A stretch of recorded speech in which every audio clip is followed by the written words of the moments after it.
I see the burn. And burn.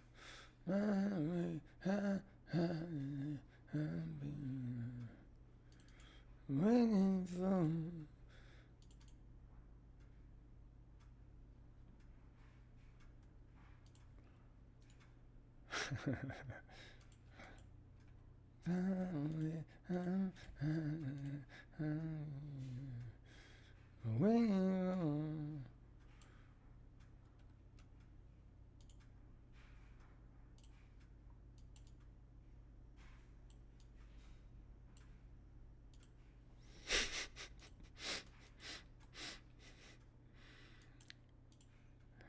What's up? Got my stream announcement picture, which I think should be fun.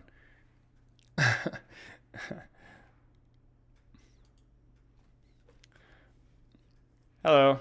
Did you choose your username because of the word spoil? I did not, no. It's from like a... I mean, I kind of made up the word myself. It was from like a Bionicle thing I had when I was a kid. And it's like been my username for like 20-something years.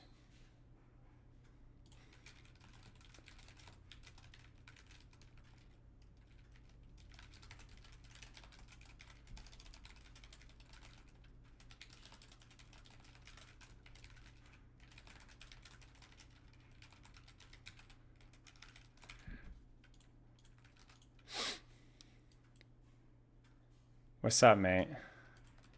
More suffering? Yes. I actually changed my go live notification like last week. I'm glad somebody's noticing that. I had the watch me shriek or whatever.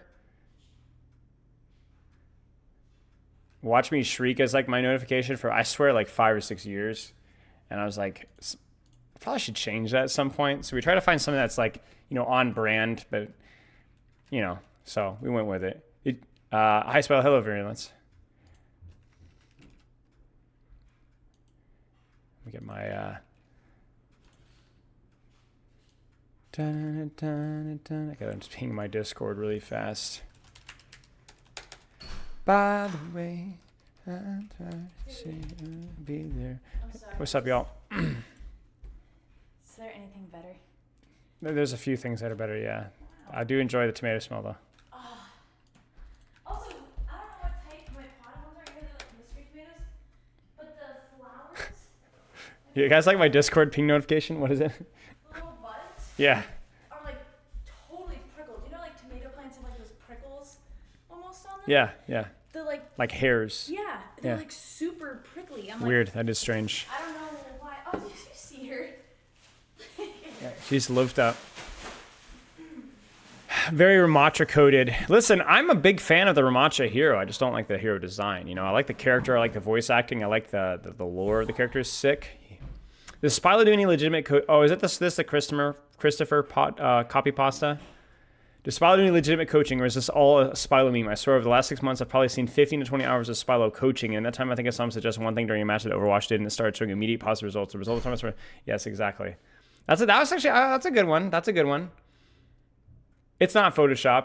You're a typical hater, man. What's up, Sensei? Coaching is overrated, and you can't tell me otherwise. Yeah, well, I saw a Reddit post somebody pinged me in this morning, so I'll have to go check it out. We have a coaching session, though, first. Kitty in the background. Pet. Should we pet Kitty? Yes. I'll pet Kitty really fast, and let me change the scene here. Hey. Hi. Hi. She's so cute. Where's Grandma? She was in the group up podcast yesterday. She was just like climbing all over my lap yesterday.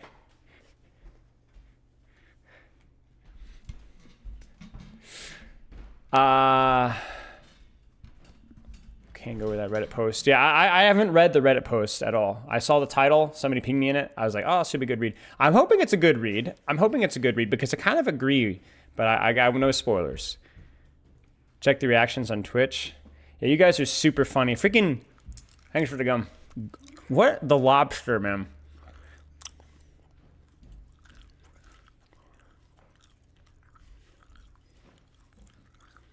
You guys are not real. All right, let's get this code pulled up. Not overrated, just rated. Yeah, my bad. I read it wrong.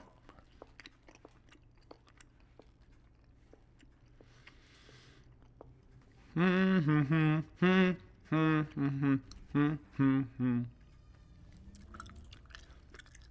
genuine. He's a funny feller.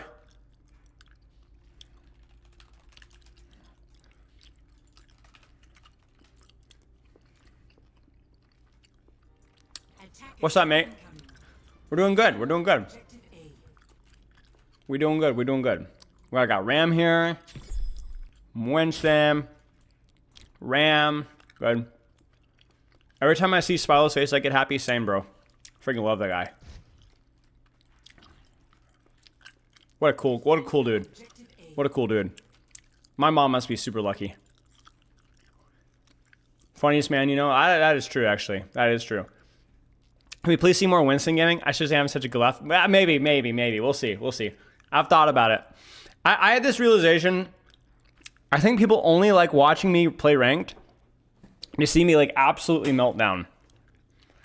The only problem is that I'm going to have to do a disclaimer or something because I think some people think that it's like legit serious.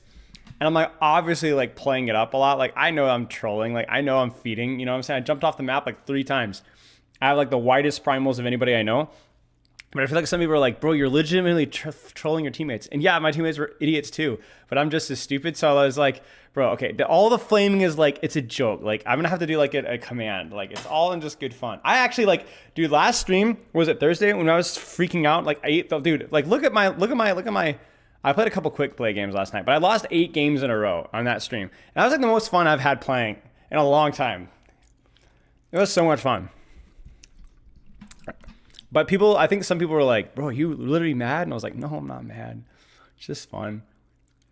Ads BRB. Disclaimer won't help. Right, the Farah clip, bro. We would have removed the glass. Like, think about all the good content that we get out of the rage, you know? I take some of the frustration out of the mistakes that I'm making, the mistakes my teammates are making, and you just insert a little bit of juice, and it's like, it's fun. It makes it fun. Damage control? Yeah, okay, dude. All right, dude.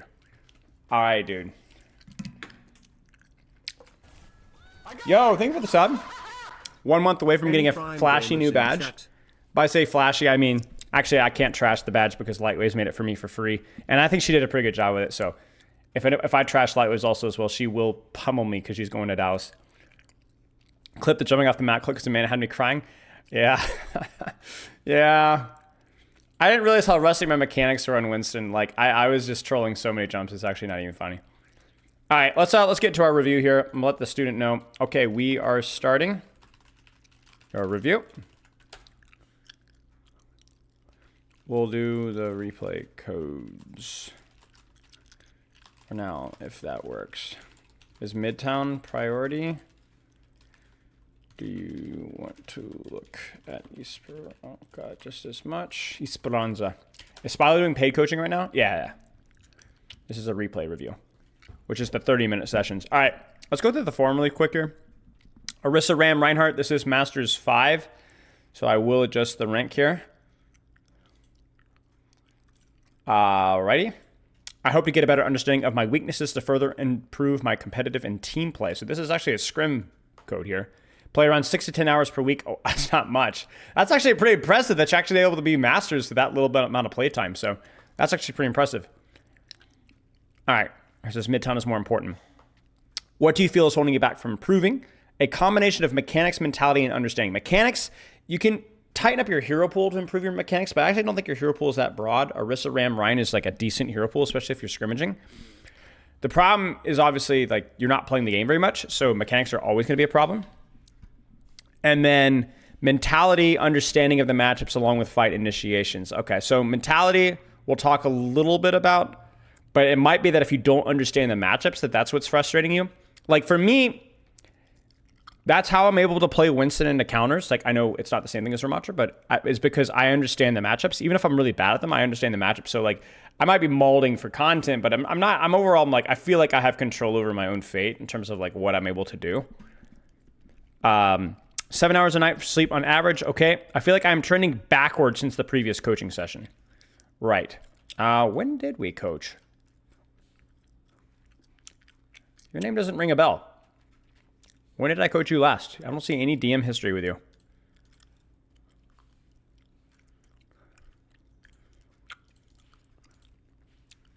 It was with, okay, so it was maybe with somebody else. Okay, so somebody else. All right, makes sense. Keep in mind also as well that with the rank reset in the last month and a half, it is normal to be trending down a little bit. And also, I think, okay, we're going to talk about this later, but I do think coaching is overrated. I think coaching is good to help to give you some advice about your mindset, and coaching to give you some ideas of things to work on and maybe to structure things. But ultimately, it is like the 95% is you. That's why team coaches are important, because if you amplify that 5% impact or 10% impact that you can have in each player, just picking a random number, and then you amplify that by 3, 4, 5, 6 players, you have a pretty big impact, right? Especially if you have like team culture and stuff like that. But especially as an individual Overwatch player, it is you. You got to figure out like what is motivating me to play this game. Am I enjoying the process? Do I have goals? Am I getting tilted, frustrated, demotivated? Do I enjoy the heroes I play? And I think that like it's not just about like what can coaching not do.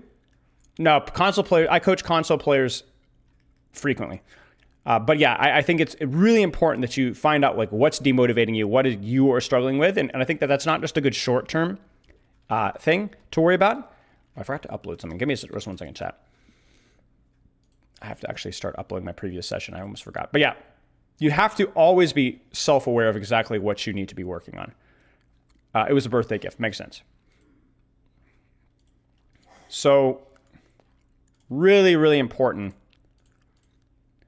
that you're constantly evaluating and working on improving and coaching yourself.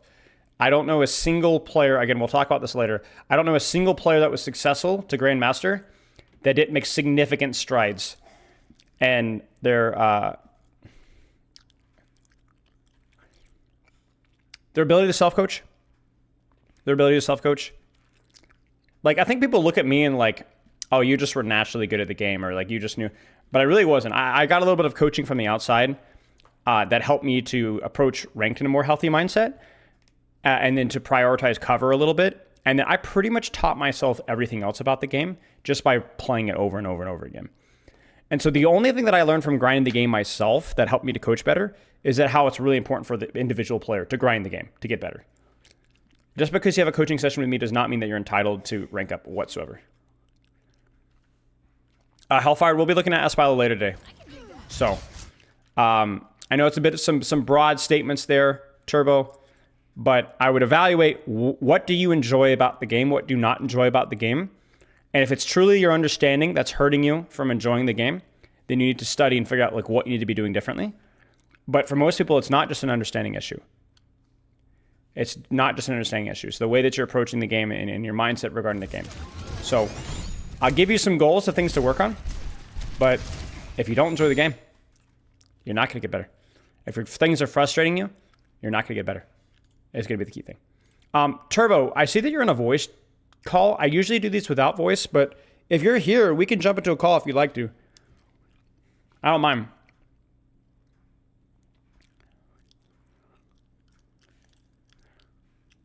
Let me know. I'll call you directly. Nice, Akuma. Okay, perfect. I'll jump in then. Hey, how's it going? Oh, hello. Good. Okay, Good. okay. Give me at least the brief rundown. We only have around 30, 35 minutes here, but at least give me the brief rundown of like what's the deal? Moving backwards mentality. Let's talk briefly about that. Rundown is I'm struggling mentally to understand how to just engage into these fight plans and engage into calling and communicating with my teammates in just making an overall good attack, I guess. With defense is more, that's when I suddenly become more comfortable and calm in doing this and doing all the defensive side of playing the game. Got it. Okay, so knowing exactly what you need to be doing. Okay, so is this a matchup specific thing or just more broad? It's more a broad term because it's more, I think it was more broad term just because I think I don't know why, I just don't know what I need to be doing sometimes, and I know my friends are trying to guide me sometimes, and I just... Is this one of those situations? Like this matchup right here? Let me actually stream through Discord. Well, actually, yeah, I'll stream through Discord. The bitrate might be kind of messy, but here. Is this one of those situations where you're struggling, like knowing how to approach this? Yes, just I overall I understand that like we should be trying to take the left side if we're gonna be playing a poke comp in trying to take into the room to the left, but then it's like for some reason I have like a mental blockage in trying to communicate that. And Okay. yeah. Can I be honest here? What you need to be communicating for your team is, especially when things aren't clear or things aren't messy, what you are going to be doing. So don't say we need to be. No. What do you as a Ramattra want to be doing versus this composition? Where can you maximize your pressure in Omnic form? How can you maximize your pressure in Nemesis form? What do you think? I see.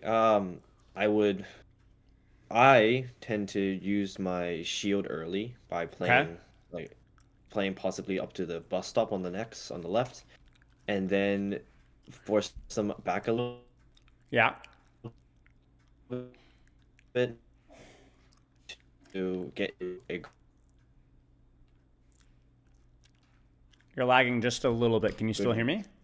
range where I can slow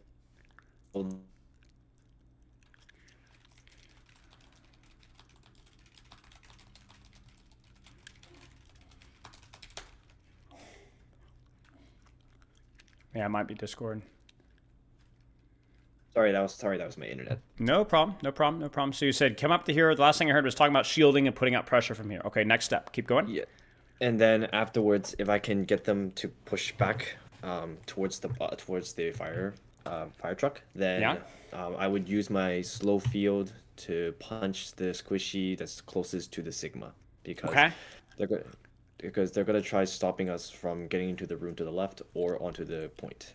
Okay, so you've given me a lot of words, a lot of good words, but a lot of words. So let me simplify this for you, okay? You're going to walk forward, shield, poke, vortex people in the open, look for an opportunity to Nemesis form onto a squishy that's close. You got me? The question is, do you do that? Well, I have just terrible execution. Okay, so what's wrong with your execution? I think I swung too wide and placed the shield down. Yeah. Why do you think you did that? Are you dumb? I don't think so. Why do you think you did that? Do you have the? Let me look at this VOD here. I lied. I'm gonna look at this Midtown VOD really quick here on stream. I have a prediction. Is this live? Oh, it's live. Perfect. So you're not gonna be able to hear the comms, but I'm gonna listen to the comms, and chat's gonna listen to the comms. All right. I'm gonna look at the exact moment that you died, and I want to see if you guys can listen here. All right, I'm gonna start walking across. Let's go forward. Far left. Chat, why does he feed? We're trash talking you, just FYI. I'm gonna start walking across the Let's go forward. far left. Oh, I'm listening this right now. It felt like you were trying to think for your entire team. And it also felt like you were unsure about exactly what to do. And then you started to do something without being sure about what you do. And you're also not thinking for yourself. It feels like you're trying to lead your team, right? And so what ends up happening is you end up doing really, really stupid things because you're trying to do too much and you're trying to do too much too quickly. Okay. So this is why when I initially said, don't worry about trying to micromanage every aspect of your team. Provide leadership by saying what I am going to be doing to provide value and let your team do your best to follow up off of that. That would be great. But see, that will help you so you won't make mistakes like this. First off, relax. Look at the situation. Where do you need to go? What do you need to do? And then call when you're doing that. All right? Okay. If you go back and you listen to it, you'll see what I mean. But it's like if you feel unsure and then you're waiting for your team's response, then you kind of hesitantly just go early, and then your team starts to counter call you, and then you just die. This is not like I promise you, if this was a rank, the irony here is if this was a ranked game, you wouldn't have done this. You would have played better. That's the funny thing. Because this happens to me all the time. This is not a you problem. This is everyone's problem. I do this all the time. I'm terrible. Whenever I try to overly like micromanage or shot call, I always feed. Okay. I always feed. Just relax. Do your job. Communicate to your team what you'd like to do. Take a second. Do it, pop off. Because what you told me that you wanted to do about pushing up here, maybe shielding off, poking from here, Vortex, Nemesis form, maybe I'd like to do it a little bit closer to here so that you're a little bit in a better range for the squishy you want to punch. You see the difference there? But besides that, I think it was a good plan. I really do. I think it was a really good plan. So what am I going to say? Hey, use cover, Turbo, you idiot. No, you know that. That's not your problem. This explains a lot about my games lately too. Just do your job. Simplify the process for yourself, because you're a good player. All right, same thing here, right? What do you think of that shield? Because of the second communication, I decided to shield towards any poke damage and go rotate to far left. So you've changed your plan to this here. What do you think of this rotation? What is this? How does it? You know, screw your team. Screw your team. Your team is irrelevant for you. How do you feel about this? I personally don't really rotate this far normally. I normally try to take I either try to rush towards the fire truck or I try to. I guess I don't know why I didn't think about playing near the closer taxi, which in comp usually we do hug the closer taxi. So why were you overthinking this rotation? I was simply just trying to follow my team's communication. You see what I'm saying? You see what I'm saying? You see what I'm saying? This is it's not that your team's communication is bad. This might be a rotation that's good for your team, but you kind of need to be thinking about yourself too. I see. You know? And what ends up happening is I think you end up doing things that are worse for your character, but then also you end up overthinking things because you're trying to like balance all these things. Like good communication is democratic because no one person is smart enough to micromanage the actions of 5 other people. Nobody does that. Not a single pro player in the world does that. Do your job. Do your job. And if you want to rotate to your team, okay, fine. Then what position do I want to go here? Do I want to push to here? Do I want to push to here? Like you got to start thinking about like what is good for me.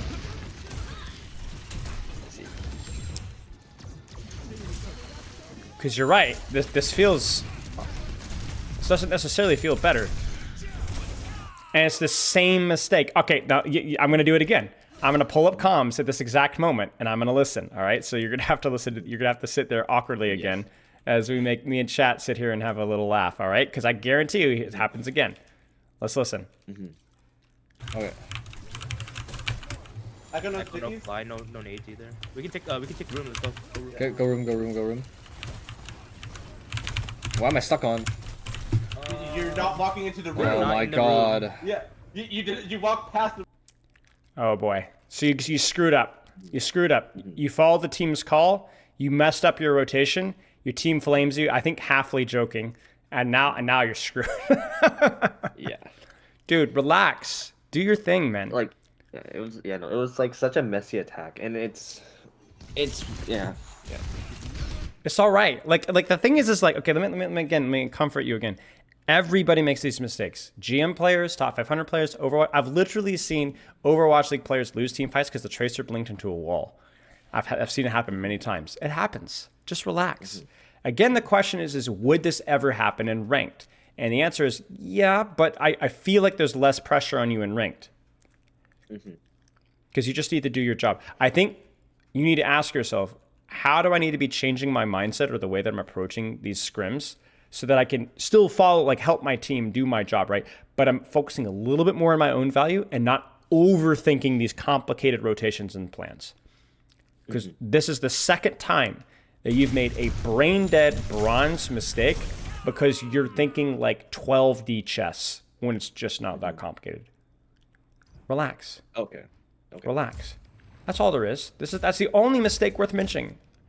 That's the only mistake worth mentioning. You know that you messed up there. You know that you shielded late and ran to the corner and like there's nothing to say there. You just messed up.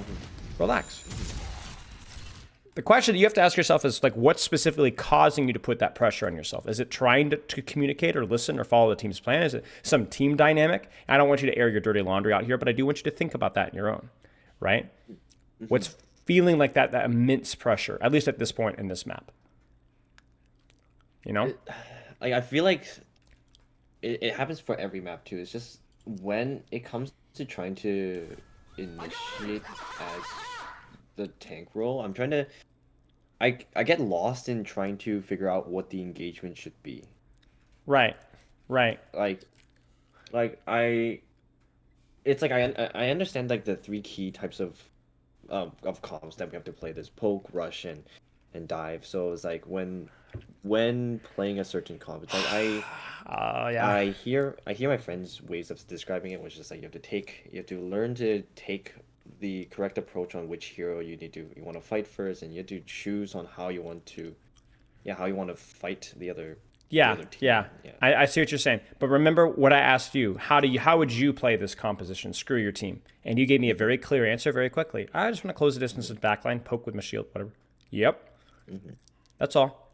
All complicated team macro is, even at the high level, 95% of the time, is 5 players playing to their strengths how they want to play. So what that might look like for you is you hold a shield here, poke, vortex, do your thing. Bap helps you. Sojourn says, well, I don't want to get up and dirty here. I want to take an off angle. And Lucio's like, yeah, me too. I can't really speed us in here. So I'm going to go with my Sojourn here, or I'm going to go with my Venture here. And my Venture's like, you know what? I don't like this either. I'm going to off angle. Right? And as long as you guys are doing it together, that's macro. That's macro. I see.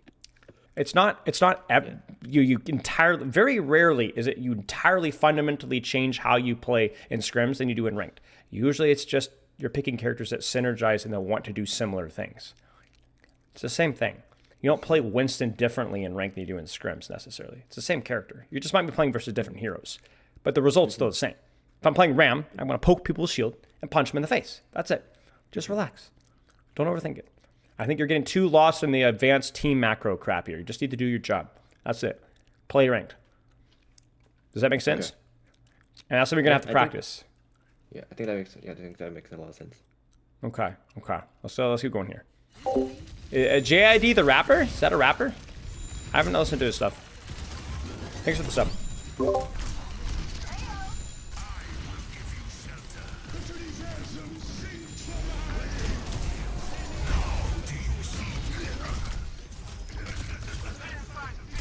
Can I be frank? Like, yeah.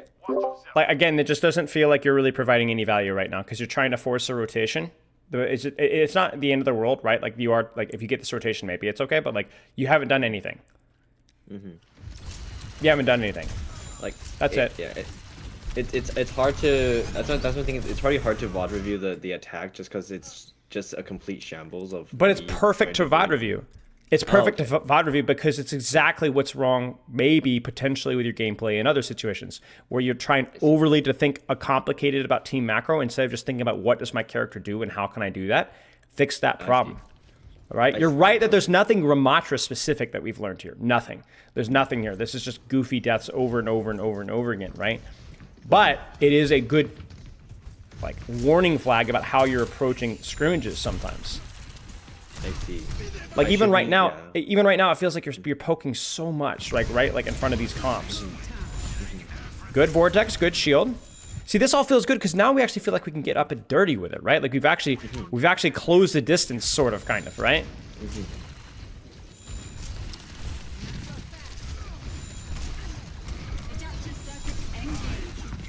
Like right now, we're kind of playing Ramattra now. Right, this is how we play it in ranked, so we're playing Ramattra. Suffering. Yeah, no complaints here. This is good. I mean, it's Ramattra gameplay, so it's boring, but it is Ramattra gameplay. You know? So. Get a trade here. Get a trade. Get a trade.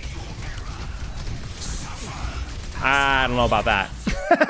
Yeah. That's all right. That's all right. That's all right. That's all right. It's a dumb mistake. We're okay with that. That's all right. Don't worry about it. Do you guys end up capping here or no? No. No. Okay. Let's look at the defense here. So, really simple. I know you might be feeling like, but I'm not really learning. You don't need to learn a lot. You need to develop. Remember we talked about this, like, I don't know if how much you were paying attention here before we jumped to the voice here, but I was yapping about, like, your mentality, your approach to the game. A lot of it is just getting rid of the crap and just playing the game. That's what makes players great. And yes, you're not really learning anything from Ramattra here, outside the fact that you just need to play Ramattra and do your job and not overthink the team macro. What do I want to do with Ramattra? Do it. Do it. Okay. Same thing here. Don't overthink the macro here. Just do it. Like right now, what's the mistake that you're making? I'm not really overly used. Like, understanding my cooldown management while trying to like I'm just overthinking it. I think you're overthinking it. It feels like, look, can I take a guess? If I'm wrong, let me know. I think you're trying to save your cooldown so that you can push in with Nemesis form in this rotation. Yes, most like yes. Actually, that's actually what happens in the next few seconds. Okay. The problem with that is what?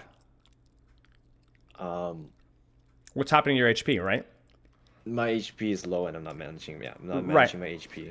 And the irony is that because you're not using your cooldowns, you're actually going to have to give up space. You're going to have to back up, which then makes it a lot harder to push in with Nemesis form. Like, I get it. You want to shield, and so you can push it with Nemesis form. But if they take angles on you, you just might need the shield to poke, and then Vortex to poke, and poke, and poke, and poke, and poke, and then threat Nemesis form. But just use your cooldowns. How would you play this in ranked? I promise you, if this was ranked, you would not be sitting your cooldowns here. I promise you. I would probably just stop them before the taxi. Yeah, you would throw your Vortex like here, and you drop your shield, and it would be fine. It would be good pressure. It'd be good cooldowns. You know, like maybe you wouldn't get the perfect push that you'd want, but you'd make them sweat, and that's your job. Your job is to pressure, Aztec. Your job is to pressure. You don't necessarily need to like have the perfect. Just pressure.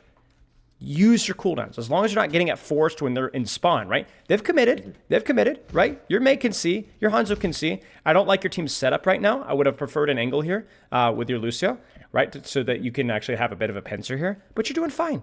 You're doing fine. Just use your cooldowns. I mean, look at this. This is terrible. Like, this is like NAM flashbacks, right? And the problem is now, is you're still not really fully recovered, right? You're still not fully recovered. So I will tell you this. This is a good push. This is a good push from you. You did a good job with your cooldowns. But I would have been much safer, much better, and much more consistent for you just to use the cooldowns to hold space. You know what I'm saying?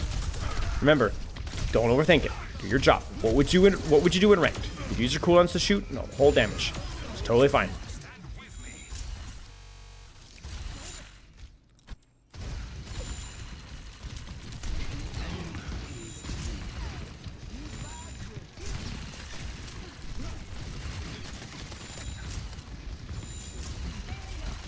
Now that was okay, because you gave up a little bit of space, but you didn't take a whole lot of damage. So then now you can greed your cooldowns to push in if you'd like to. Good Vortex here. The irony here is... What should you do? What should you do here? I kind of jumped into everyone's LOS and all 5 of them shot me and I died. I think that's partly true, but again, I think you're just not respecting poke damage because you're trying to save your shield specifically for that one push here. Mm-hmm. You get what I'm saying? The Vortex here is good. Where should you shield? You ready for a funny joke? Right at your feet. Shield right here. Poke. Poke. Nice. Poke. And then Nemesis form command. You're getting poked out. Stop trying to have all these cooldowns for the team macro game plan of pushing with... No. If you use shield and Vortex right now, it might do so much damage and pressure that you don't even need to use your Nemesis form at all. Or if you do that, they're so weak. Like, think about it this way. Should I save my shield so that I can push on this Cassidy safely? Or should I shield myself here so that when I do push with Nemesis form, I'm full HP and not 1 HP? I see. You get what I'm saying? You're trying to save your cooldowns and then losing space in HP. So then, oh yeah, I can push in with shield now. You're already dead, mate. What's the point? I see. What's the point? It's like saying, I'm not going to spend this $1,000 on this important surgery that I have. What do you think the whole point of saving money is for, right? It's for those emergencies. This is one of those emergencies, and now you're dead. Right? You never got the push that you wanted. You never got the push that you wanted. Why? Because you took too much damage. Why? Because you didn't use your cooldowns. I see.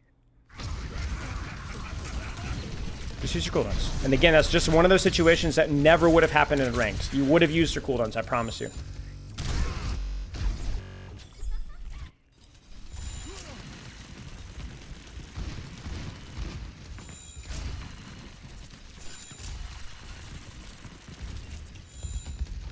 Okay, we're all here. What's the plan here? What do you want to do? Not what your team. What do you want to do?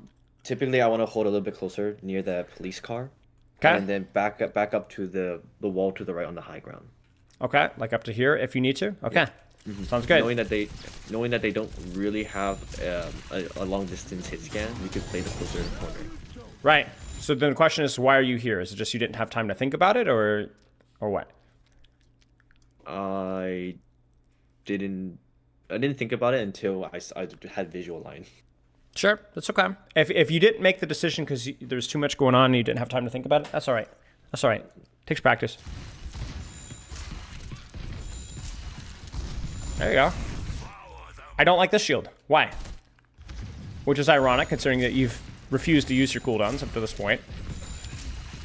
It doesn't do anything to prevent any poke damage. It doesn't prevent it doesn't prevent much from actually being done. It doesn't protect the team. It doesn't. Let's flip it. Let's flip it on its head. You ready for this? Yeah. Does it enable you to do enough? No, because I'm still full HPD and they don't even look. They don't even look to shoot at it. Yeah. You're right. I want you to take an action, then use the cooldown to complement that action, not the other way around. So what I want you to do here, if you want to use your shield, okay, walk forward, take the angle on the ram, then shield. Because they're going to go, this jackass, oh, he has a shield, right? The problem is by the time you're actually in a position to shoot, the shield's already, what, 1.5 seconds expired, closer to expiring, right? So you've wasted duration. You've wasted duration. Take the action, or as you said, respond when action is being taken on you, right? So remember when you're here, you said react to the damage being done, or proactively push in and use your shield that way. But don't use it and then act, because this is too early. Okay. Maximize your abilities, possibilities. Yes, exactly. Take the action, use the cooldown. Take the action, use the cooldown. Or they take an action on you, reactively use the cooldown. That's fine. Don't use the cooldown before you do the action, though. Right? Okay. Because you see the shield and vortex are kind of... Well, the vortex is okay, but the shield certainly is used before anything is happening. And that's poor timing. Now, I will say that it's nice to see you use cooldowns. Because look what this cooldown does. It forces him to use his cooldowns. It forces the Brig to use Armor Pack. It forces the Baptiste to pocket him because you slowed him in the middle of the open.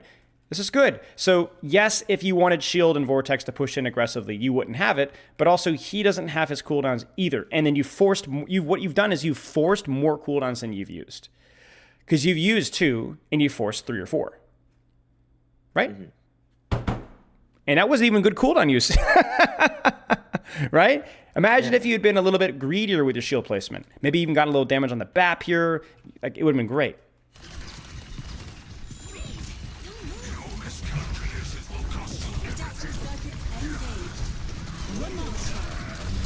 I would say, given the position that you have, would have preferred a little bit more zoning pressure on backline instead. Because remember, your damage on this guy is just really bad, right? Let your team kill him. You prevent the healing follow-up. Just because it's right here. You see this? You're right here. Keep these guys busy. Make the Brig pack pocket the Baptiste, or the Brig, or the Cassidy. Just because you're here. Don't go back here. Now, maybe if you're in Omnic form, maybe that would be different because you can just like laser him down really quick. But yeah.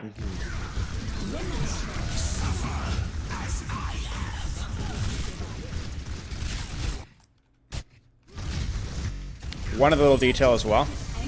When should you use your suffering? When should I use my suffering?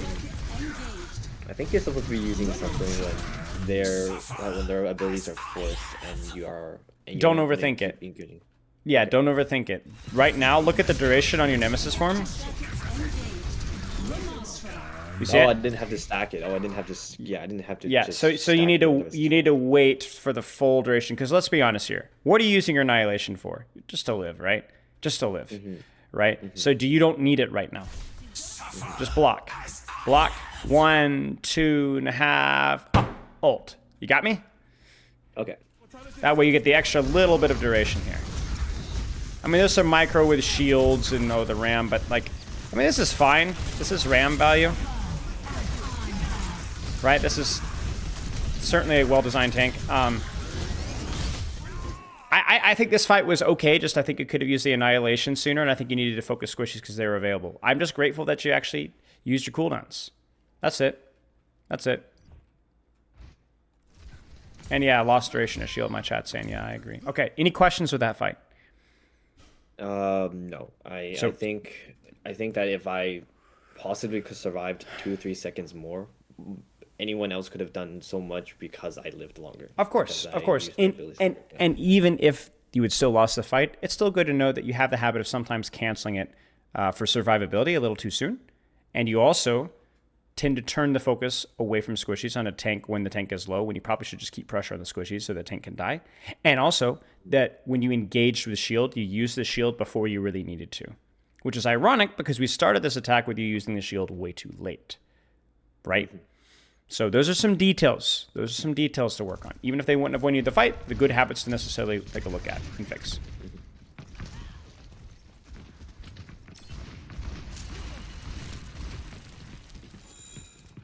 Any questions so far? No, I think you are helping me a lot in covering most of the trying not to overthink my gameplay when it comes to Good. the macroness of it. Yeah. Good. We're even the big messy ult fight there. We broke it down into just little things, right? Just little details and things that you can practice in ranked and in scrims. You should use your vortex. I know why you're not using your vortex, because you're going to slow the squishies on rotation, right? But they might not rotate. There's value right now. Use it right now.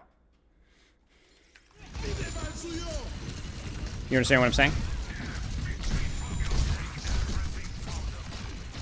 Sure. Sure.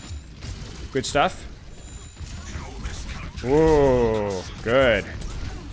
That's a big one. He's going to die off of that. That was big. That was good right there. That was nice. Really nice hit on that rotation. Well done, well done, well done.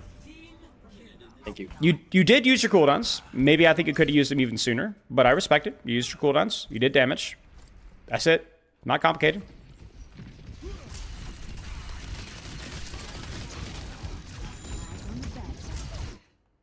You see it?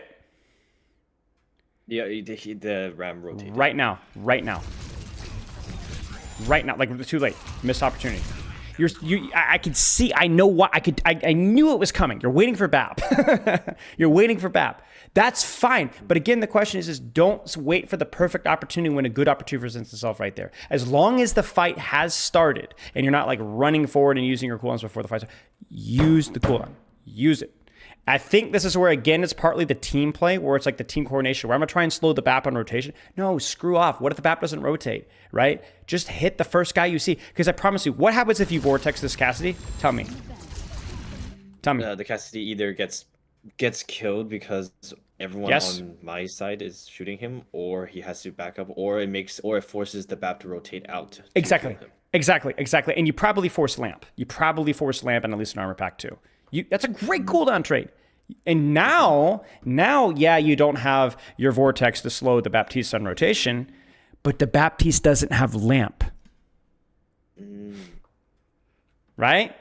Yeah. Use the cooldown the second you see a good value out of it. Don't wait. This is like, again, where that toxic team play is getting in, where you say that, okay, we have to, this is our accomplice. No, just do your job. What would you do in ranked here?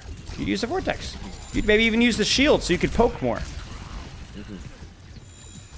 Because you're so thirsty for that BAP, you actually end up getting baited early. Use your shield here if you'd like to. Or drop with your shield. Let's go. Let's go. Action here. Or this. This is fine too. That's a good Vortex. That's a good shield. Don't Nemesis rush into a tank. Alright? More DPS here from your laser. Alright? More DPS from your laser here. Use it. Only need the Nemesis form if the target's going to run away, if it's a squishy, or if there's some form of like, or you're actually like, I need to eat it for the survivability. Just laser him in the head. Okay. And then that way you could chase these guys a little easier. Okay, let's keep going.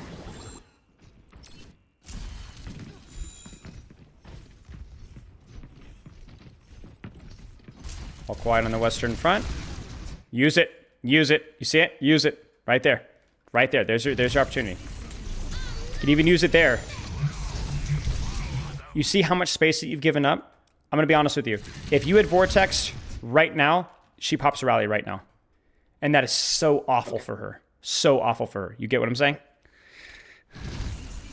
Soon as you can get full value out of a cooldown, use it. Because what's the point if you're just running away anyway, you know? All right, maybe rotate back top left. You can have the cooldown cycle. Good shield. Good vortex. See, that was good. Why was this good? What did this shield and vortex allow you to do? It allowed my team to engage and allowed me to engage. Yeah. Right. I mean, look at how much space that takes, right? I think you could even play this a little bit more aggressively, a little sooner, right? But man, like, look at the space you guys get off of this. Like, so much value out of those cooldowns. Cassie is scaring me, man. Suffering. All right. Nice job. Nice job. It just feels like that fight was just natural. Just go, use cooldowns, shoot the squishies. It didn't feel like some complicated game plan. Now, I understand on attack it is harder because you have to retake space, but I think if you learn nothing else from this, I want to remind you that your job is to just simply do your job. It is not to micromanage your team. It is not to overthink the macro or the brawl versus dive. No. Just what would you do in ranked? What would you do in ranked? What positions? When would you use your cooldowns, right? And then some of the micro details, like, let's take some note of a couple of these things. Don't wait to use CDs if you see good value. Don't turn and focus tank when squishies are nearby with Nemesis. Don't cancel Nemesis into ult for health if you still have Nemesis form duration. Does that sentence make sense? Yes, I think it Just does. say min-max, like basically use every second of that Nemesis form, then Annihilation for the extra duration, unless you want to Annihilate for damage like right now, right? Like let's say you want to just like push squishies, then yeah, Annihilation immediately is fine. But yeah, the most important thing is the way that you're approaching. Like you need to relax in your scrims. You need to do your practice. Think about the situation. Where can I get value? How can I help my team? And then do that. It's good to have goals as a team, maybe some rotations and ideas that you're doing. But if that's something that you guys want to practice, you need to slow things down in your end a little bit and not rush things so much. Because that panic is what's screwing you over. Relax. Enjoy the process. All right? As best as you possibly can. Okay. Okay. Do you have any questions? Okay. No. I think if I trust, yeah, you're right. If I try my best to just trust my own way of wanting to play the game, and Yes. trust that I can play the tank role and I need to be doing the tank role stuff, then Yes. it wouldn't be as pressuring. It wouldn't be Exactly. as like stressful. Exactly. And talk with your team about this too. Talk with your team about this because this might be a cultural thing within your team where there's just like a lot of pressure on each other to like calm and chuckle and make the plans and rotations. And so I want to take some of the heat off of this. And this is not easy. It's not like we're going to walk away from this and all of a sudden you're like iron mental. Everything's perfect. Everything's great. Like you're going to have to work at this a little bit. You're going to have to try and avoid that habit of overthinking or getting stressed out over this stuff as best as you can.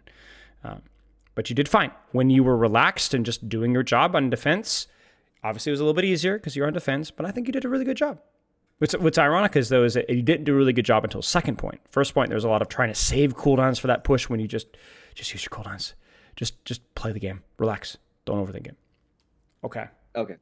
Good luck with your practice, mate. Let me know if you have any other questions, all right? Thank you. All right, you're very welcome. Have a good afternoon. Thank you. All right, Bye-bye. Bye-bye.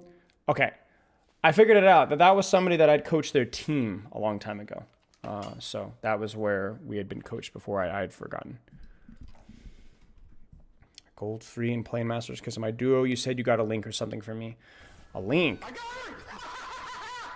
I remember the question, but I don't remember what the link would be. Thank you for the sub, Dark. I'm doing well. Congratulations on your 6 months badge. Yeah, I would just say if you're playing with Masters players, just, again, the mindset just needs to be just do your job. Don't play too safe. Don't play too aggressive. Just do your job. Just do your job. You're going to get punished a lot for things that feel like I wasn't even inting that much and these guys are just destroying me. Just do your job. The worst thing that you could do is try to play overly safe because you're getting destroyed by Masters, which is generally why I don't like wide groups for practice. This is Masters. Alexa.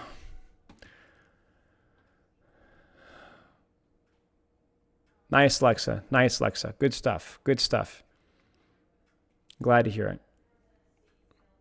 Yeah, there isn't a really good solution, Moonwatcher. I'm not going to lie with you. I'm not going to lie with you. You're going to do the best that you can. Don't beat yourself up. You're going to have an iron mental. You're going to have an iron mental.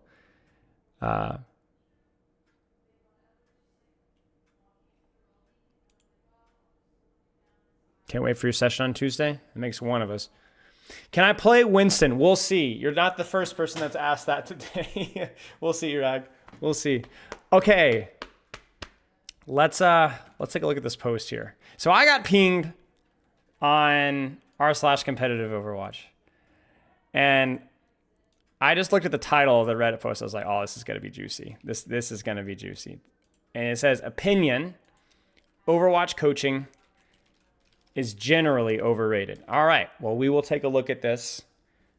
And I'm going to give my quick 2 cents, unbiased 2 cents before we we take a look at the post, so I'm not affected by the post here. So I've already made a video on this. I think it was, You're Never Gonna Hit GM, I think was the title of the video. You're never gonna hit GM. Why coaching doesn't work. Yeah, there you go. And basically, the idea is that, as I said earlier, successful players are not successful because of their coaches. Coaches are an assistance to overcome barriers and hurdles and to have an outsider perspective and to maybe help shape your perspective of the game into an accurate way to learn. But you still have to not only put in the work, but I would say the vast majority of learning is done on the player's end of things. If you guys look at any other sport, if I was like, let's say a track coach, I could work with my players. This is where you put your hand. This is where you put your foot. These are the cues you need to be doing. This is your technique. These are the drills you need to be doing. And I could work with you on 2 or 3 days a week, hour and a half, hour, training over and over and over again. And obviously the player's passion and effort would matter, but the track coach gets a lot of credit for the system and the drills and the coaching and the feedback that they give, right? Cheers, Flute. But an Overwatch coach doesn't work like that. An Overwatch coach is not in your ear coaching you during the game.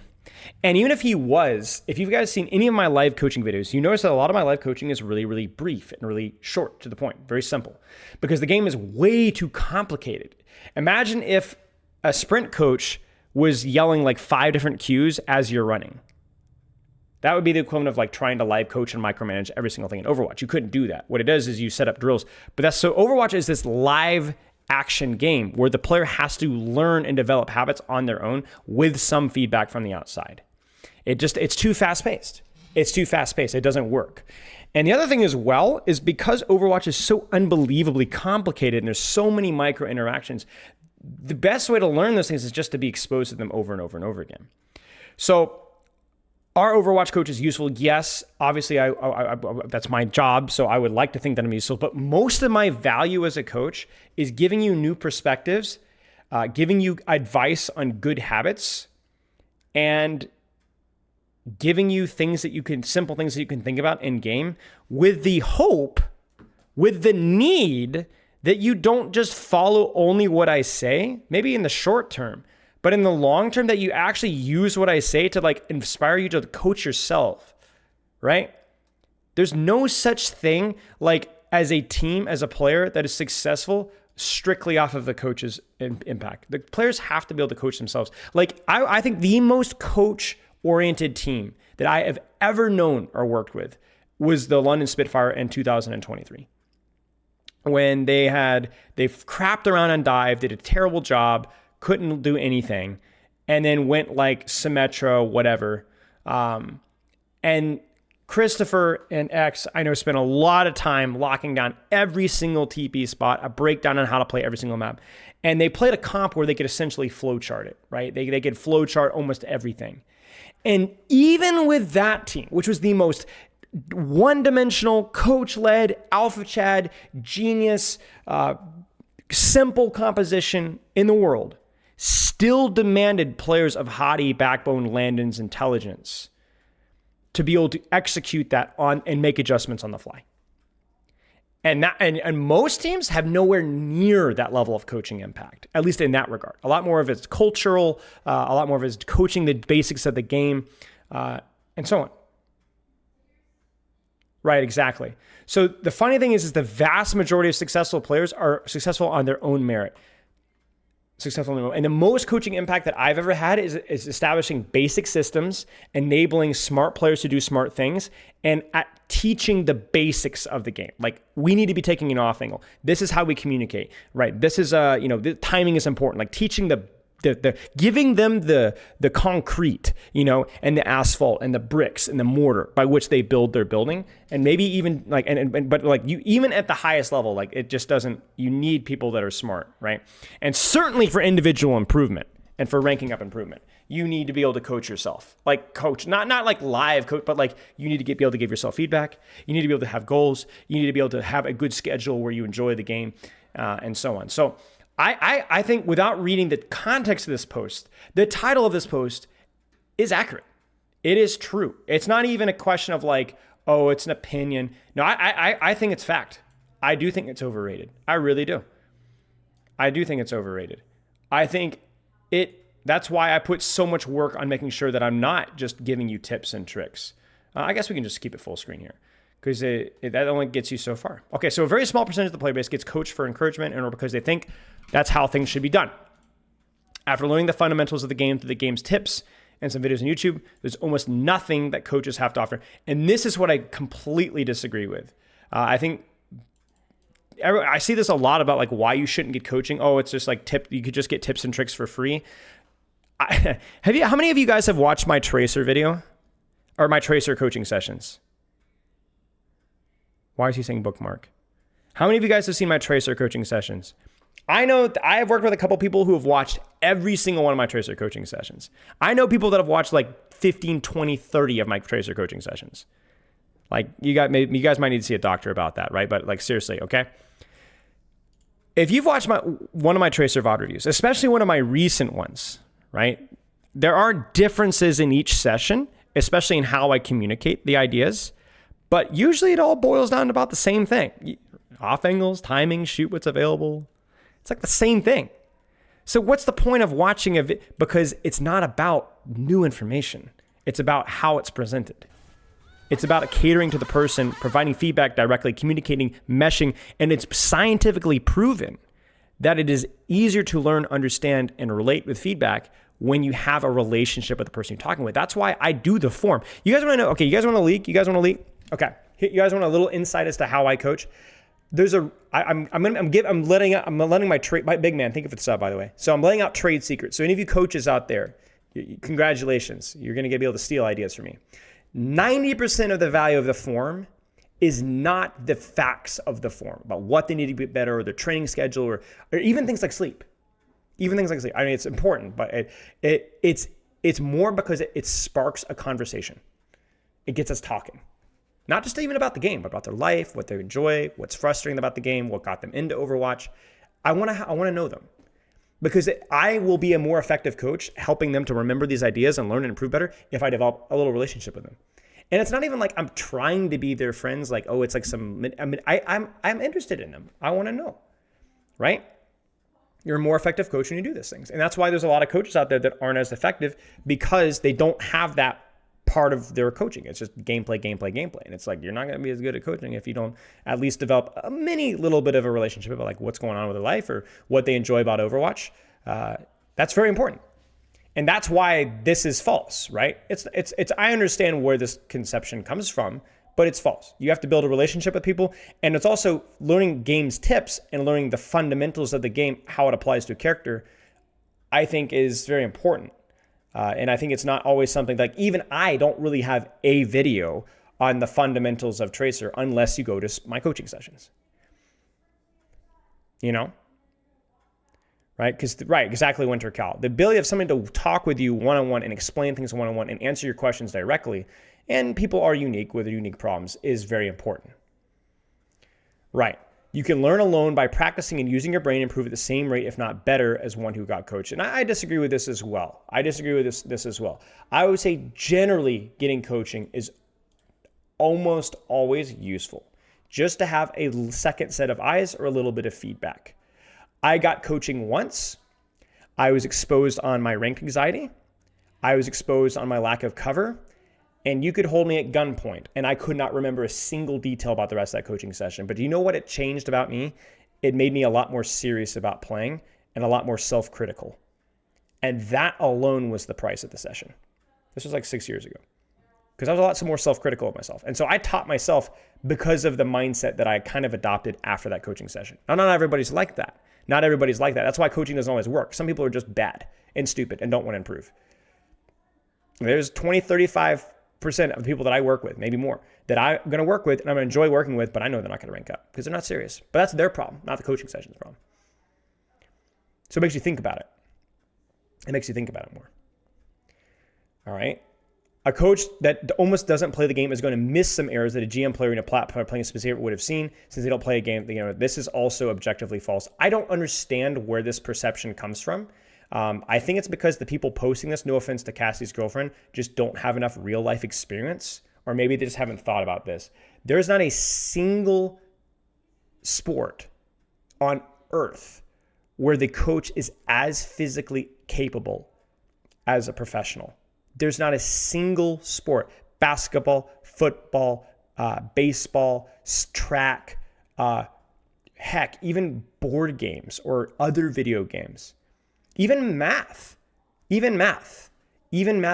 or topics. Sometimes the person teaching you, I was a good algebra teacher, even though I was only able to get to I only did calculus and only barely calculus. Not because but because I was really good at as a teenager even, just communicating ideas and explaining things and asking questions, right? So there is not a single person in the world. Coaches are not designed to be coaches because they're good at the game, because they know everything about the game and can communicate it well. And the best part about it as well is a lot of people say that they know a lot of stuff, they just might not know the micro. That's not even true either. There are, I would say on average, higher level. If you want to know the micro of a character, the highest level, ask a one trick and GM plus. But I can tell you 85-90% of the wrecking ball micro that's relevant for most players up into the Grandmaster top 500 level. Why? Because I studied the game? Because I watch and take notes? Does that not occur to people? And this is, I don't know why it's so specific to Overwatch, but I see this all the time. It's better than it used to be. I think people generally have understood that, but it's actually shocking how this is parroted in Overwatch, and yet it doesn't even make sense if you think about it for even 30 seconds. For even 30 seconds, it doesn't make sense. It doesn't apply to anywhere outside of Overwatch, so why would it apply in Overwatch? Oh, and another myth as well, the difference between a coach and a player is not mechanics. That's only one of the things. The thing that's even more or just as important as mechanics is the ability to make game sense decisions on the fly. You guys watched me play Winston on Thursday, right? How many bad decisions did I make with Winston? Right? Now, I want you to imagine myself going back and reviewing myself playing Winston. Coaching myself playing Winston. I would catch every single mistake. Why? Because it's happening in slow motion. Because I have time to think about it.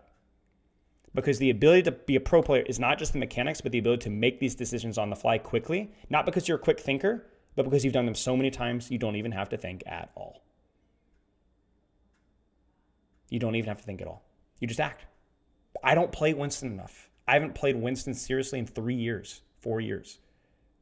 So I don't have that repetition that good Winston players have. Let me give you guys an example. If Overwatch was played at 0.1 speed, I would be a top 500 Winston because I would have the time to think. But I don't have the time to think, so I can't use my coaching skills. Now, you notice that what's funny is my Winston is probably pretty darn good between fights. My setup phase is really good because I have time to think. But as soon as my decision making goes down the toilet, Yeah, I agree with that poke. I think that if you can do a little bit of both, I think it can be useful. But I also know a lot of coaches that overemphasize the value of their play. And I think that they actually, the best coaches that I know are actually the worst players. Because they put time into coaching and learning how to coach and studying external resources and studying the game, right? If I can't be good at Overwatch because I don't have time to, I'm trying to better myself as a coach with a million other things, studying the game, learning how to coach, learning how to communicate better, coaching, repetition.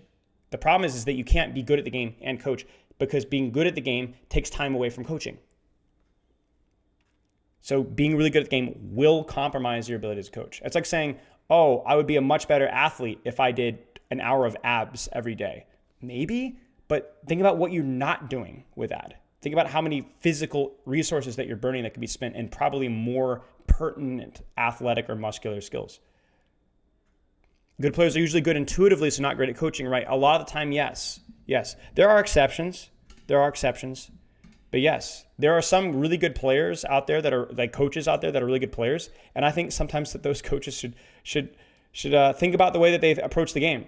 Maybe study other people's VOD reviews, take some notes, reevaluate some things, because I don't think that their coaches are right with a lot of things. Okay.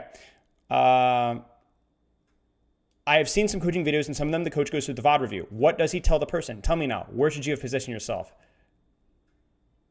When you should watch the VOD, you're not under pressure. There are no enemies shooting at you and things you should be doing. So, of course, the person will usually come with the correct answer. They're learning how coaching works, right? The game isn't about coming with an answer in a VOD review, but coming with a correct answer fast and under pressure while playing the game. Guys, look at this. You're almost there. You're almost there, Cassie's girlfriend. You're almost there. You're so close to understanding the value of coaching here. You're almost there. You're almost there, buddy. You almost got it. You're just one step away. He tells you should be more creative with your positioning. Okay, does this guy watching my VOD reviews? This guy has to be talking about me. This is me, guys. I didn't know this was about me. All right. You should be more creative with your positioning. Of course, it's common sense. And if it wasn't common sense, the person would have figured it out after some time playing against other people. It's just hard to do in game. And this is the false thing. Some people don't. Some people hit their head against the wall over and over and over again. And this is why, if you guys have noticed recently, I've been doing a lot more live coaching, because they'll say, okay, you need to be more creative in positioning. You need to take more off angles. Oh, yeah, thank you for that. Okay, let's go into a game and let's practice doing that. And you'd be surprised that while giving it intense focus, that these players don't necessarily play better, but they do practice making decisions fast and under pressure. They flub it, but they do it over and over and over and over again. And all of a sudden, they're actually able to make these decisions fast and under pressure. See, that's one reason why I'm glad I climbed a Grandmaster, 4.2K back in Overwatch 1. Because I wanted to prove that I could, first off. But that the process of improvement was setting really simple goals and then just practicing those things over and over and over and over and over again. We'll see, Pit Boss. So did the person learn something from that and in a way that will improve his gameplay and rank? I'd say he didn't learn anything or almost nothing. This is pessimistic. I would say most people that I work with definitely learn something, but let's say that they're right. Because there have been some sessions where I straight up told the person, bro, you didn't learn anything from this here, but you did understand what you need to be putting emphasis on in your own gameplay. They didn't necessarily learn anything more about their game, but they learned something more about their game, what they were lacking. They understood that angles are important, but oh wow, I didn't realize that I was that bad at angles, or how much emphasis I need to do. And then usually, especially recently, we've actually put the time of getting them in game and practicing doing what I want them to do. And he paid for VOD review because he saw others doing that and heard all the praise from a very small group of people about the coach and was impressed by things, linking them without understanding them why. The coach also made for a GM player one of the worst analogies of my life. Let's say you were learning how to drive. You need to practice staying in the middle of the line. Oh my gosh. This is me, guys. This is me. I remember this analogy, I think. Let's say you're learning how to drive. You need to practice staying in the middle of the line. So the instructor says, occasionally tells you, hey, stay in the middle of the line. Good work. That's how you should practice in Overwatch. Yeah, so the idea here is that when you're driving, there's a lot of things that you're thinking about at once. Right? There's a lot of things that you're thinking about at once. Yeah, certified hater. Here we go. So what you can do is having somebody to remind you of those fundamentals, of those basics over and over again can be useful. Right? Now, maybe driving wasn't the best analogy because maybe you can't emphasize one thing too much because you're operating heavy machinery here. You know what I'm saying? But the idea is that in general, this is how coaching works with anything, is that you do drill something and then you drill something and then you drill something and you let some of the other stuff go just so you're able to work on one thing. If you only focus on staying in the middle of the lane, you'll end up causing a traffic accident. People don't have a driving license, you need to check the mirrors and switching lanes, making turns. If you don't, you'll end up hitting another vehicle. You need to actively look for pedestrians for another, you would have a green light. But see, this is the problem though. This is the problem. This is where I agree with the analogy plays out, but this is not how Overwatch working works. When you're new to a game, every step that you do is learning. Everything is a crash course. Everything, you make mistakes with everything that you do. So you can just play and just get better just by playing. But the problem is that generally people start to calcify. They build habits that are good and they build habits that are bad, and then they stop changing. The average player is like this. Most players are like this. If you want to talk about talent, it's the type of players that are generally able to be self-aware and continue to improve. And most players aren't like that because you do have to be exceptional to get the higher ranks. So you can't focus on everything for eternity. You can't focus on things for eternity. The reason why this analogy works for a GM player, ironically, and not for the learning how to drive, okay, is that a GM player already knows how to drive. But like, let's say that they have a bad habit with forgetting to check their mirrors. This is where an instructor says, you already know how to drive, but I'm going to be in there telling you to check your mirrors every 2 minutes. So you're right. If this analogy is lacking in terms of the execution, because this is more applicable for somebody that is already driving, already knows how to drive, but needs to improve one aspect. And that's where the coaching is useful. See, because this is the thing. When you're brand new, I teach. When you're not brand new, I coach. Does that make sense? I give you advice about what you need to work on and then have you rep it over and over and over again. The John Wooden says there's 4 steps to coaching, okay? Or 7 steps. Let me see if I can remember. It is, shoot. Let me make sure that I'm getting these in correct order here. I have them written down. Give me 1 second here. I just wrote it down the other week. I actually was thinking about making a video about it, because it's some great advice. Yes, here it is. Okay, it's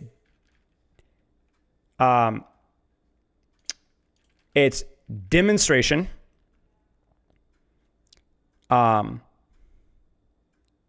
It's explanation, demonstration, imitation, then repetition. So explanation, we'll put an E there. How do I do it? Demonstration, this is how it's done. This is the explaining how the game works. Demonstration is showing them in the replay viewer. Do you see what it would look like if you were here? Do you see what I'm looking like here? Then it is imitation. Okay, now I want you to try and do what we talked about in the replay viewer. Let's go into a live coaching session. That's why live coaching is really important if you can do it, right? And then you just do it over and over and over and over again, right?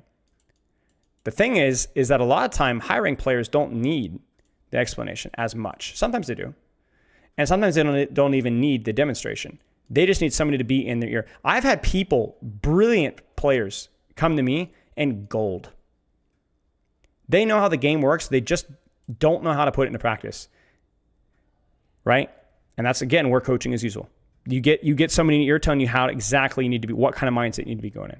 And you're right that is where coaching is limited. Once you get them in that mindset, they really have to learn how to apply that mindset on their own.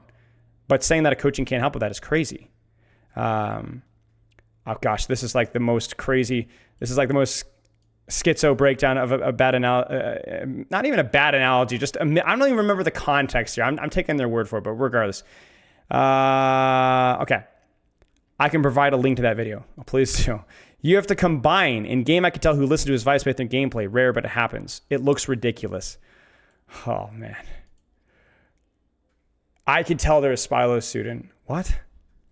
The game is about combining things together, so your practice should mirror that. No, it should not. No, it should not. You should. Okay, so you guys, all right, I want you guys to watch something with me. I'm going to subtly plug a very, very useful video. All right? Because you're almost there. You're almost there, but you're just not quite. You're just not quite. Skills. I want you guys to listen to this video because I learned something from this video, right? You're almost there. This is a 4-minute video, and I want you guys to shut up and listen, because this might be the most important 4 minutes of your week. Skills are hard to learn because you can't break them apart into smaller pieces. A skill like brewing a cup of tea involves a discrete set of steps that can each be practiced alone. Pick up the kettle, pour the water, put the kettle down. You could practice each part separately and then put them together without too much difficulty. But many skills involve interdependent parts. Playing StarCraft, for instance, involves a bunch of different skills that all depend on each other. You have to collect resources, build buildings and units, scout your opponent, attack, defend, retreat, and overall respond organically to what your opponent is doing. Your overall skill level depends on the interaction of all these different component skills, but you can't really practice them separately either. So how do you get practice at a highly interdependent skill like this? There are many ways you might go about it, but a very simple and effective way is just to change what you pay attention to. An old study on a video game that... Does that sound familiar? Change what you pay attention to. Have you guys seen any of my live coaching? Any of my live coaching? Think creatively about your positioning. Not, right? Does that sound familiar? The guy criticized me for saying this exact same thing. All right, let's keep going. I guarantee you have never played before, called Space Fortress, illustrates this idea pretty well. Not this one, not this one, that's the one. Space Fortress, like StarCraft, involves a lot of interacting parts. The researchers split learners into 4 different groups. The control group played the game for about 6.5 hours over the course of 10 different practice sessions. The other 3 groups played the game for the same amount of time over the same number of sessions, but the researchers gave some special instructions to these groups. Researchers instructed Group 2 to pay attention to the ship controls over the first 6 sessions. And the last 4 sessions, they just played the game just like the control did. Controlling the ship is pretty critical to doing well in the game. Researchers told Group 3 to pay attention to the placement of mines around their ship. Mine placement is also apparently another important aspect of doing well at the game. And the 4th group was instructed to pay attention to ship control for the first 3 sessions, mine placement for the next 3 sessions, and then, like the other groups, the last 4 sessions are the same as the control. They're not told to pay attention to anything in particular. Notice that if you were just to look at this from the outside, every group seems to be doing the exact same thing for the same amount of time. The only difference is what the groups are paying attention to. In the beginning, the group started out basically the same, but over time, as the power of attention began to take hold, group differences started to emerge. After 6 sessions, the control group, which had just played the game but didn't have any particular instructions about what to pay attention to, they were scoring about 1,000 points. The 2 groups who had focused on one aspect of the game for those first 6 sessions were scoring about 1,500 points per game. And the 4th group, who had focused on 2 different aspects of the game during those first... Notice that the people that focused on something did not dramatically improve better than the gray folks at all. In fact, the noticeable gap of focusing on one thing really only showed later in practice. Just remember that next time that you get feedback. You're not going to be improving immediately. If you ever immediately improve after feedback, it's because of the confidence. It's not because you're able to implement the feedback perfectly. First 6 sessions was scoring about on 2 different aspects of the game during those first 6 sessions, was scoring about 2,000 points per game. After that, all groups continued to play the game like normal for the next 4 sessions. But that didn't stop Group 4. They continued to learn more than Groups 1, 2, and 3 over the next 4 sessions. This is a finding that has been replicated in various other contexts as well. Paying attention to just one aspect of the skill helps our brain to create meaningful building blocks for the more complex skill. We can pay less attention to the other parts, build the pieces we need, and then integrate them together over time. So the next time you are faced with learning a complex, interdependent skill, try this method out. Just pay attention to one aspect of the skill for a little while, then pay attention to another aspect of the skill, and maybe another aspect of the skill, then come back to that original thing that you worked on again. I'm willing to bet that you would get greater learning gains that way than if you were to just practice while trying to pay attention to everything equally all at once. For more on how attention Okay. Do you understand what I'm saying? Do you understand what I'm saying? Do you understand the analogy here with Overwatch? Developing one skill at a time, changing that skill. And then this is something that I learned. This was about 6 to 7 months ago. But allowing time for you to just play, to try and put it all together, right? To not constantly, I've told some of my students, maybe some of you guys have heard this, that I want you to have maybe a day a week where you just play to win. You just try to put it all together. Because this person, again, like this person has they understand. They're so close. They're so close. But this is why it's so important that you understand these things, right? And I think what ends up happening is that we can get very caught up in overthinking things, right? A lot of this is just common sense. It's just common sense. You focus on one thing at a time. I mean, it's how anything and anywhere is learned. And in these complex skills, sometimes we feel like we're not allowed to apply the rules of the game, but that's not true. Sometimes you gotta be comfortable with losing some games because you're putting extra attention onto your positioning. As we saw, the lines were not going way higher immediately. So if you focus on one aspect of your gameplay, it will negatively impact other aspects of your gameplay. Yes, it will. Yes. He's so close. Because you practice them less. Well, you're not practicing them at all if you're not focusing on anything anyway and not combined with other things. Right, exactly. What I find silly about this post is that in real sports, athletes don't just play the game to practice. They practice specific skills to improve. Why would Overwatch be different? And that goes the same thing with like, why are, high-ranked players not better coaches than coaches? It's the same thing. It's like people somehow get in this Overwatch mindset and they just forget everything that they've learned about life, whether it's from their school or sports or literally anything else. And like, oh, it's different. No, it's not. It's the same thing. This is the same thing. I coach this stuff in mixed martial arts. How do you guys think people get better at jiu-jitsu? Or MMA. You don't throw them into the ring and say, fight. No, you have to. We're going to do it over and over again. Jab, cross, guard. Work on your footwork. All right, let's practice that together. All right, now let's go back and drill the individual aspects over and over again. You practice the whole, you practice the part. You practice the whole, you practice the part. It's over and over and over again, right? But this is in before somebody says, wait, you were coaching MMA? Can you beat Conor McGregor in a 1v1? Or if you can't, then you're a fraudulent coach. And I could, by the way. Okay. Another thing I saw a coach complimenting someone's aim based on how well he did on Vaxta. And another coach telling that Vaxta isn't good for practice. And another video suggesting Vaxta. Oh my days. If this person is still talking about me, why would I not recommend Vaxta? Why would I recommend Vaxta? Why would I? Vaxta is good for warm-up for Hitscan players, because they can just focus on their aim. But it's not great for flankers, tracers, and Genjis, and so on. Again, this person is looking at it from total ignorance and then says, oh, he's inconsistent in the advice. Well, because that's because everybody is different and the heroes that they play are different. Vax is good for some characters, bad for other characters. Unbelievable how that's the case. Vax doesn't tell how good someone's aim is because they're not under pressure.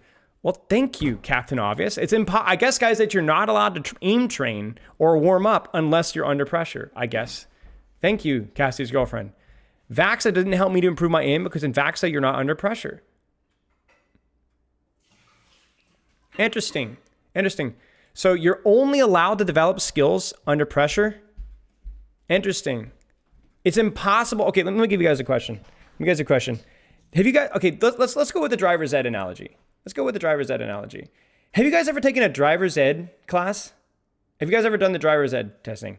They will not put you on the road until you can, on a driveway or a parking lot, drive around cones. Until you can do that, they will not put you on the road. Why? Because if you can't do it not under pressure, then you can't do it under pressure. So driving around cones is useful, especially if you're a brand new driver. My dad did it with me, not with cones specifically, but in the parking lot, because I wanted to make sure that I was good enough not under pressure, so then I could translate the skill under pressure. That's why Vax is useful, not just for warm-up, so that you're able to practice some of your mechanics not under pressure, and then trying to apply it in the real world. It's scaling. You don't just drop somebody into the deep end. You put them with a little, 3 or 4 years old, you put little flippers on in the water, all right? The shallow end, right? You don't throw them face first in. Again, this is just stuff that you take it outside of Overwatch, and this sentence is just absolutely brain dead. And again, I'm not correcting this just to punch down in some random Redditor who has, I think, some good ideas here. It's because, it's not even because I need to defend my reputation here. I don't need to defend my reputation versus random people on the internet. I'm not at that point where that's a problem for me. The problem is that this stuff is out there for a lot of people, or at least is in the back of their minds. And even if you guys don't think this is a good reminder of why this stuff matters. I saw a VOD review of someone playing in my rank and with my hero. The coach who doesn't play much didn't see some of his mistakes that I as a person, oh my gosh. This is my favorite one. My favorite one is when I get the backseat Andes. I have these YouTube comments. I have to delete them sometimes because they're so insulting. But sometimes they're not insulting. So the backseat Andes that say, why didn't you tell him to do this? Why didn't you coach him about that? Chat, why don't I pick up all the time on details? Why don't I draw to light? Why didn't you say that he made that mistake there? You guys just saw what I coached today. You guys remember the Ramattra coaching session today? There was a lot of goof ups with the cover and sometimes even a little bit of stuff with the target priority and a perfect placement of the cooldown usage that we didn't talk about. Why? Am I a fraud? No. Too much, lowest hanging fruit. They're not, right, exactly. You need, sometimes what matters with the player most is not that stuff. Sometimes what they need to hear, it's what's most important is something this. And so we put the other stuff aside. It's distractions. We focus on this. It's okay. Let's really work on your mindset. And for that player that we worked with today, it wasn't even necessarily the gameplay. It was like his mentality going into scrimmages was screwing with him, right? Okay, imagine if I had gone with a Ramattra player today and started lambasting him about him dying with shield up and nemesis form. I would have been an absolute fraud of a coach if I had done that. An absolute fraud. Absolute fraud. You sometimes have to overlook things. Now, does that mean that you always overlook little things? No. In fact, if you've seen some of my sessions, I just had a Silver Sojourn coaching session just this week. Will be posted on Spilo 2 later on. And Silver, we talked more about micro than we did about positioning. I know, can you believe it? A coaching session not talking about off angles. You want to know why? Because his off angles were actually okay. But he had a lot of really bad mechanical habits. And so we talked about those mechanical habits because they kept popping up. We talked about his jumping. We talked about a little bit about trigger discipline. We talked a lot about his disruptor shot placement was often at chest height when it needed to be at the floor. So those little things, because they amplified every single fight, they needed to be corrected. And ironically, we didn't nitpick as much some of the off-angle stuff because it wasn't a huge issue. It was an off-angle. So you need to recognize patterns. You need to read what's important to the player. You need to be able to quickly prioritize stuff. Right. Exactly, Aerothal. So this is, again, something that would make absolutely crazy. I've worked with coaches in my life who obsessed over little details and went over every single thing that they did wrong. And they were the worst. They're the absolute worst. They lack the social awareness to be like, hey, I get it. Can we move on? Or what and they'd give me a shopping list. And I remember I always felt very overwhelmed and didn't feel like I learned a lot. And if you guys have ever had somebody like that too, it's exhausting, right? It's exhausting. So it's just, again, this is just outside of Overwatch. Nobody thinks like this, right? I remember, it's funny though. It's kind of, actually, that's not even true necessarily. I remember there was this is going to be a throwback. There was a Lord of the Rings Online 6v6, little an internal scrimmage stuff that people were doing, and I was participating in them. And I was playing a new class. This is a long time ago. And I was setting myself some goals of how I needed to practice some ability usage because I kept messing up this combo. And I was playing this class, I had to do 20 different things. And I was a little overwhelmed. So I was really prioritizing building the habits of a couple of skills. And dude, people could not understand that I would be why aren't you doing this and this and this and this? You're just bad. I'm I've never played this before. So I'm going to focus. And they're like, no, well, why don't you just, it's people are just, they'd have no concept of how to improve at anything. And it shows. It shows. That's why people don't get good at stuff. That's what you don't want to know. That's why. Okay, I don't know. It's crazy to me how many people struggle to learn things and then they don't actually learn how to learn. Anyway, he told him things that were common sense, nothing out of this world, no ingenuity. This makes me mad. This makes me mad. My favorite part is when people, this one does hit a little too close to home, where people are like, oh, Spilo is good for basics and stuff, but he doesn't. This is how you get good at Overwatch. Go watch a CarQ video. If you want, or not, and by the way, this is, CarQ makes good content, good tips. This is not at all versus CarQ, but you don't need ingenuity necessarily. Sometimes you do. Sometimes you need to be creative. Sometimes, but ingenuity? John Wooden is very famous for being, like, he actually was a self-described not that smart strategic coach. But he just had a system, was good at explaining it, and kept players accountable and gave them over and over and over again. This is because, you know why people like this? Because it's sexy. It's sexy. It's fun. It's exciting. Oh, I didn't think about that. You know, it's actually funny. There's a pattern between coaching sessions that I had back when I was a less experienced coach, where I come up with this crazy new, like, oh wait, like a detail, like, oh, and the player's like excited, and then it doesn't like really actually do anything. It's not exciting. The player would have picked it himself up if he just played a little bit more. Not likely. Remember the system, right? Remember, the coach's job is to direct your attention or to give you habits, right? And the funny thing is too, is a lot of times people don't realize how bad they are at fundamentals until they see it from another person's perspective. How many times have I gone into a coaching session with a player that's familiar with the concept of off angles, but doesn't realize that how much they're trolling without it? The more you know the basics, the more your mind has room for creativity. Yes. So you can even VOD review yourself. Yes, we love that. That's great. That's important. That's crucial. I've made 2 guides on it. It's so important. I should probably do another one that's more up to date on how to do it anymore. Great. And play worse after that, because in your mind you pictured how you should play, but it's hard to play because you're under pressure. Oh no, we were so close. We were so close. You had me in the first half. So how should coaching be? I don't really know. I never claimed to be a coach, but I have an idea.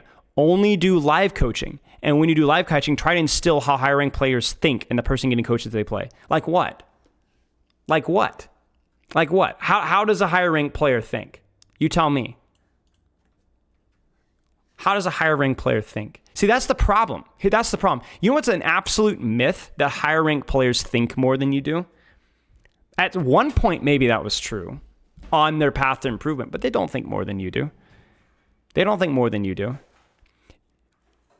don't think anymore right now as a barely masters, washed up old man than I did when I was a bronze or silver player.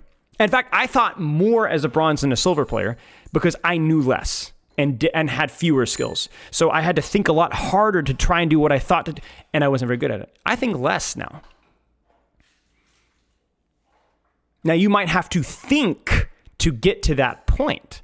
But the reason the high-ranked players are good is because they've thought and done things these little things so many times that they just do it, right? Build the quote-unquote muscle memory. Yeah, it's just instinctual action. It's pattern recognition is what it is. You know, you know what? Screw this guy. I'm going to use the car driving analogy. When you drive a car and you see a stop sign, you're not thinking, stop sign. Oh! Stop sign. No, it just happens. Like it's like a pixel of your brain. Like it's one neuron, right? It doesn't even happen, right?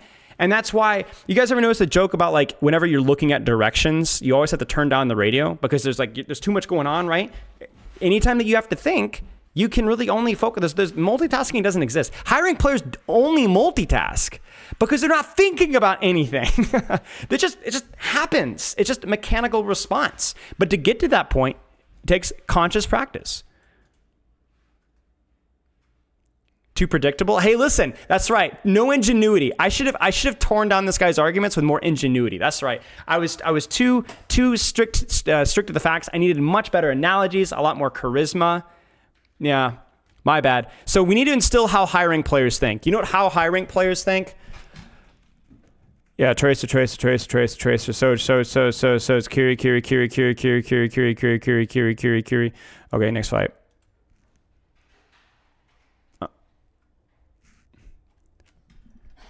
Do you think they're thinking? Like, come on, guys. They're just playing the game. So how do you get to that point, right? You know? Come on. Like, they're not like, well, they're calculated this, and then I knew that they're going to do... Like, those calculations, when they're happening, are just happening so fast that it's not even a calculation. Like, here's the analogy for you guys. What's 1 + 1?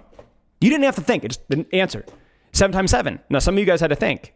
Some of you guys didn't do enough arithmetic in elementary school. 12 × 12? 13 × 13. 8 divided by 4. 25 divided by 5. right? You get what I'm saying? If those things aren't happening instantly, it's not that you need to be thinking, oh, you're dumb, your brain doesn't work. It's you need to think about those things, do those things over and over and over again until the answer literally just pops in your brain. I'm a big phonics guy, right? I think phonics is a great way to learn how to read. Probably the best way. I think the best way to learn how to read. But the goal of phonics is not so that you sound out every word for the history of time, but I just sight read. I memorize how every word looks. But if I ever come across a word I don't know, I sound it out, nothing, because I know how to do it. So I have that system just in case I need it. But I just bam, bam, bam, bam. I don't think about reading. It just happens. Am I hooked? Oh, I'm definitely hooked.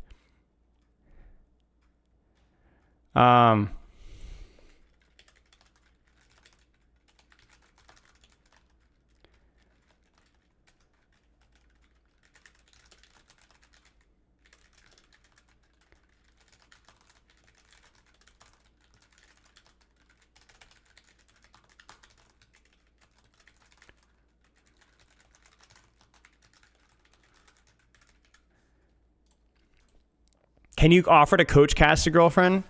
No? You want to know why? You want to know? As a dyslexic, I might go confirm Palato, yes. works. Yes. In fact, part of the reason why dyslexia is worse with sight wording is because the number of shapes looks familiar until you break it down. Okay, so chat. Why would I not want to coach cast a girlfriend? Tell me why. Go back to the very start of our conversation. Why would I not coach cast a girlfriend? Why would I not do it? Hello? Yes, great point. He doesn't want coaching. Right, he or she doesn't want coaching. Right. They've already made up so it's not that it's the biggest factor in a coach is your relationship with a coach and your interest in the coaching. They don't want coaching. I'm not gonna offer coaching. It wouldn't do anything. I'm not good enough to you can't teach motivation. You can create an environment if you're working with somebody for a long time, but that it's almost a social or emotional thing at that point. You know, I'm not saying this person is stupid. I'm not saying, right? Sometimes it's good. This is a good, like if it's bad information, shut it out, right? But yeah.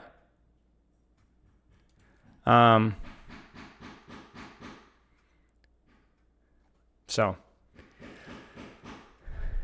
Right. If you don't, you can't get clean if you don't want it. What was the comment about language? I'm gonna go back and read this here. It's like learning a language. Actually, at the beginning, you have to translate everything, but at one point, you don't need any more. Everything makes sense. Right. Exactly. It's crazy to me though that it's just like anybody that's learned anything knows this stuff, and yet this is not just the casty girlfriend. This is like a lot of people think this.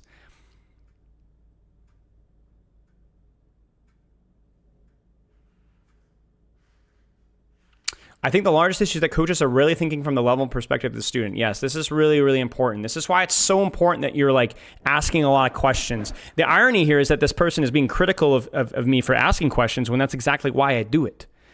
You got to get to the root cause of like what this player's thinking and why they're making that decisions. And honestly, I'm not perfect at doing that. I'm really trying to work at that.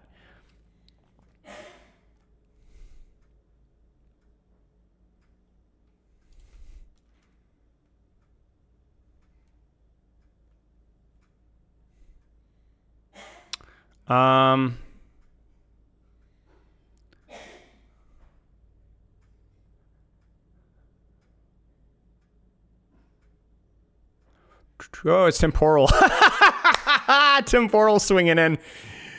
If you don't think this can help players, your issue isn't with coaches with reviews. I do think VOD reviews are very important, but something that you shouldn't repeat. Let's put it this way. Once you've VOD reviewed, that's why I rarely do multiple VOD reviews back to back, especially if I'm repeatedly coaching somebody, because at some point you just need to practice applying the information. You don't need more new information. I think VOD review is a good initial opener, but then ultimately you do want to go back and apply it. It's you can have too much protein. You know what I'm saying? When I do them 1 month apart, sure. I mean, I think self VOD review is good. I think keeping a status check on stuff, but ultimately like a good, nice, long 30, 45 minute VOD review is like, that's a once a month, once every 2 month thing is really. Yeah, exactly, Poke. You good? Yeah.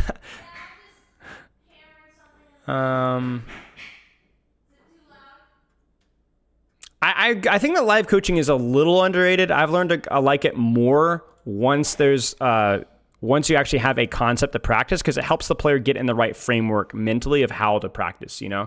So if you guys have watched me do live coaching, it's not really spitting, telling them what to do, but telling them one thing to do over and over and over again. Remember the video that we just watched, the 4-minute video? It's like where to put their attention. That's the value of live coaching. It's saying, yo, idiot, this is where you're putting your attention. I don't even necessarily tell them how to do it. I just tell them to put their attention on it, right?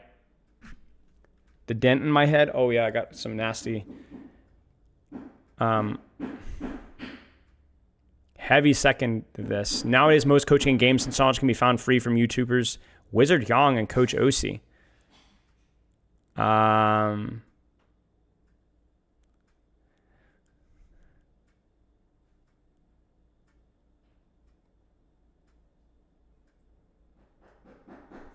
mean, we talked about that already.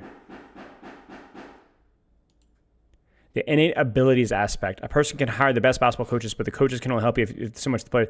J3, but like, what innate abilities? Reaction time? Wildly overrated. Wildly overrated. Quick thinking. How do you develop quick thinking? Mouse control. How are these players just naturally good? Where's the science on this? There is? Based off of what? Chess and juggling related to innate abilities? No, they're not. In fact, okay, this is a funny thing. You guys want to know something funny? Here's something funny.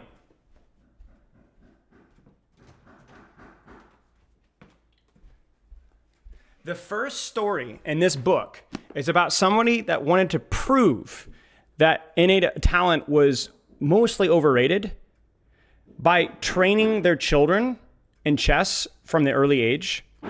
And shockingly, they were world-class chess players, both of his girls. Now you could say, oh, well, there's something that you learn in childhood. And I would agree with that. I think that there is some, I made a video about this, like some of the skills that you develop earlier in life help you to get better at other things. Like, let's say that you've never played first-person shooters, that you have no competitive experience whatsoever at all, no strategy experience at all. Yeah, you might have a harder time with Overwatch. Doesn't mean that you can't get there. It just might take more work. What I've learned more often than not, that talent is desire. If you are more inclined to enjoy chess, you're more likely to get good at chess. So if we're talking about innate abilities, it's the enjoyment of what you're doing. And I think that's where people get confused. Because besides reaction time, quick thinking and mouse control, that practice. Like, I remember people used to say, oh, you must have like photographic memory, or like you're like a, freaking Rain Man out there with your math abilities. But you know what I did? I just did my times tables. My dad made me do my times tables in addition when I was like 7 and 8 years old. That's it. And most of these kids I knew never did that. Like, I knew these kids, and I knew they never did basic arithmetic. So no, they're like, oh, you're gifted. And that used to really hurt my feelings, because that downplayed the amount of work they put in. And so then, see, no offense to electronic device, is this downplays the work put in. I had no first-person shooter experience going into this game. Zero. I was playing on a laptop on like 60,000 eDPI with ranked anxiety, no idea what I was doing. And the educational stuff back there was terrible. And I got to Grandmaster on largely my own merit, because I played about 3 hours a day with goals over and over and over and over again for over a year. It's insulting. It's insulting. This should be a cold water take. I mean, it's not. It's there's no science at all to back yourself up on this.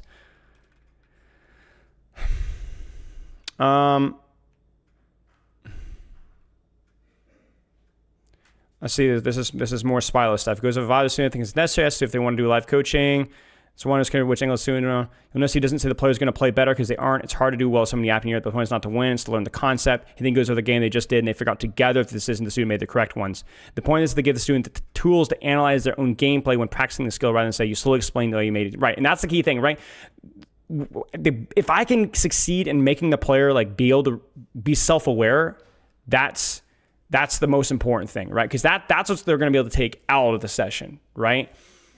Hopefully, it's an understanding of, even if it's just a little bit better, right? Everyone has a gift, but a lot of times it's that deep childhood interest. I agree. I 100% agree. I think that the talent is the childhood interest of the things that you were developed doing. I think the only thing, okay, what's interesting is you guys want to know, like, the only thing here that is, like, quote unquote, they prove that there was talent that they found out, at least that's like height, bone density related, right? It was actually, I think, perfect pitch. Perfect pitch. And actually, if I remember correctly, there is an example of somebody teaching themselves perfect pitch, but it took like an ungodly amount of time when they were older. At a certain age, for whatever reason, it doesn't work. Now, the irony is that perfect pitch is not even that good. It doesn't really help you. It's not much of a use for as a music. And in many ways, it can actually be obnoxious. It can actually be a hindrance. Governed by culture? I don't know. I'm just telling you what I read from the book. So if the science has changed in the last 10 years, you do me.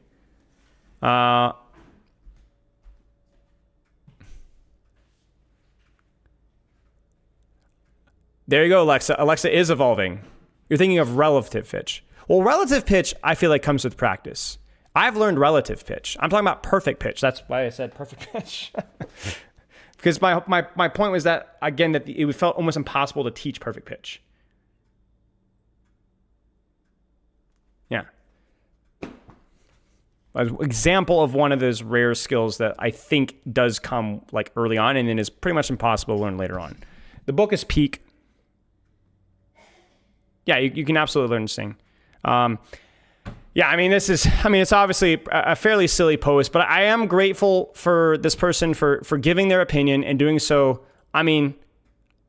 respectfully. You don't have to agree to be considered respectful, right? Like, you can say a critical thing. Wait, where did it go? Okay, there it is. You can disagree and be respectful. And I feel like this person was like, from their stance and their position, they clearly had some issues, right? And I think that there's a lot of there's a lot of fair criticism, a lot of good ideas floating around in here. It just isn't there. It just isn't. They're just not quite there. So I think the big priority I hope you guys learn something. I hope you guys learn something from this, because I really do think this is useful. Hey, Spilo. I just hit plot again. Congratulations. Search your name on Reddit and see what you find. Bro, I'm not doing that. I used to do that more because I was looking for, I remember there's one point in time when somebody linked me an Overwatch University post for looking for a review of my coaching. And this was like a long time ago. And people were like, oh, he only does roast coaching and he's really mean, whatever. And I was like, bro, that's not true. And so I was like, bro, I need to be looking up my name more. I need to make sure that and then as I got more popular, two things happened. One, I got an ego because there was mostly people saying like really, really nice things about me, which, it's like, I don't need that to be motivated to do what I need to do. Like, that's just random strangers. I appreciate it, but it's not been. And then occasionally there was like some like really rude or insulting or just totally off base comment like this, right? Maybe not like worse than this, honestly. And I was like, why am I doing this? I'm getting too big of an ego from like pumped up from little things that shouldn't be motivating me. And then I get like, it literally would ruin my day. Like I'd be thinking about that comment, man, all day long. I was like, bro, I gotta stop doing this. So I stopped doing it. I stopped doing that. I paid Spilo $1,000. Yeah. So it's like, I've learned that like, you be very cautious with feedback that you're taking from people that don't know you, right? You should pursue feedback aggressively, but do so from trusted sources that are going to be honest with you, or go out of your way to look for feedback, which I've done many times. I have, check this out. You guys want to see something wild? Check this out. So this is the lifestyle stuff. There's like social media, 2000 steps walk. There's floss week, right? And then this says hard matchups and speak clearly. These are two little things that I've been working on in my coaching recently. And I've also been working on one little thing that's not on there is I've been trying to get in the habit of asking why this code whenever I can remember. Which I've been doing mostly about like when they send me a VOD, why this code? Because a lot of times the answer to that question is very insightful. Like, oh, I chose this code because I didn't know. And what we do is we can get to some root cause analysis because once I find out. Now, sometimes it's just that was the most recent game, whatever. But sometimes people's decision making when it comes to choosing the code can help me do a better job. Called you a fatty and punched you in the arm. Yep. Yo, what's up, Mineral? Long time no chat, mate. You done with your ums? Yeah, I've moved away from my ums. I practiced my ums for a whole week. I feel like I got a little bit better. I stopped practicing them. Here's what happens. When you have a sticky note like this and you stop paying attention to it, it's time to move on to new feedback. Because if you stop paying attention to it, it means that you're not practicing it. So that's why I never practice something for longer than a week or two. Because I lose the intensity needed to actually make change, even if I don't really fix the problem. Sometimes I've actually moved on from stuff that I made zero progress on at all because I didn't do it. But I know that keeping it there is not going to change things. So you don't edit out any of the ums, Ryan. Screw you, man. I'm gonna beat the crap out of you at LAN, man. Like I tell you what, we're gonna oil up. We're gonna get in our sumo wrestling stuff. It's gonna be gut versus gut. You hear what I'm saying? I'm gonna send you flying. I'm gonna send you flying out of the ring, bro. You're gone. You're gone, dude. You're gone, dude. Guys, you remember the thing? Never meet your heroes. You know what I'm saying? Is that a phrase? Never meet your heroes, or whatever. Yeah, never meet your heroes, because if you ever saw me at LAN, you would just be either moved to tears with the beauty of what you're seeing, or you would be so intimidated you wouldn't even want to introduce yourself. That's all I'm saying. You need to analyze the developer's treatment of Symmetra over the years and provide a solution that's healthy for the player base. I actually, okay, here's the funny thing about Symmetra. The Symmetra discussion prompted me to come up with a video idea, which is going to be like 1 or 2 fixes for each character. You guys know we did like the full rework program. I would like to go through for a lot of the cast and give like one suggestion. If I could give like one balance change for each character, what would it be? And this Symmetra discussion is actually what prompted that idea. How's the game nowadays? Any fun? Yeah, I mean, I like it. It's fun. I like coaching it. The content side of things is good. I mean, I think there's a lot of things to be negative about, but I think the development team is a lot better than the Overwatch 1 team, despite the the tank issues, the 5v5 things. But he will sumo wrestle you in sight. Yeah. How you been, Mineral? How's the programming and the coding? I forget exactly what you're doing. I remember watching a couple of your videos. I want to say a year and a half ago, I think, when you were transitioning to what was next. He was wearing socks and Birkenstocks. That sounds familiar. What are Birkenstocks? Is that like a sandal? Is a sandal a Birkenstock? What is a Birkenstock? Yeah. Oh, no, dude. Okay, I have a distinct memory of being 5 years old. I don't even know why I did this, but my dad was wearing socks and Birkenstocks or something like this and I asked my dad, please don't wear sandals and socks. I was 5 years old. I never said anything like that to my dad ever. And I don't know why, that somehow bothered me, man. I never wore sandals as a kid, bro. Something about sandals just freaked me out. Men with sandals. Something about that just doesn't vibe with me. What is these pictures? Men with sandals. It just doesn't work. No.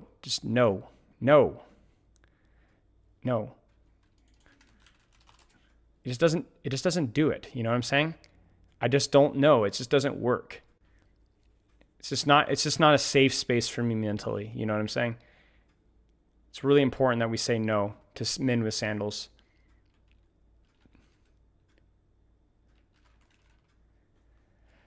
Going good, doing software system development, relatively fun and nice to not work esports schedule. Good for you, mate. Good for me. Yeah, I definitely feel that. I think obviously being self-employed means that there's always more stuff to do. And so it's a constant battle, but I do think for sure my schedule is more manageable than esports. For sure. Wait till Spilo becomes a dad? Nah, bro. If I become a dad, I'm going to be wearing short shorts. I'm going to be dressed like the 70s, but way better. If you meet with sandals, I will sumo wrestle all of you guys. I will knock you out. Like a punch, bro. But not even physical assault, you know what I'm saying? Because I can't technically say that, but just bam. What's up, Will? Gladiators? What are gladiators? What does that mean? Am I missing context here? I would not be the most typical American dad. I am very atypical. I think in most things. I'm weird, man. I get up, I walk, I read, I exercise, I work. Guys sitting out there watching The Office rerun 7 times in a row and eating your McDonald's and eating hot chip and lying. I'm just different, man. You guys wouldn't understand.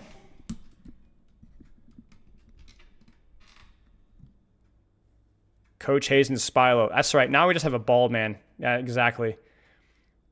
Pulling the T-Jock Bonnie jump scare and people with sandals. That's right. David Goggins? No. I have one of his videos on my to watch, but I haven't had a chance to watch it just yet. That's exactly what a dad would say? Okay, dude. Is this the Riverdale speech? I don't know what that is. Is that a show? All right, what do you guys want to watch here? Overwatch sucks and it's not Blizzard's fault. Oh, there's a lot of videos here to look. Let's get out the juice here. We have SK. Yo, Tusk. All right, fine, mate. We'll look at yours first. Spilo sneeze right now. This is a test. CBA, dude. Bro, what the frick is this quality? All right, all right. Nice.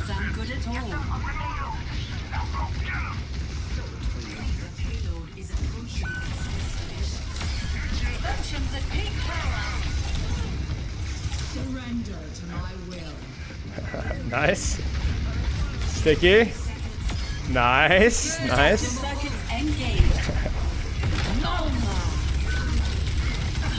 Nice.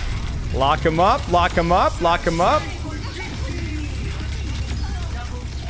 Nice. Nice, Tusk. Nice. 12K. Nice job. Nice, dude. Nice, dude. Nice, dude. Well done. That's good. That's good. That's good. That's good. That was good. Overwatch sucks now, and it's not the player's fault. That one would be interesting. Dealing with toxicity. I already saw this one. This one was like pretty inoffensive. We could talk about Hitscan.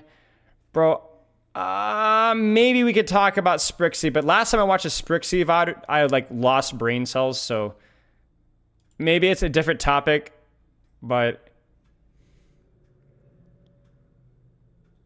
Orisa, Overwatch 2's hostage hero.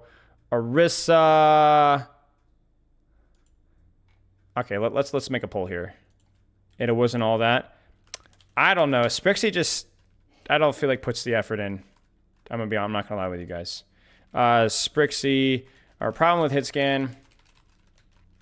SK community. Overwatch sucks, but not game. What else here? Orisa. We'll look at a few. We'll look at a few of these guys. We'll look at a few guys. What one more? Dealing with toxicity. I kind of want to watch the casual video because I like casuals as these videos. But you guys vote. At least order of. We've already watched Wizard's video. We talked about target priority, and actually, I didn't love the Wizard Hyung video that much. And I'm actually going to make a response video at some point. Not necessarily directly responding to Wizard Hyung, but responding to some of the concepts. It's me, your only viewer. Oh, welcome. Thank you, Ragdoll. I was feeling kind of lonely, honestly. It was just me and the voices, and it was getting really awkward. I've created the illusion that you were streaming to a large audience, but here's the truth. All those people in the chat are me, and now for you to be convinced of this, I will send you this message from all my accounts. Yo, thank you, Ragdoll Torty. I appreciate that. I thank you very much for doing that. You didn't need to prove it to me, though. I believed. The question is the more this gets spammed, does this mean that Ragdoll is brain damaged, or am I brain damaged? Guys, what is schizophrenia multiplied by 10? Is it like quadro? We need like a quadrophrenia or 10, like, I don't know. All right, SK's video. All right. We all are? Dude, is John Prostrate? Types this, we're done. Dude, John Prostrate ain't here, right? John Prostrate isn't here. No way John Prostrate isn't here. Is John Prostate here? I don't think he's here, guys. No, he's not. Surely he's not here. I don't think he's here. I'm looking at my viewer thing. I don't see John Prostate. Doesn't mean that he's not watching from above, you know? Okay. You're the second viewer? Nice! Guys! 2 viewers. All right. Okay, let's watch SK's video. Here's what I'm gonna do. I'm gonna apply a good psychological habit here. Overwatch sucks, and it's not Blizzard's fault. Here's my thoughts on the issue. Yes and no. As a game, you create a culture. You make it, but sometimes you create a culture, and the culture can, what's the term? Persist? What is it? Carry over, continue. What's the term I'm looking for here? Basically, can evolve. No, it stays the same. It cycles. It keeps doing the same thing over again. Like can develop. Never mind. Anyway, but you can keep things bad. Like in Overwatch, I made mistakes. People think Overwatch sucks. It did. It's not as bad anymore, but people still think it sucks. And if the community recycles, no, don't worry. But basically, the thing is that it forces people just continue to cycle things over and over again. We talked about this, like where the psychology, people tend to be very much something's bad, something's really bad, something's good, something's really good. People tend to work very much in extremes and snowballs. SK is a known Blizzard shill. Oh, come on, bro. Can we just stop with this shill? Can we just, if you are a content creator, you like the game of Overwatch, so you're gonna have a passionate opinion about the good things Overwatch does and the bad things Overwatch does. Like, come on, guys. Like, obviously, SK enjoys Overwatch. Obviously, SK is gonna have an opinion about stuff, and the fact that SK made a video about this probably means that this is a different topic. Like, I've been known to make videos on a different take, even if it's just playing devil's advocate. Community definitely influences enjoyment of the game, but game influences the community. That is true. I am a paid Marvel shill. No, this is on extra SK. So, all right. My thoughts is that I think Overwatch is fun. I think there are aspects of the community that are really bad. I think things have snowballed because I think what happens is the game influences the community behavior. Community behavior influences community perception. And at some point, you have to break the cycle. Like, a community can fight the tide, but I do think the game has to make systemic changes to make the community perception better. So let's take a look here.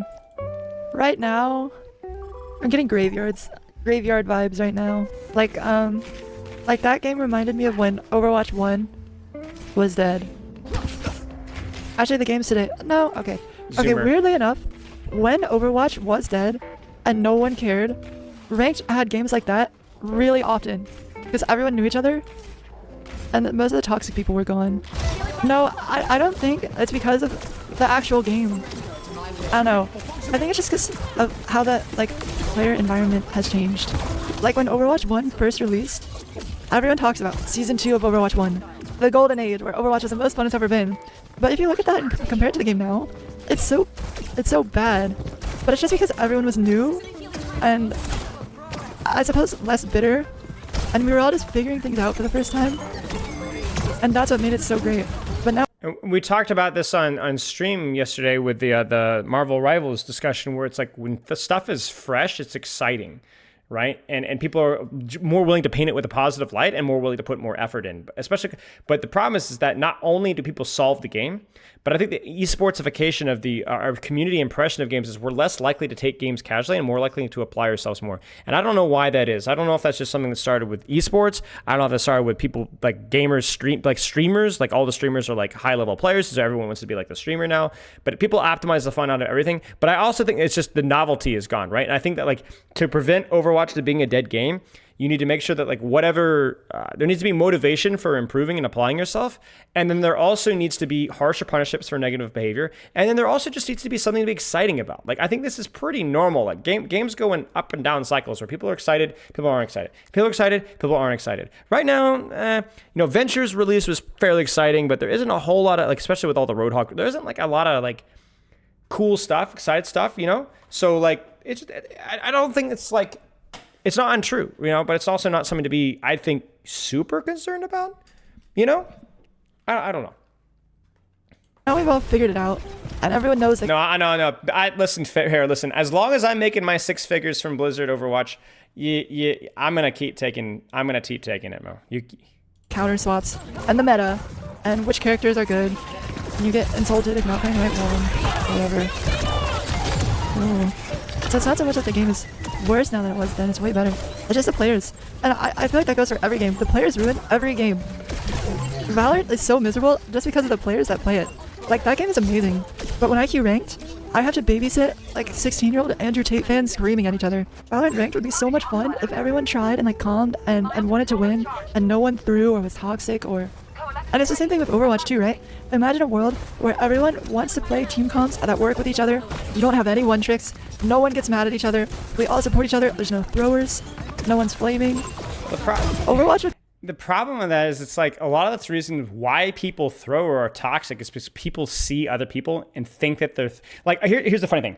The biggest percentage of throwers in Overwatch are people that think other people are throwing and then throw. Without exception, that is a number one reason for people throwing the game, is they see somebody else pick the wrong character or play it the wrong way or make a mistake or they're not doing what I think they ought to be. And so they're throwing, so it's not worth putting effort in, without exception in all ranks. That's the irony there. That's the irony. So the problem is it's like even asking like, I want people to play, good comms. Well, then the problem is that everybody will agree with that statement. But you actually have to think about like, why are people toxic? Why are people not playing the characters that they want them to play? You have to address those issues, and obviously you really can't. But it is worth at least the conversation has to start there. It'd be the most amazing game ever. Right, exactly. The whole Crimso interview with like the Overwatch League scrims, right? Why is Decay trolling? Because he thinks his teammates suck. Because he thinks his coach suck, and they're not putting in effort and they're not trying. Decay is wrong, but that's Decay's impression. So it's like, Regardless of the meta, if that happened, it's like it's us that ruin it. I feel like that's the same for every game.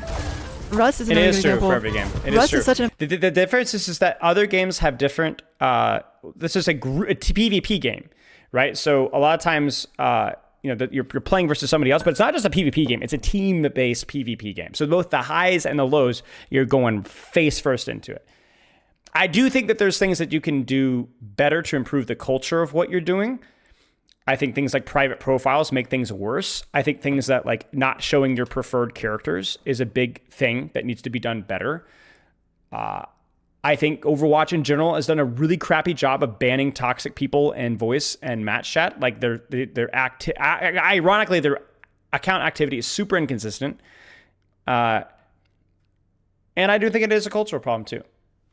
amazing game, but the way that people play it ruins it for everyone. Roof campers, people saying the N-word over voice chat constantly, people that play in groups of 30 but refuse to take any risks, so they set up next to like a gas station and just farm it for the entire wipe and tech tree up. They basically don't play the game, they play one grid simulator. So not because of the game, Never played but Dust, because but the way yeah. the players have chosen to play, Or Rust. the game is incredibly boring because people won't take risks.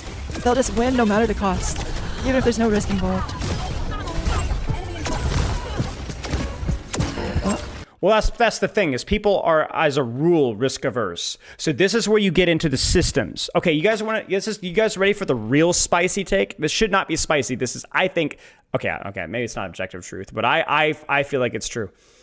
This is why characters like Ana and Tracer and Lucio and Winston and Rein are good for the game, because you can't exist and get value. Even Ana has to look for some form of proactivity. Your entire kit isn't around denying action.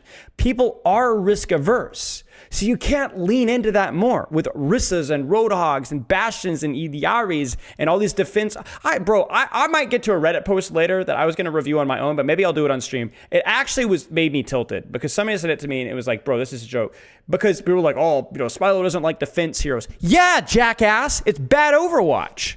It's bad Overwatch. It's bad. It abuses psychology that's all people already lean into anyway. But people, like, the thing is like, life is exciting when you take risks and do things and engage. But we're risk averse. So we have to be pushed outside of our comfort zone. And when we do, we're like, wow, I like the sunshine. It's great. It feels good. Yeah, screw off, Herloaf. But you see, the thing is, the difference between you, Herloaf, and the way you play Bastion, and the way the average gold, plat, bronze, silver, diamond player counter-swapping the enemy Winston instantly sits in the backline, plays Bastion, is night and day.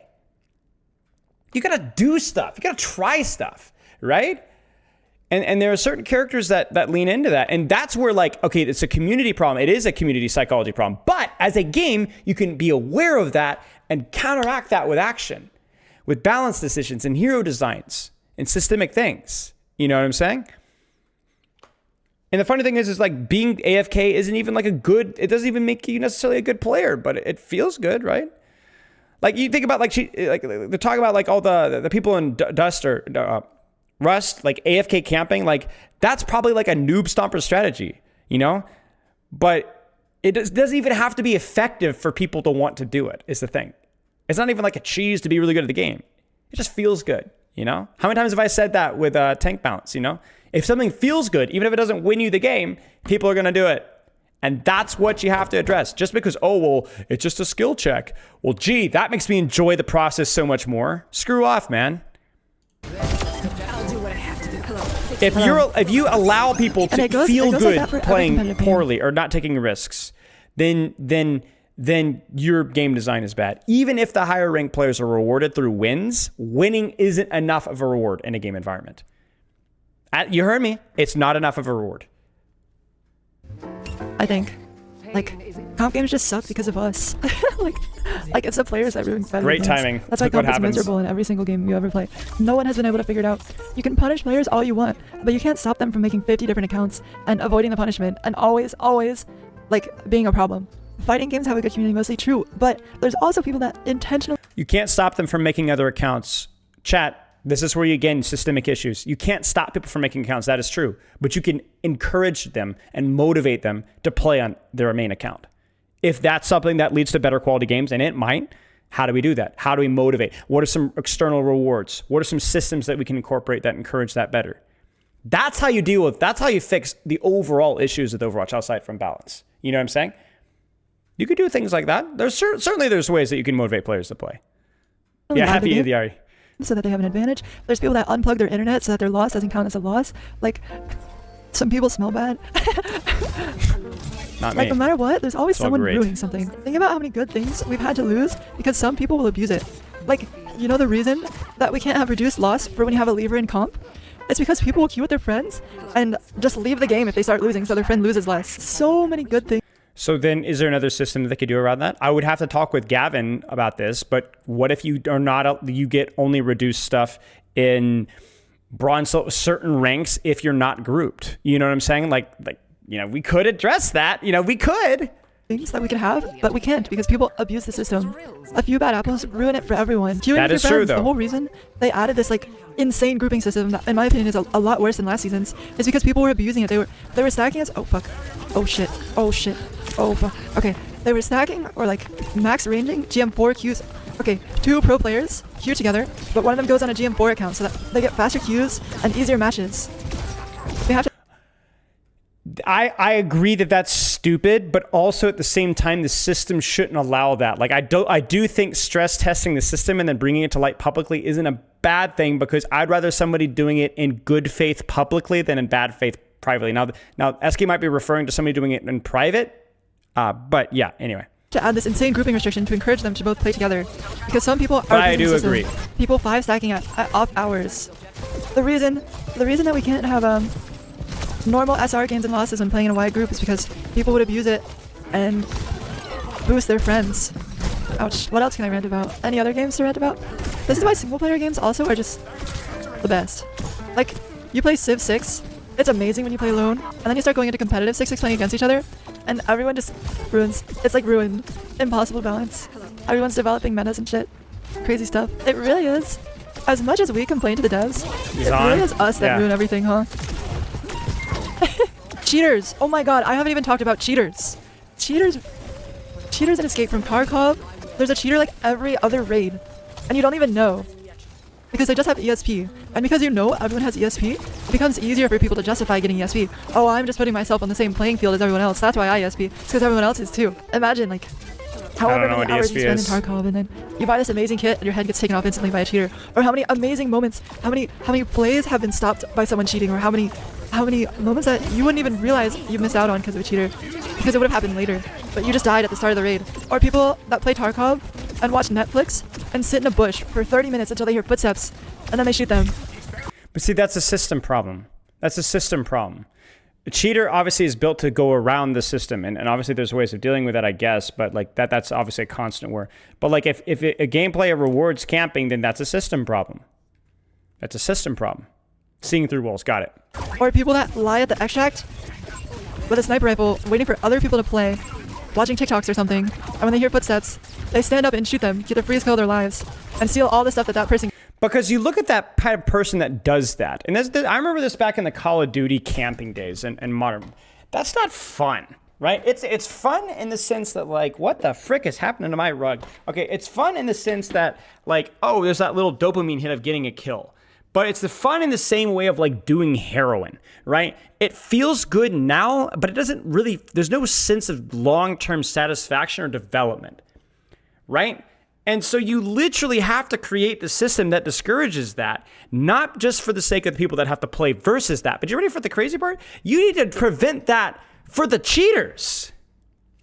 For the cheaters. Because they're not enjoying that long term. They're having existential dread in the middle of the night, right? That doesn't, they're missing out on the most satisfying part of gameplay. Like, how many of you guys ever played a FromSoft game and struggled and struggled and struggled and struggled and then won? And it's just a feeling that you cannot replace. And there's so many people. This is where I'm gonna get on my boomer pants here. Whether it's the TikToks, the dang Zoomers, and the dang kids, everything is instant gratification.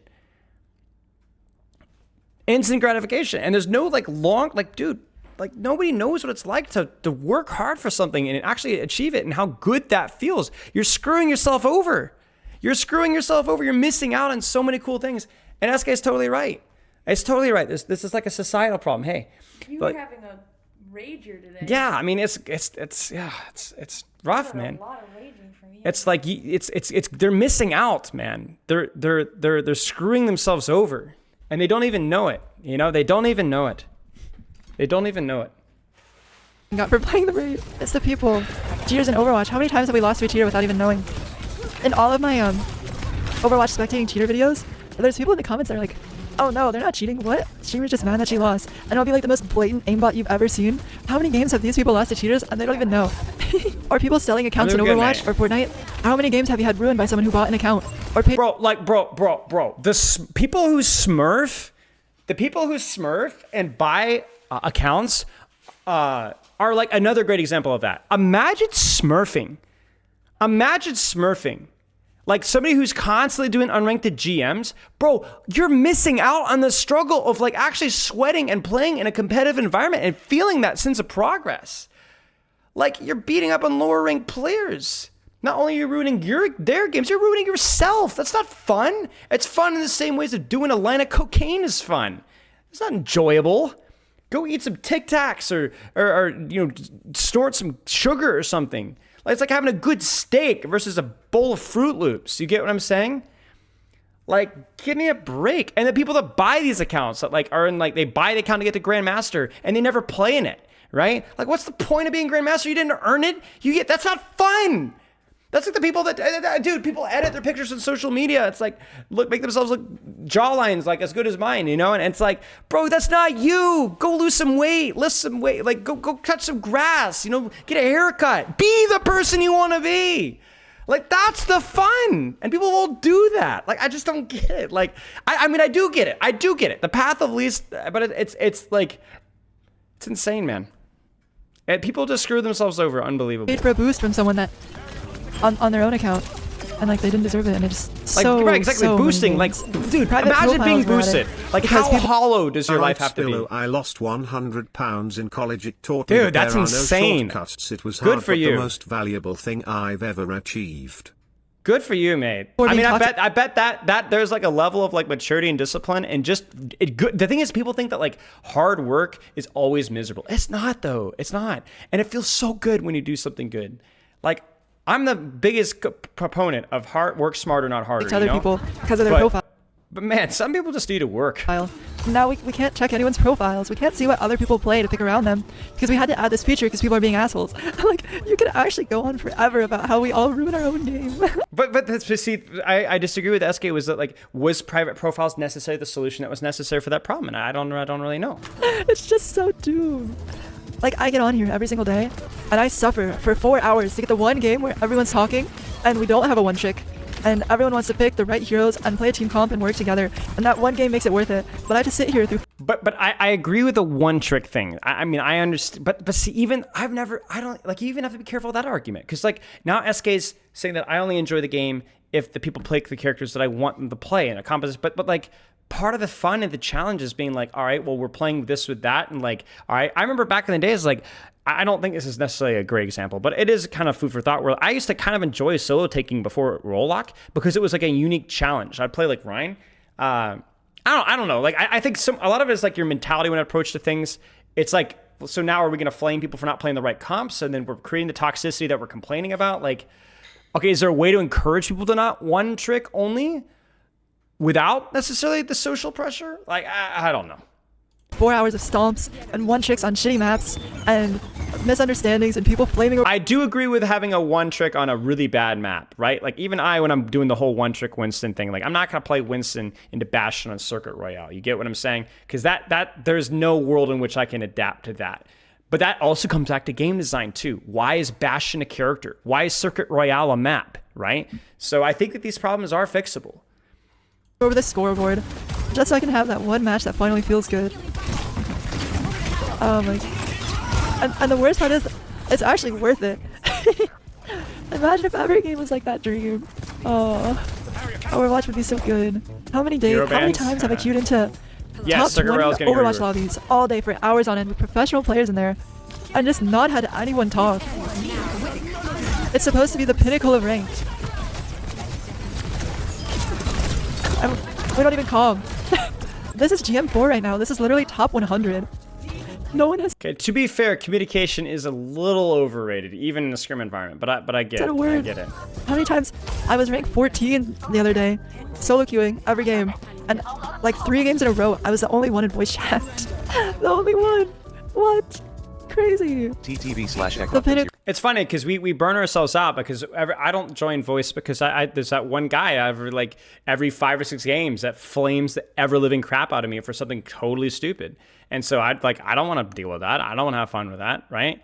And so now it's like that one bad apple, like SK is saying, ruins the whole bunch, you know? Cool of the Overwatch ranks ladder.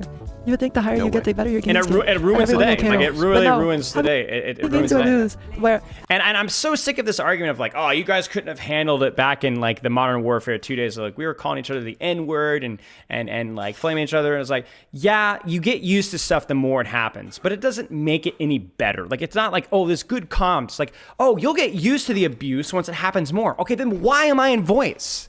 Why am I in voice? If the abuse is happening so frequently that I get used to it, then why am I in voice? What's the point? It's like when you go to the gym and you dislocate your elbow, you'll eventually get used to it. Well, maybe I shouldn't go to the gym if I'm dislocating my elbow so often that I'm going to get used to dislocating my elbow. It's unreal. Like it doesn't make any sense at all. Right? Everyone in the lobby is a pro, but we have a Mercy one trick or a Lifeweaver one trick, and they're playing dive, and we just instantly lose. But you see, that's a hero design problem. When characters are so niche that they only work on certain situations and are terrible in others, that is a hero design problem. Or you need to find a way to encourage people to not one trick systemically. I don't think socially there's a really good way to do it safely. I don't know what it is. The purpose of Bamper is to test people's emotional stability, right? Like, yeah, oh my god. Or if you have a feminine voice, or you have like an accent that people make fun of, or you kind of sound gay. Am I the only one that's just seen this? Look at the Overwatch logo. Look. Or edit this. You just can't talk NPC because you get fucking bullied. How have I just never seen that? Like if someone calls me a slur, I'm not even phased. That is just normal. Fucking wild. Or if you play a hero that people don't like, sorry, like guys, if you one trick Wrecking Ball, you just get flamed every game, even if you're hard carrying. Okay, this is a really long time ago, but in season 3. Did you just hear what SK said about the Wrecking Ball thing? The irony is that SK was just kind of complaining about the Lifeweaver Mercy. Now, I understand Wrecking Ball, Lifeweaver Mercy, like apples to oranges, right? Like Wrecking Ball, I think, has a much higher skill expression. But that's exactly what I'm saying is we're leaving that up to interpretation. Like, what's a one trick that is underrated? What's a one trick that's overrated? And like, it's hard when you leave that up too much to an interpretation. Overwatch 1, Torbjorn was like... See, I don't stare at it. I'm too busy grinding deathmatch or taking walks or like, adopting children. I'm doing like real stuff. And I was playing on a Torbjorn only account, and I got season banned because I got reported so much. And I had like a 70% win rate because I was fucking smurfing. There was a game where I had like... I had every gold medal known to man, and I know gold medals don't matter much, but seriously, every single kill in the kill feed was me, because I'm playing Torbjorn in like a silver lobby, and my entire... Don't even get me started about Venture. I got the avoid message when I was learning Venture, even though for the first like 20 games, I had a 65% win rate. I got the, you're being avoided a lot, right? Because I wasn't popping off in stats, because I would be like, the way Venture was played versus certain comps is like really heavy distracting on backline, right? And then I would just basically create, it also happened with Pharah too, because everyone respects Pharah. So I would just like live, force them to all swap hit scan. and they just harass, distract, and it was like people just don't get it, you know. Your team was flaming me, and they said my I don't think the scoreboard needs to be changed that much. I don't think there's a single stat that will actually give relevance to the scoreboard. I think like healing received, there's a couple of stats that could improve it, but I just think it's always going to be problematic. My whole team said report me in the chat for throwing after we lost. I was the only one doing anything. I was smurfing, I was carrying them. People are so dumb. Oh my goodness.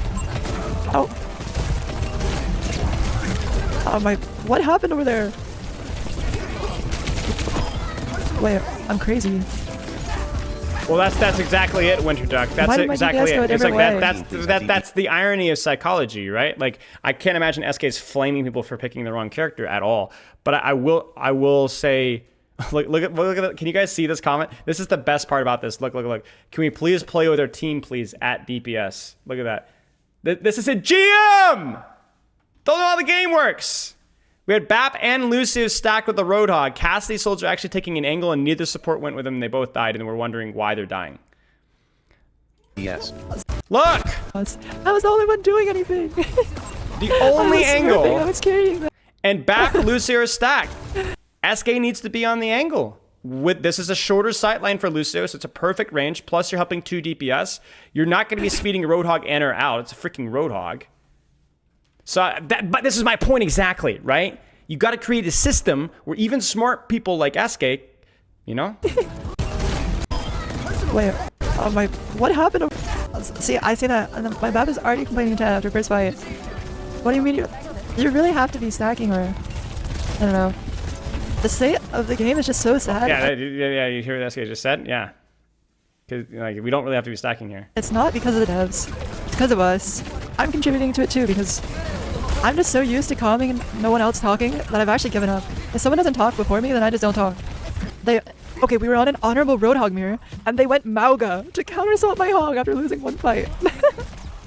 It's not the devs, it's not the devs. But see, because why do you think they counter-swapped? 95% of the time, when people, that's actually not even close to true, but I would say a large percentage of the time, people counter-swap through people telling them to. Whenever I play tank, literally 75% of the time, it's people telling me to swap and not feeling like I have to swap. I agree, Poke. Right.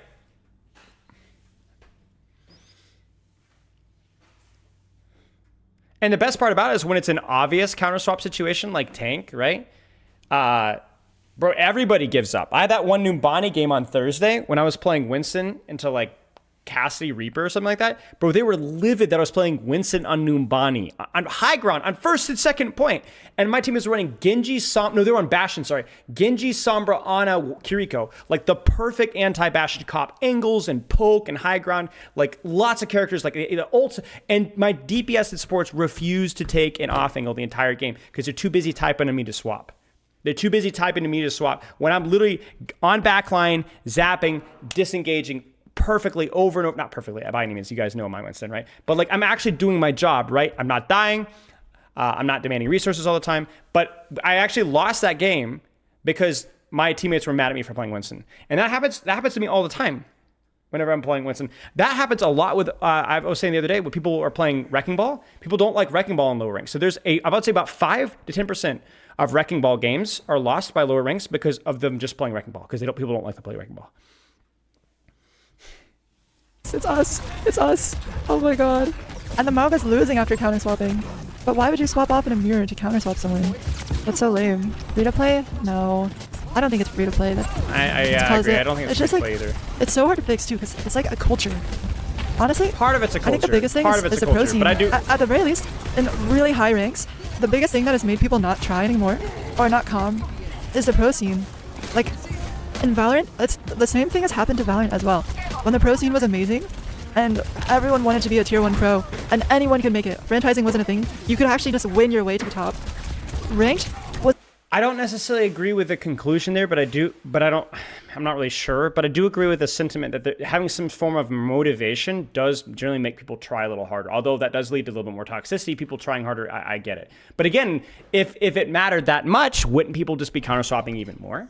at least until we fix, because you got to be very careful with that, right? Like it's a very perfect balance. That's why I'm like looking at this for more like a holistic, systemic way. Because if you're like, oh, we need to have more external motivators for people to play rank, well then now people counter swap even harder, get even more toxic, get even more mad at the one tricks, right? Oh, we're gonna take no incentives so that people are like way more relaxed with. Okay, now nobody's coming, nobody cares. People are leaving games left and right.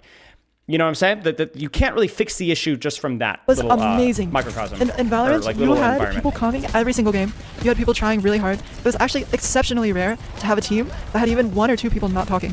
Everyone cared so much. The ranked leaderboards was like the best of the best players on their main I do agree that in general, leaning into competitive is good for like making things competitive is good. accounts at the top. And then, did I get my hog with that? Oh, my bad. And then Valorant added franchising and destroyed their tier 2 and tier 3 scene. And now, ranked at the very top is a shit show. No one cares. Bunch of teenagers with egos. They don't care about winning. People don't calm. They suck arenas. All because the dream of being a pro is gone. Like, you can't just win your way to the top anymore. You can't get really high in ranked and get tryouts for a great team anymore. And Overwatch lost that a really long time ago. And I feel like that's why high elo is so sad. And we got our grassroots thing back, where you really can win your way to the top now. But how far gone are we? Like, is it salvageable? And do you really want to win your way to the top? At this point, the only reason you would want to go pro in this game is passion. That is like, true, but you could that's kind of irrelevant to the situation. But not irrelevant, but maybe not as relevant. Because there's a lot of games that people are passionate about that don't really have really well-developed pro scenes, right? the greatest coach in the world and Yeah. not make enough money to survive. Like, we have tier 1 players retiring is because they true. don't make enough money. I mean, that's why I retired. The number one reason why I stopped pursuing Overwatch League was because of the money. We have people who are top 5 in the world on their job. I was literally a independent consultant or whatever contractor, excuse me, paying $6,000 in self-employment taxes, making less than $40K a year. I would have made more literally working a minimum wage, and I'm one of the best people in the world at what I do. And it's not even like the demand is that low. I mean, I think agree, like if the demand is high, then the wages are going to go up because the demand for skill. But like, I know that even if there were more coaches out there, I still would have been better. The problem is that there's just no money in the scene. Like nobody does anything. On their role. Well, the demand for the product is low. The demand for the position was within the community relatively, but the demand for the product is relatively low. I mean, there's even a lot of more Overwatch League fans, but then how much does the average Overwatch League fan spend on Overwatch League, at least back in the day? Seriously, think about it. How much does the average Overwatch player spend on Overwatch? And how much does the Overwatch League fan spend on Overwatch? Oh, boy. Thank you, Dexter. You know what this is? Sushi, thank you for the raid. I appreciate it. We're busy complaining, so you're just in time. Hope you had a good stream. Think about it. Like, how much does the average Overwatch League fan spend on Overwatch? Bro, I didn't spend a dime. I worked in the Overwatch League. I didn't spend a dime. I didn't buy a skin. I didn't buy a jersey. I didn't go to any event until the Toronto Grand Finals, and that was more for content than for anything else. So how is this league supposed to make money? Right? I mean, this is, I guess, kind of separate to the video, right? Like, where's my salary coming from? Where's Jack from Cloud9 making money here? Especially when the advertise, like the sponsors were gone. Bro, I've spent 10 times the amount in Overwatch the game than I have in Overwatch League. You know? So it's, you know, that's the thing is people are like, oh, esports, Blizzard doesn't care about esports. Well, like, what's the monetization? Where are these organizations making money? If there's no sponsors, I mean, I definitely don't think that's wrong, but I think like this is in general the problem with esports on a separate note is like there's no way to make money. You're not selling hot dogs. You're not selling jerseys. You're not selling lands near enough. You're not selling toys or cards or anything. But no, what are you doing with it? I promise you, if you look at successful esports, they find a way to monetize that other esports aren't doing. Besides the fact that, yeah, the game's good or whatever. Like, obviously, you have to create a good game. But at some point, you're like, how do I make money out of this, you know? And they don't make enough money to survive. Like, $30,000 every 3 months for winning the entire league worldwide is not a lot of money. So how far gone are we? Like, I don't know. It's this culture that you have to change. And then how would you even change it for lower ranks, you know? Like, I say lower, but I just mean like everything else, not even lower. It's like everything aside from top 500. When I play in plat, like, no one's MEC, no one talks. Maybe it's for the better, but people flame every game. Like, oh, bye-bye. Now we have to go Malcolm. Yeah, Valorant destroyed their pro scene with franchise. Anyway, I hope that you guys kind of like, I've thought about that a little bit. I think that the way that you have to deal with this is that the community is a reflection of the game's culture, and the game's culture is a reflection of the game's system. And this system is a reflection of the developer's decisions. And I think that a lot of this stuff is not even Overwatch 2 unique by any means. In fact, I'd say most of this stuff isn't. Private profiles, lack of in-game motivation, hero design, so on.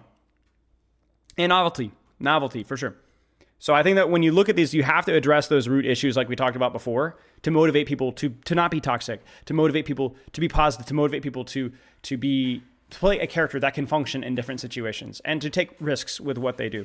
You'll never fix the issue because part of the issue is just, like SK said, human nature.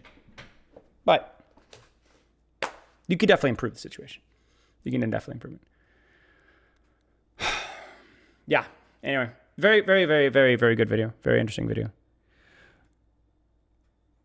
What successful esports leagues even is there? I don't know. I don't really follow esports all that much. I think Age of Empires 2 has a relatively successful esports scene, although it is inconsistent. It is a little bit inconsistent, but overall has like a decent scene. Certainly a very engaging esports scene for me. Have you seen my suggestion about Ask Spilo, by the way? Obviously nuance there, but do you think it's good? No, where is it, Lexa? Oh, was it the stream Ask Spilo suggestion? Yeah, I like that suggestion, actually. Surprisingly, considering its source, but you know, I thought it was a pretty good suggestion. Yeah, you might be right. We might do that, like a live Ask Spilo. Yeah, we might do that. Yeah, we might do that. How to always have successful blades from Poke. All right, we'll take a look at this Poke video because Poke's the GOAT. They call him Pote. That's not that funny, I'm not gonna lie.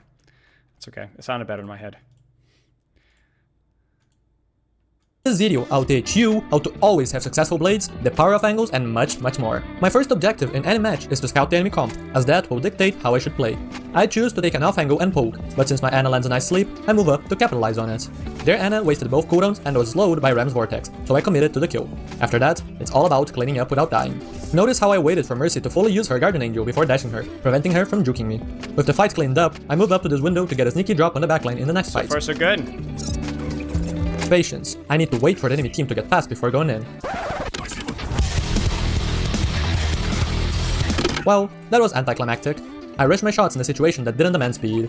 At least I got to keep my off angle. This is great so far, Poke. I like this. The editing is good. The information's good too. But unfortunately, the enemy team just walked in while I wasn't doing much, essentially taking a 5v4 fight.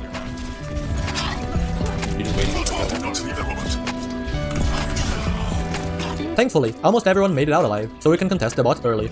Both teams are coming up on ults, so I make the call to wait for Nanoblade before engaging. We're just Nanoblade, just from now. Economy. The best way for them to shut me down is with Blizzard, so I play low, wait to see where it lands, and only then choose who to go for considering the area the ult is zoning. Nice! With a clean team wipe secured and good barricade progress from earlier, we get the forward checkpoints. I choose to play around the bridge as it allows me to poke from different angles, hide from enemies I don't want to fight, and pounce on opportunities. Oh, nice knife. It's finishing time. This ends now. Unfortunately, the enemy team just overpowered us with ults, so my play on the map wasn't nearly enough to turn the tables. After respawning, I walked to the... That was really well done, Poke. That was really funny. That's an old meme too. That was actually pretty funny. right of the fight to shoot my enemies on the side and to close the gap on the backline. Since my Ram uses ult and the enemy team is weak, I simply follow up on his targets. With 2 big picks secured, we move up to get staggers, always being careful not to overextend and feed. We're coming up on another Nanoblade, which also means they're gonna have Blizzard again. This time, however, our Lucio gets a sick boop on Mei, making my life way easier. Despite not having to play around Blizzard this time, I still played the blade slow to bait out cooldowns from Bap and Kiri, guaranteeing a safe yet boring fight win. The enemy team tries to clutch, but it's ultimately a wasted effort as all it does is I'll slow show down the their YouTube in eventual just a regroup, second. giving us 3-point progress.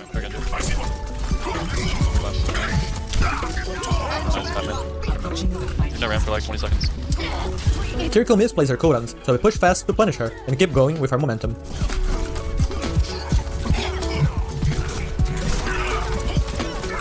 Unfortunately, the enemy team managed to find some trade kills, so we ultimately lost due to their closer spawn. Get rolled, Mei. They're done Mei, by the way. Should go fast. The callout was good, Nice. but the bot was too far back to take a quick 5v4 fight. So, we're back to playing slow in the middle of the map. Great call by our Ram, and great sleep from our Ana. This time, Ooh, you however, I actually wasn't went able to for get the it? pick, That wa- instead forcing a bunch of resources and attention onto me. That was risky, I'm not gonna lie with you, mate. I would have liked to say I lived thanks to my gaming prowess and massive brain, but it was simply luck, as their Genji should have hit more shots and been ready to chase if needed. Living wasn't enough to win the fight, but I had a genius idea in mind. Check this out.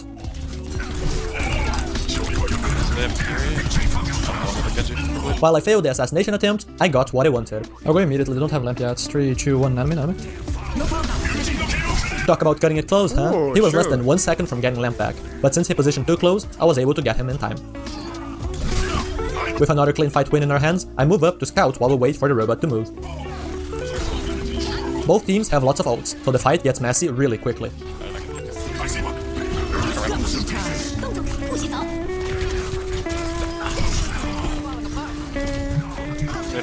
Thanks, Lucio.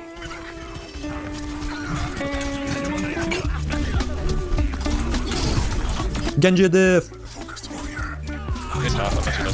While this 2v2 is theoretically in our advantage, as we can use our ability to dance around their slow, brawly playstyle, the enemy team has a closer spawn than us, so we get out. Once again, we find ourselves in this tug-of-war position, but this time there are no sleeps or nanoblades to get us out of it quickly. Ugh. While this stalemate might be boring to play, wasting time is beneficial to us, as we have a massive lead. Nano ram if you need. Walk up. Anyways. It won't last much longer though, as this vortex allowed us to absolutely shred the enemy ram. Their mate tries to clutch the fight, but the damage has already been done. With overtime coming up, my plan is to save Blade while forcing the enemy to burn the remaining ults to win the next few fights, essentially converting our lead into a resource that allows us to lose fights in order to set up one really easy team wipe. They're gonna continue Blade.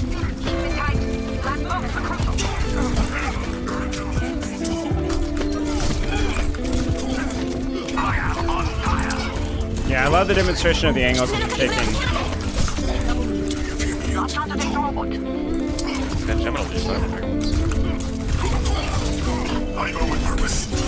Come up. My plan is to save Blade, but that's how losers think. Can we just beat Blade aggro once they are coming? Beat Blade is extremely powerful because it allows me to be really greedy with my cooldown usage, as I don't have to worry about dying during the first few seconds. This allows me to carefully outplay their defensive cooldowns, slowly but surely reaching a winning position. 36-3, what a match. If you enjoy this kind of content, check out this. Yeah, Poke, this was great. The only nitpick I'd have to say is from more of like a content side of things, like having like a conclusion screen. In conclusion, make sure that you set up for muffingos. Make sure that you're playing patiently. Like have like one or two or 1 or 3 bullet points. You know what I'm saying? At the end, just to like kind of wrap things up, and maybe a couple of like captions when you're emphasizing like a really key theme, like to answer the title, how to always have successful blades. Like have like one point that you show, and then another point, and then here setting up, and whatever, and then have one quick conclusion there at the end. But yeah, this is really good. This is really fun. Give that one a like. Yeah, if you guys aren't subbed already, I mean I'm obviously subbed, but yeah, this is good. Just for slightly better content, but I liked it. It was good. Very good. Very excellent demonstration. Narration was also perfect, I think, as well. All right, what else we got in here? The Overwatch 2 shill problem. Oh, come on. I'm not going to give this a view. Because I guarantee... See, okay, can we just talk for a second? Can we talk for a second? Are people this... They're not stupid. They're not stupid. They're not stupid. Whenever somebody calls you a shill and is making money off of calling you a shill, I want you to just think about that for a second.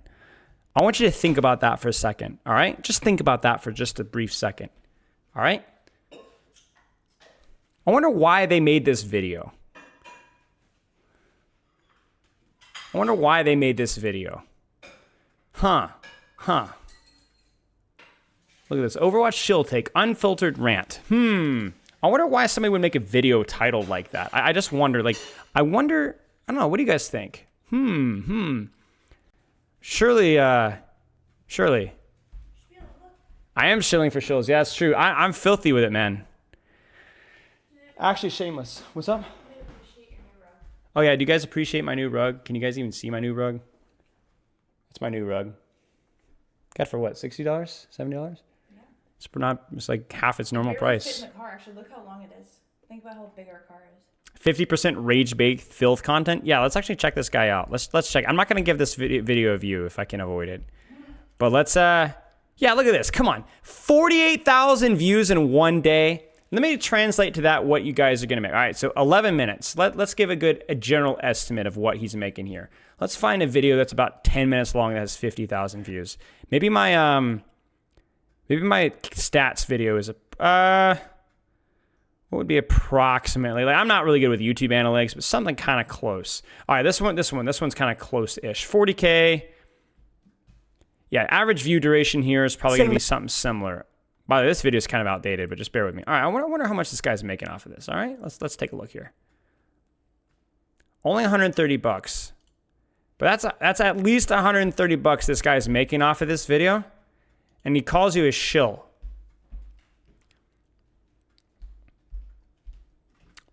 Yeah, look at this. Look at this. Hate Overwatch players. Yeah, I mean, I get it's an act, but like you're calling people shills, and these are real people, bro. Come on. Like, you could be critical. Like, I was very critical of a lot of Overwatch decisions yesterday. But that's what I'm saying. It's like the negativity sells. So you're making money off of calling people shills. And there's no sense of self. Of course, and the funny thing is I'm sure he's self-aware. I just don't think he cares. So he's playing you guys for fools. Anyway. He's a console player? I mean, I'd be miserable too. There's two types of console players. Children and dudes that wear sunglasses and drive trucks. And have the thin blue line flags blowing in their on their front yards. You get what I'm saying? That's it. That's all there is to it. That's the only two type of console players. People that are too poor because they're kids, or people who are too bad. All right. I don't know, bro. All right, we had a couple of other videos. Maybe we'll watch one or two more. People use controller and PC.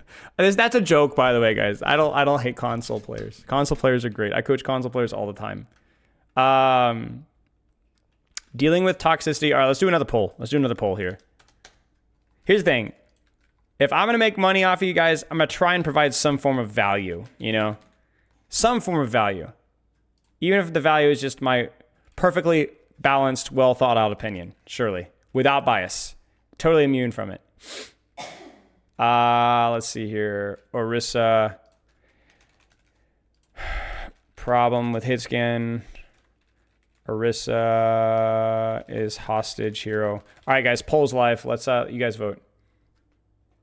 Not take my money. That's right. See, I've trained you guys well. Can I show your setup really quick? Didn't you find any videos on YouTube? Yeah, I can show you my setup really quick.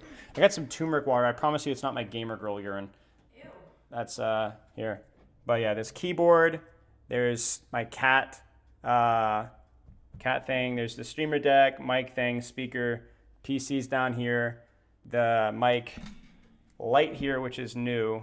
There's a little bit of soundproofing here, and then one monitor. For a long time, a lot of this stuff is new, actually. Like in the last a couple months. I mean, I didn't have a second monitor for until 7-8 months ago. Yeah, I mean, I was super scuffed setup for a long time. He does have gamer girl urine somewhere else. I mean, I didn't say jack all. The problem with Hitscan. All right, listen. I'm gonna tell you guys right now. If this video sucks, I'm blaming you guys because I've already watched one Sprixie video and I freaking wanted to gouge my eyes out. So if this is another Sprixie video that's more eye gouging, then I'm blaming you guys. And I'm not saying this is to dunk on a lower content. I don't like dunking on lower tier content creators, but this guy literally just rage baited and copied every single Sumito point in his video. And it was like he had zero original thought. So surely this one will be better. Surely this one will be better, guys.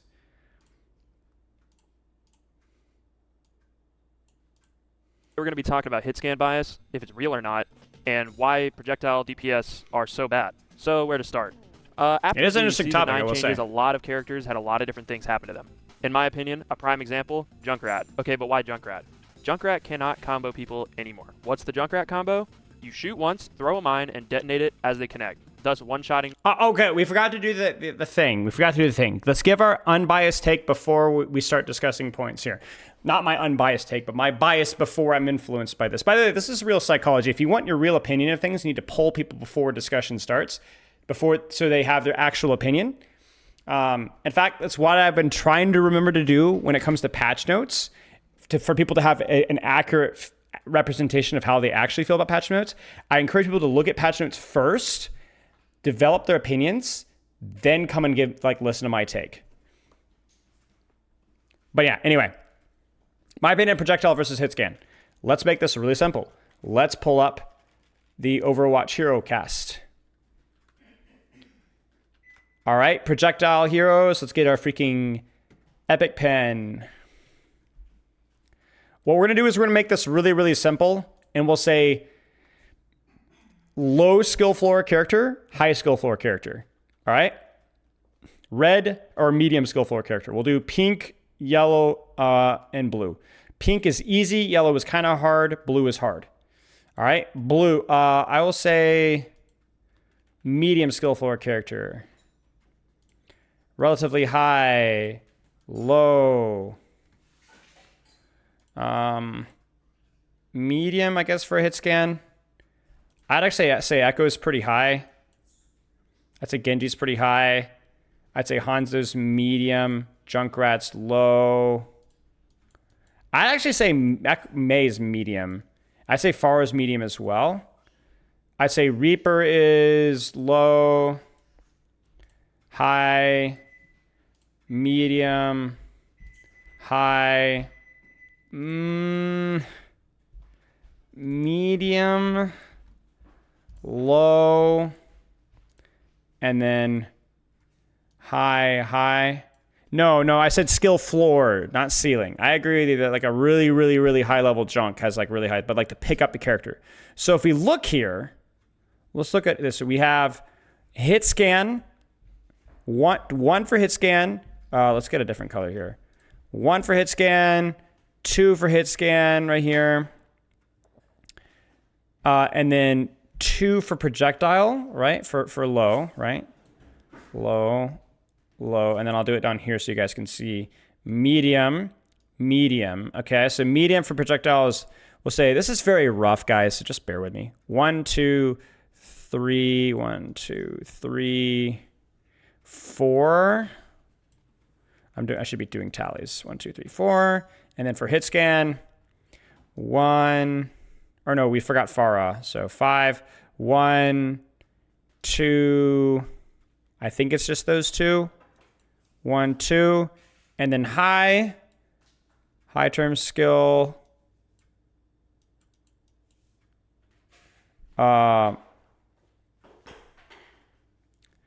Yeah, high would be 1 for hit scan, 2 for hit scan, 3 for hit scan, 4, 5. So 1, 2, 3, 4, 5.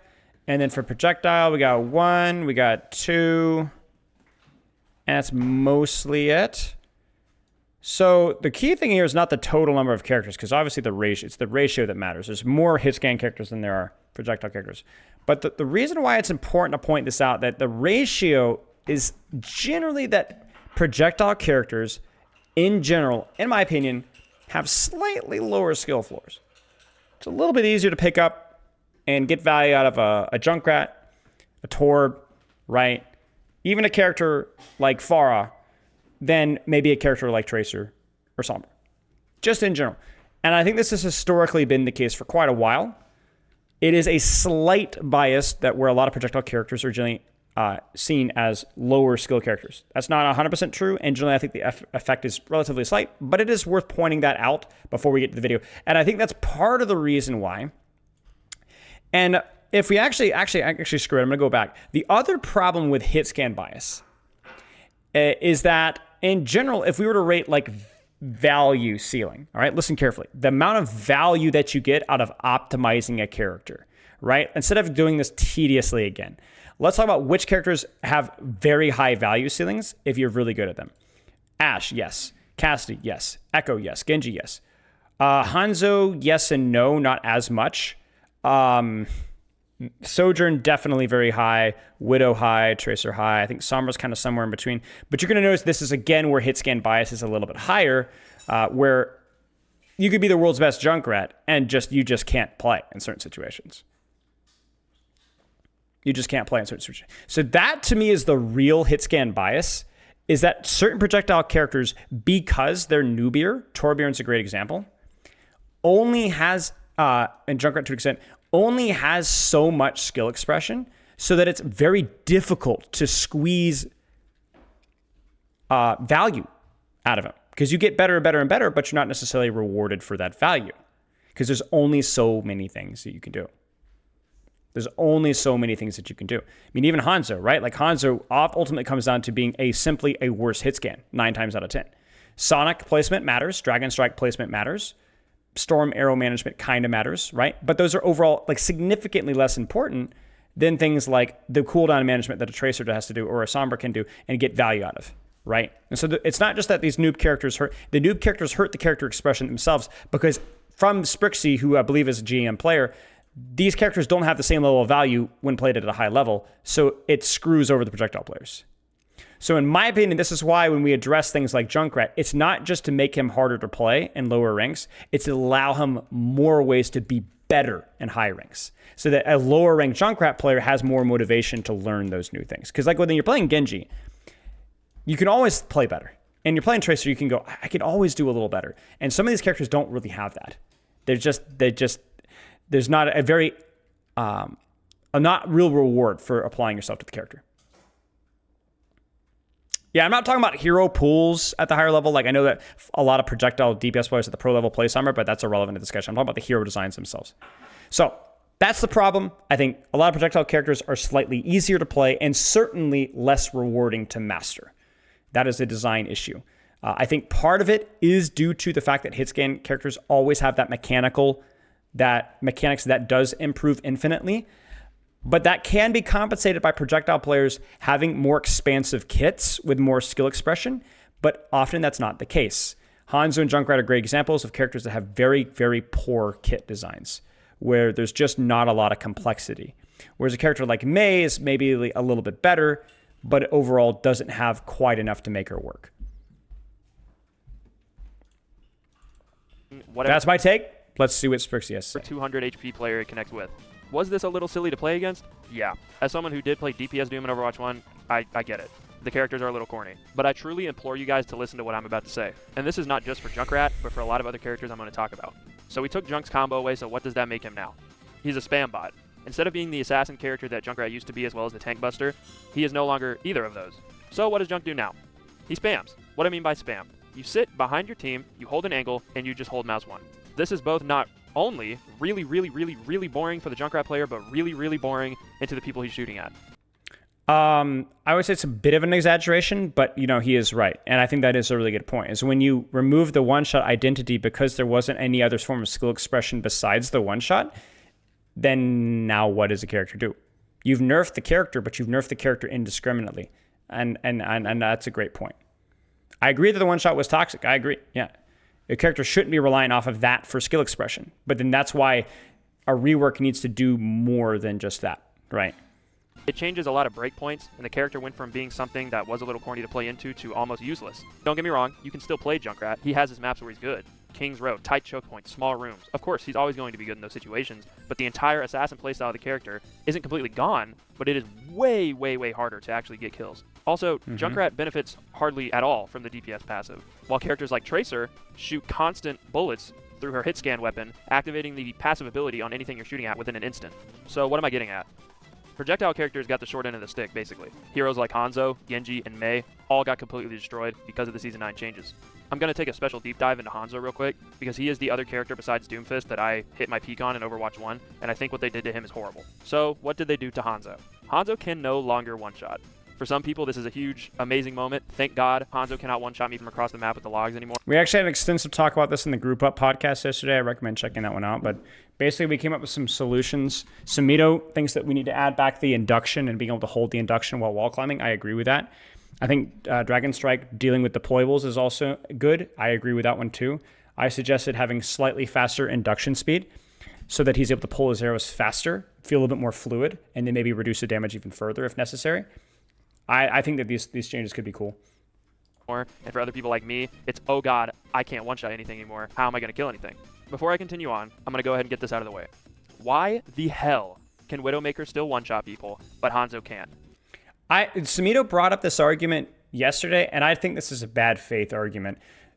Hanzo does provide some sort of short to mid-range pressure and a little bit of utility, but if you remove Widowmaker's one-shot, there's literally nothing that character does. Like, literally nothing. It's the same argument that he just used for Junkrat, where it's like, you took away his one-shot, so now what does the character do? I don't like Widowmaker's design. I think she's maybe the most unbalanceable character in Overwatch history, but like, you can't treat that as a legitimate balance argument. If you think that Widowmaker is unhealthy for the game, remove her one-shot, sure, but it's a bad faith argument. It's a very bad faith argument. Is it because of the scope? Is it because it's the only thing she away does in an instant and not be stopped? It's the only thing that she does. Her pressure output from range is she doesn't do consistent good DPS without the threat of the one shot. I agree with you guys. I freaking hate Widow too. She's the worst. But like, it's just a bad faith argument. I think we can go in different directions. I think this is a waste of his time. Stopped? I don't get it. I don't understand why a character that's almost unanimously hated by the community can still one shot. And there's not even a second tank to try and persuade or dissuade the Widow from taking crazy angles and one-shotting people anyway. So with that being said, why does this matter to Hanzo players? Hanzo is literally Widowmaker, but he doesn't have a scope and he's projectile. Meaning instead of just point and shooting, you need to lead your targets, you need to predict your targets, and yes, but his effective ranges are dramatically different. I mean, look at the clip of what we're watching right now. Can you imagine a Widowmaker doing this with Sonic and Storm Arrow and Lunge and Wall Climb? It's complete apples to oranges, and this is where I think the argument loses its teeth. Like, there was a real opportunity there, right? I think the Junkrat one was a good start, and then we've just kind of like meandered off in different directions. You need to understand where your shot's going to hit. Thus, it is my opinion, and mine alone, that Projectile Hanzo takes way more skill than Widowmaker ever will. A lot of I mean, I don't know. That's a hard one to say. It depends on what you define by skill. To pick up, no, I think Hanzo's way easier to pick up than Widowmaker. To execute at the highest level, there is a lot of cooldown management that Widowmaker doesn't have to worry about as much, but also Widowmaker has a much more consistent like skill ceiling. And she is rewarded for that skill ceiling better than Hanzo. That's true, but that's not really the argument here. Projectile characters thrive off of burst damage, meaning Hanzo hitting the one-shot, Junkrat hitting his combo, Genji hitting a dash into a right-click melee, but every single one of those things I just mentioned can no longer happen. And the thing with Hanzo is Hanzo has the tendency to be able to spam more, which is why a lot of those one-shots can feel a lot less earned. I just don't understand why characters who, in my opinion, take more skill are being punished. Don't take this the wrong way. And I disagree, and that's my whole point, is that Hanzo's problem is his value ceiling isn't there. Like, you can get really good at Hanzo, but there's only so many things that you can do with his kit. It's literally just mechanics, and long distance projectile mechanics are very inconsistent, right? That is a weakness of projectile characters as a rule. So you have to find ways to make there more choices in this kit and not in just the shot itself. I'm not saying Hitscan doesn't take skill. I'm saying it should take equal effort to get equal results on different crazy types kills. of heroes. These are crazy Junkrat clips, I will say. Take Ana versus Moira. Ana is a hitscan healer where you need to hit your shots, and Moira is not. Moira is a character where you can just hold mouse 1, flail your mouse around. But it's total apples to oranges. Again, it's a bad faith argument. And heal your whole team. But you're basically doing the same thing, but one person is not having to struggle or focus nearly as hard as the other. For a DPS example, imagine you are on Havana, and there is a Widow defending at the very back of the map, and you are on Hanzo. All the Widow player has to do is see you on their screen. Because that's Widow's perfect situation.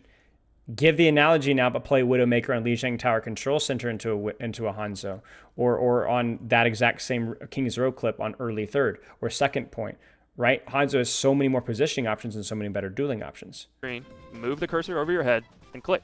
Hanzo's over here doing fucking mental gymnastics, trying to figure out the correct angle to shoot. Because he can take the correct angle. It's a responsibility that he has to, but that option is what allows his skill to be way more flexible than Widow in that situation. This arrow where it will hit their head, and they could. Do you think Widow would love it if she had wall climb and lunge and Sonic? Be moving, so you need to predict their movement as well.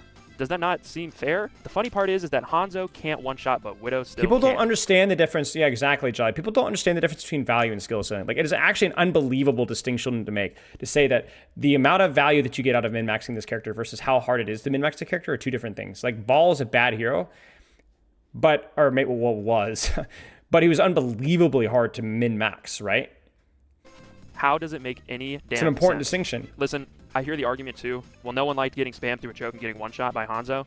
Nobody likes getting one-shot across the map by a Widowmaker they can't. That is true. So, that is and true. by taking away these characters' abilities to assassinate, get kills on their own, have resources to fight after they've gotten a kill, basically, in my eyes, it just turns them into another spam hero, which I don't think Hanzo should have ever been that in the first place. So how would I fix Hanzo or make him feel better? Right, Just give him the one-shot back, but reduce the size of the arrows back to what they originally were, or arguably, maybe even a little smaller. I mean, his projectile is already really small. But I mean, I mean, at least this is a reasonable solution. So it's more of a skill shot, right? I get that, sure. I think that there's like way more options here, but without giving him the one shot back, but we'll let him cook. Then maybe increase the cooldown on storm arrows, lower the damage on storm arrows, or increase the cooldown on his leap. I cannot tell you guys how frustrating it is to line up a shot on an Ana sitting so far away from me, watch that arrow fly perfectly into her head, and she is just alive on 1 HP. Well, to me, that's the problem, though, is that we don't want another Widowmaker. We don't want another character that can one-shot from a million miles away. One-shots should be earned. That's part of the reason why snipers are so controversial, not just in Overwatch, but in the first-person shooter genre. Because the concept of a character that revolves around a one-shot and has effective range is not good for the game. A lot of people, I think, look at the Hanzo thing and be like kind of like what Tasteful Back... I'm not reading that name. I can't believe I started to read that name. Saying like, oh, we'll just make it harder to get those one-shots, right? I don't think that's the solution. I think we need to move the opposite direction. I think that what that would mean is that make Hanzo even more RNG, where you're either getting value from that one shot or you're getting zero value. I think that that's like, we can have something in between that doesn't destroy the character's identity, right? Right? on the other side of the coin, if I'm a Widowmaker, I grapple up, and if I... It's why people hate Widowmaker, right? This isn't necessarily true, but there is this impression that either my Widow's popping off or she's doing nothing. And in some ways that is partly true, right? And that's a part of the design that feels very frustrating to play against or very frustrating to play with, right? I hit the skill check of putting it's my not a crosshair on Hanzo her problem. head at the It is right a time, first-person she just shooter dies. psychology problem that you have Anyway, to play around. on to a new topic. Cole Cassidy. This hero went from unbelievable trash, which he should have stayed, to just unbelievably broken. We live in a world where Cassidy We has live in a society. 275 HP. It doesn't matter. It doesn't matter. It doesn't matter the HP. It doesn't matter the HP. We've already talked about this, guys. We already talked about this. Cassidy gained less effective HP than the average person because he already had 25 more HP. But he already had 25 more HP. So going from 250 to 275 is percentage-wise less of an increase from 200 to 225 unless there's a specific breakpoint that it breaks. He is broken, but it's not because of the HP necessarily. It's because that was the same, actually stronger in Overwatch 1. Now you could say that, well, he was allowed to live more dive breakpoints nowadays, and that is true. That is true. That's the only fair argument I can say for the HP, is that there's some breakpoints that change in this, but a lot of it's just to do with the fact that his ult and roll have repeatedly received buffs over time. Sojourn has lost her one shot. Hanzo has lost his one shot, and the Season 9 hitbox changes made hitting headshots noticeably easier with Cassidy. I felt like Cassidy benefited more from those changes than a lot of the other DPS casts.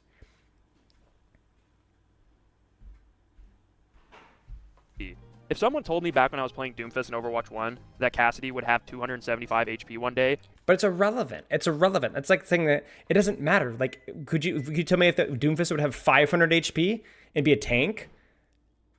Like, who cares? Like, we're just, it doesn't matter. It's bad faith argument after bad faith argument over and over again. Like, you can have a legit problem with Cassidy. I think that there are, but that's just like, the problem with these videos, guys, the problem with these videos is not that criticism is bad. Like, he's seeing Hanzo's identity not being lacking, Junkrat's identity lacking, Cassidy being broken. And then he proceeds to go in the complete wrong direction. And the reason why that's so bad is because it destroys the value of the argument. The reason why so many of the pro 6v6ers, or this is not relevant to the point, but like a good example. The reason why pro 6v6ers sometimes are so dangerous to their argument is they're so hive mind and stupid in the YouTube comments and so hyperbolic that they destroy the crucial value of what they're saying through their delivery. And this is what's happening right now. Like, it's irrelevant to your argument. So what people are going to do is they're going to be like, yo, this is a bad faith argument. And they're going to write off the good points that he might be making. You gotta be honest, because otherwise you destroy your opportunity to actually make change. I would actually like just audibly just laugh and like the Joker. I'd start freaking out because there's just no way that could be real. On top of that, they made it even easier to hit shots on Cassidy. Is that not, like, I can't believe I'm talking. But see, you have to address the point there. Well, they made everybody easier to hit shots. See, you're wrong. Well, okay, now hang on. The way that Cassidy worked, though, is that his projectile sizes disproportionately allowed him to benefit more from it, because the percentage of shots that you were missing to Cassidy pre-patch to post-patch affected him more than characters like Bastion and Reaper and so on, right? Like, you could go through and you could look at win rates and you could explain that, right? And maybe use some anecdotal evidence. I mean, I anecdotally use some evidence, right? I'm not going to say that I'm immune from that, right? But like, again, that argument is so easy to poke out. So it's like, yeah. I'm saying this. If you have good enough aim, then you can just walk around on Cassidy, Widow, Ashe, any of those heroes, and just become Iron Man of the lobby and just destroy. And now, do you notice another thing that he just did there? He just included Ashe into this argument. And people are going to be like, yo, Ashe doesn't fall into that category. And so now he's made the Ashe mains mad without actually bringing any arguments. Everything. So what's my point? My point is, why are we making characters like this even easier to reward by hitting their shots when it's already easier than playing a projectile character? Is it? Now, wait a second. When did we decide that was the case? Since when was that one of the arguments that we decided on? Projectile characters got their sizes increased too. So when was that part of the discussion? We're just like sneaking in like backdoor arguments here now. Since when was that the argument? Hang on. Now that might be right. They got it reverted. All projectile size increases got reverted. They're all back to pre-season 9. Honest question.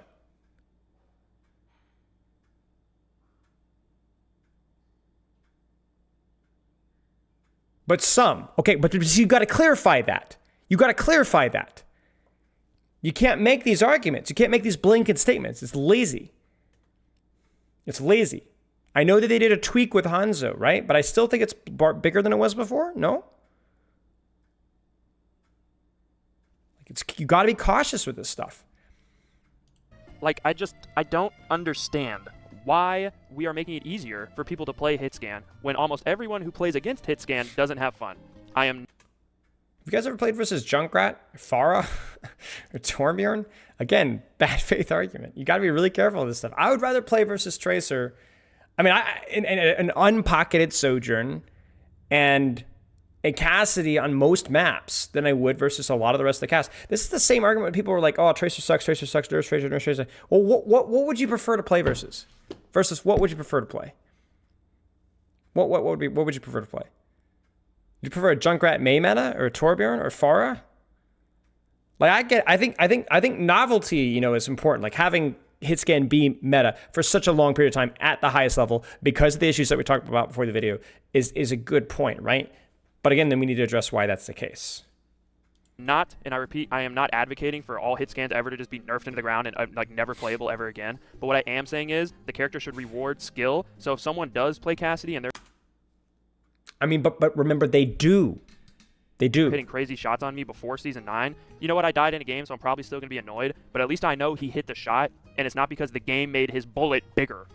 To be 100% honest with you guys. But they did the same thing with projectile characters. It just angers me that the characters that I spent so much time learning have either been put on a tank role or have become utterly useless now. Or, well, maybe not useless, but they play nothing like how they did when I fell in love with them. like at least with old Junk combo, he had to be relatively close to you so you would have a chance to shoot him.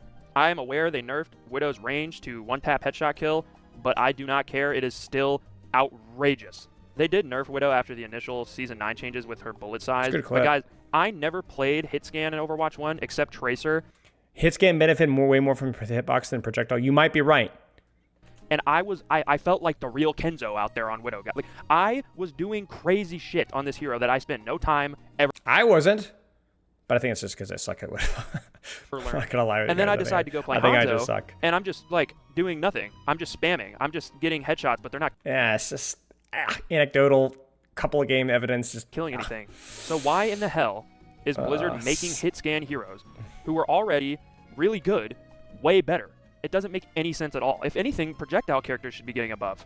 And on top of all of this, this is not, by the way, I hope that you guys come clear with one thing. I don't think this is a purposeful thing when it comes to like Blizzard just hates projectile characters. I think Blizzard is cautious about buffing certain projectile characters because of how broken they are. Has dealt with certain projectile characters that have one-shots that are not Widowmaker, right? Junkrat, Hanzo, and so on. And has also had too many projectile characters that don't have good value ceilings, right? And has not addressed that problem. But I don't know that that is purposeful. This is where, again, we get into the conspiracy series side of things, which really muddies the water in a lot of these good arguments, which sucks. Role passives, I really do. I agree with Samito's take on them. I think it is so stupid.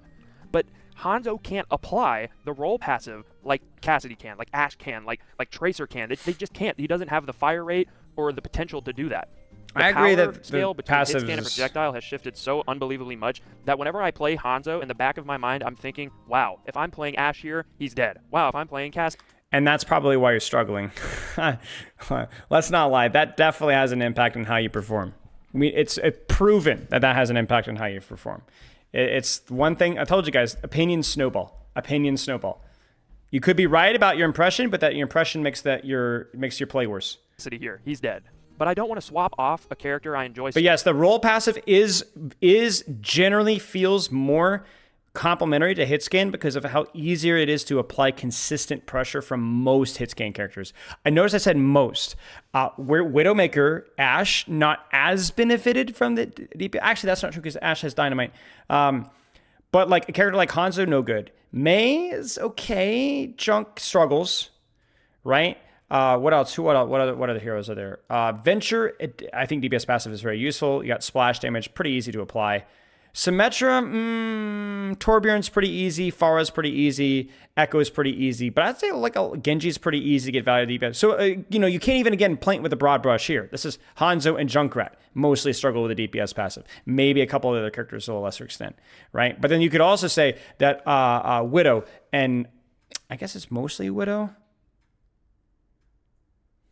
Yeah, I'd say Widow. So there is a hit. I mean, Cassidy as well. Like, ironically, like I know we're talking about how broken Cassidy is, but Cassidy, when you're not shooting a tank, is not as the DPS passive doesn't matter as much. Matters more than, let's say, a Hanzo, right? The ability to apply damage frequently, but it is something. So you can't play. My point is, you can't paint with a broad brush here. So much just because he's so bad. Even though I know if I want to win my ranked games. This should have been a video about Hanzo. This should have been a video about Hanzo, or should have been a video about how too many projectile characters kits aren't thoughtful and value rewarding as much. But we're trying to make this a video about hit scans versus projectiles, and that's just where things get kind of messy. In theory, the correct play is to. I mean, people are literally quitting the game because their heroes are so boring now. I don't know if anyone has heard of Kiss My Junk or KMJ. He is one of the, if not the best Junkrat player in the world, and he just doesn't play the game anymore because he hates it. He hates that Junkrat has turned into some spam character where you just turn your brain off. He never wanted it to be that, and I don't think I ever wanted that either. I mean, people like him, people like Chipsa, people like Kevin Durant, people like Danit, all these people who used to play characters that have gotten changed or nerfed into the ground so hard just don't play the game nearly as much anymore. And I guess that can be attributed to growing up, but another part can be attributed to the heroes just aren't the same as when we fell in love with them. So in my opinion, give Junkrat his one shot back. Give Hanzo his one. That is, I mean, again, we're not like trying to disagree with the points about like some of the Junkrat identity and figuring things out. I do agree with that, but it's just like it's. But do you see how like seriously, look at yourself right now. Look at how you feel about this person making this video, Sprixie. who has made a couple of decent points, and I think the theme of the video is something that we do need to talk about, right? But do you see how you guys are immediately like, you feel negative towards this person? Like, you know, this guy's, what are you talking about? I've not heard of this guy. And like, what do you see it? Like, you can feel it. Like, you feel negative about it, right? This is like, it destroys your this is what happens when you make it's ranty, there's bad faith arguments. This is what happens. This is how I felt watching Iron's video on supports. He had me, and then he lost me. And I actually, I went back and watched parts of the end, and I actually think he made a couple of good points that I missed because the delivery was just awful. And he did the same mistakes as painted with a broad brush, bad faith arguments, and it ruins the value, right? It's not just that you have to communicate professionally. You just have to have good faith arguments. Good faith arguments. One shot back. Let Mei one-tap Tracer. Let the projectile characters punish the hitscan characters when they make a misplay. Junkrat is about to receive his third buff. Junkrat is about to receive his third buff. I never thought I'd be saying that, but it's true. But I mean, at the end of the day, I guess we can all thank one thing for this happening, and the harsh reality of that is 5v5. And that's just how it is. Anyways, if you guys did enjoy, please I was waiting for it. I was waiting for it. You guys are helping me so much. I was waiting for it. Okay, so listen, guys. When this guy works on his communicational skills and like gets his ideas put in less just ranty with background gameplay, you got to put some effort in your videos, mate. I'm just saying, you got some potential here. You're a good player, but you got to put some. I'm blacklisting Sprixie from Hammer Time. I will not be watching any more Sprixie videos moving forward. With all due respect. There's just not a lot of thought put into it. I appreciate it. The thing is that the idea of the video is good, you know, but man. Yeah. So, I mean, sure, he's a good guy. He's a smart guy. Just, we need to work on like the delivery, you know. I'm not watching the GS video, bro. I already talked about this. This guy's literally shilling for his own channel. He's making money out of calling other people shills. Literally making money. It's an infinite money generator is to make videos like this.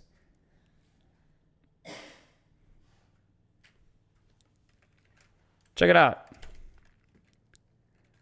I only do it when I have something important or unique to talk about. Look. Look at this. Your stats are useless. How Overwatch 2 fools you. 71,000 views. Overwatch 2 support problem. Overwatch 2 fails to deliver again. The Overwatch 2 balance problem. Please fix Malga. The worst role in Overwatch 2. The Overwatch 2 rework that changed nothing. Now, when I make a negative video because I'm flawless, I have a unique idea or take. In fact, I don't make videos that explain the same points again and again because it feels intellectually dishonest. So all these videos, almost without exception, have a unique idea or a unique take, all right? In fact, so much so, Brian will back me up, being my editor. This video here, the fatal flaw of Overwatch 2, there's a part 2 coming out soon.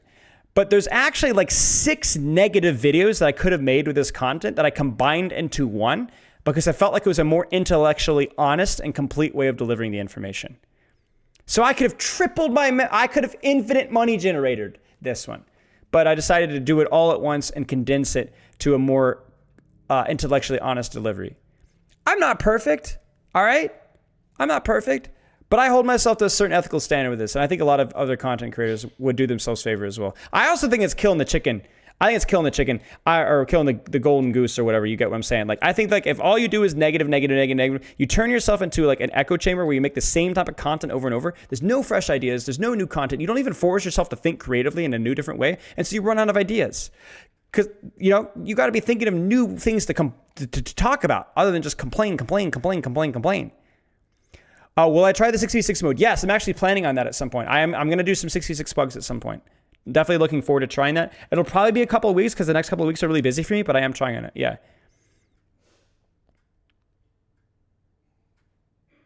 Hero design tier list versus broken by concept. True, actually. But yeah, I think that like, I don't know. I just feel intellectually dishonest if it's like, if it's not some unique. That's why, like, okay, that's why when I do React content, I only post the React content if I have, like today, I will probably post the SK video. And I will actually, you know, all 3 things we've done today, I feel like there's been like new takes or new interesting ideas to talk about. The SK video, that recent video, projectile versus Hitscan, I'll crop some of the other stuff out. And then the coaching discussion earlier, was coaching useless? Because I feel like there were some like new ideas discussed in there. So I'm going to post it. I'm not going to feel guilty about it, right? But there have been, I would say, a good 50, 60, maybe more % of my React content I don't post because I'll look at it on stream and I'm like, all right, I don't really have anything new to say or nothing new to add, and so it just doesn't go into YouTube. People ask me like, do you want to post on YouTube? I'm like, no, just go back because there's nothing. I don't have any new ideas here. Or if it's a React video that I agree with, then there's nothing to add, right? Like they put it well, so there's nothing to add. Because remember, if you're not adding something of your own value, then it's not really ethical. Even a lot of the projects that we do, I always try to come up with my own stuff. Like this was my own idea. This was my idea. This is my idea. This is, I mean, really, there's very little React content in here, right?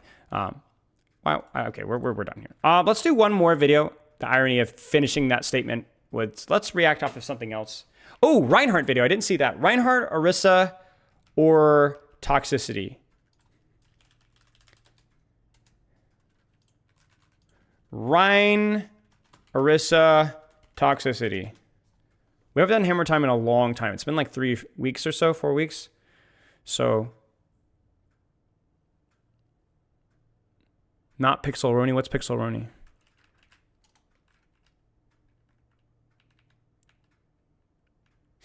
Oh, the Rein video? All of them? No. What happened to my Twitch chat? Why is it all cramped up? Hang on, chat. I got to close down Twitch chat really quick. Oh, also, where is my chat? It's not even showing up. I forgot I had to turn it off for the Group Up podcast. Hold on to your butt cheeks, y'all. Bam, bam. There it is. Yeah, see, when you say please no Pixel Roni or whatever the guy's name is, or now you've just like you've inspired creativity or and curiosity. You've screwed yourself over. All right, looks like we're looking at the Pixel Pixel Rory. Sorry. All right, hang on. We got to give context here. Actually, no. Oh, I know this person. We watched one of the his Samra video. It was a little weird. I thought it was all right though. I didn't necessarily agree with his conclusions at all, but I felt like he had some good arguments and some good thoughts put through, and I think like that's the most important thing. I don't have to agree with you for it to be a good video, you know? I'm not thanking you for the subscription, but thank you for the subscription. Thank you for the subscription.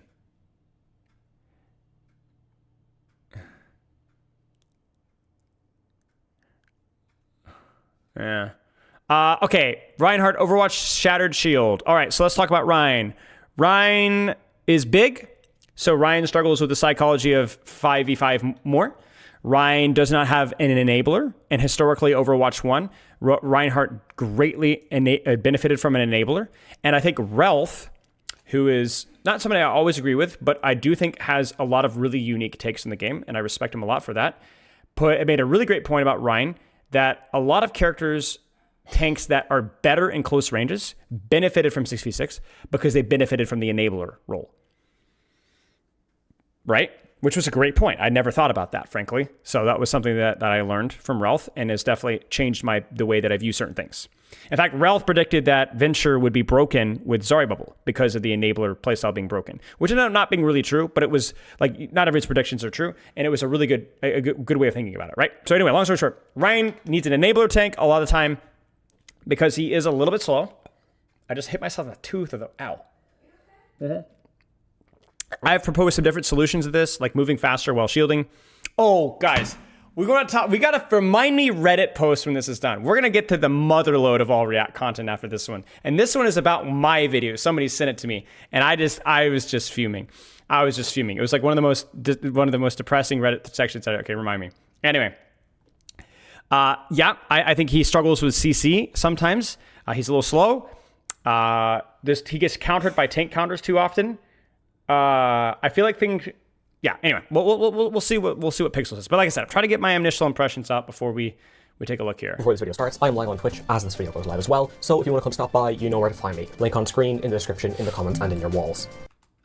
All right, listen. This guy puts effort into his videos. I don't know if I'm going to be watching too much Twitch. I really do, but we'll drop a follow. You guys should drop a follow too, because I do know that this person puts effort into their videos. And maybe if they're around. Anyone that puts effort into something, I think deserves a little bit of attention. Certainly. Also, because I forgot to say it, I have a Discord server now, so if you want to come see my dogs or something, link in the description. Thank you. Reinhardt, the poster child of tank. Not only is he my most played tank out of the entire cast, he's also got, by far, my favorite cinematic that Blizzard has ever released. He's been the face of many a meta since Overwatch 1, but this streak is on a decline. Reinhardt is Overwatch's shield, but he's cracking, so let's talk about it. And you know how it works by now. Balance history first, game design talk later, skip ahead if you so please. Alright, so let's skip balance history, design talk. Let's go. He's what you would expect a tank to be. He's slow, short range, can take a hit, can protect his allies, and naturally once he gets up close to you, that is some big damage that he can dish out. There's no problems here really. And that is pretty much how he's always been, with a few odd differences here and there, but he's been pretty consistent throughout his time in Overwatch. But because of this, along with many shatterbugs, and good god there are so many shatterbugs, he didn't see too much play in early Overwatch. I mean, in 2016, he had a bit of a short stint with Ana and Quad Tank. Then again, he had that in 2018, and we don't talk about 2017, Reinhardt. Brawly type of combat. Until one certain character here all running. Ringo and Boyle had some suiting him, or Schloes, all in between the enemy sets of chain. In 2019, one bit of a pattern. To finish off Overwatch 1 Reinhardt, from 6v6 to 5v5, obviously Reinhardt was going to need some help, since out of the entire nice, solid, more fire strike, much changed, I'm worried, but overall the shift was not a brief moment, kind of around Season 3 and Season 4, and that's not really possible open. It's not like in Overwatch 1, where both teams would be neat little balls of ult charge, and there's also the existence of a space, and that's not really possible for him, and given the nature of his kit and how Overwatch 2 plays out, teams are a lot more spaced out and maps are really strong, but he's never been a scourge in the way that Orisa, Mauga, or Zarya have been in the past. Okay, so now and that's not really possible for him, and given the nature of his kit and how Overwatch 2 plays out, teams are a lot more spaced out and maps are a lot more open. It's not like Overwatch 1, where both teams would be neat little balls of ult charge. And there's also the existence of a second tank, which leads me to my next point. Reinhardt is an inherently needy and greedy tank. He's an investment, a high risk and a high reward type. I wouldn't say inherently, but I will say that generally you play like the gank playstyle with Rein, where you hold shield in the backline, which is not very fun, right? Which is not very fun. So that I think for the fun, not necessarily the most effective, but for the fun style of Reinhardt, he is more needy, and fights have spread out more. It kind of goes into what I was saying with like the enabler tank, right? That is pretty true, yeah. I think the pin thing has helped a lot with that, but it hasn't solved the problem. Of character. But because he's going to be the enemy team's main focus, before, during, and after his approach, he needed help from his other tank. Typically a Zarya or occasionally a D.Va, no matter if it's pre or post Rolock back in Overwatch 1. He needs all the healing he can get, and no Reinhardt player is going to complain about having a Lucio on his team so that he actually has a speed boost to close that gap faster. And while he relies the least on DPS, there's certainly a difference in the pressure that Rein will feel when his DPS apply pressure versus when they don't, but that's all tanks realistically. The big thing is that Rein needed a lot of support, whether protection or healing, in order to make the most out of this kit. When you look at the various times he's been in meta, you see it in full swing. Quad Tank and Goats were all just throw the heals everywhere, Rein's going to catch some of them anyway. His need for investment and a team playing around him, along with the fact that you are always the enemy team's punching bag, no matter the number on that steadfast passive, means that he is miserable to play sometimes. But this can't really change, because if you make Reinhardt less team reliant, he only gets stronger with his team. This is the nature of a fully melee character like Rein. You're at the mercy of the enemy team until you get into your advantage states of being in their faces, but that's the issue with Rein. That is true. That is true. What I will say is a little bit ironic with Rein is that his tank damage hasn't scaled as well. His mitigation hasn't scaled as well as some of the characters like Orisa and Ram. And that's why I wonder if there was more reward for the risk, if Rein would feel a little bit better. I do agree that you'd still have to deal with his dynamics, where he does feel like he is still too much of a resource hog. But like if you look at like the mirror watch change to Rein, where the more he swung, the more damage he did with his hammer, the faster he swung.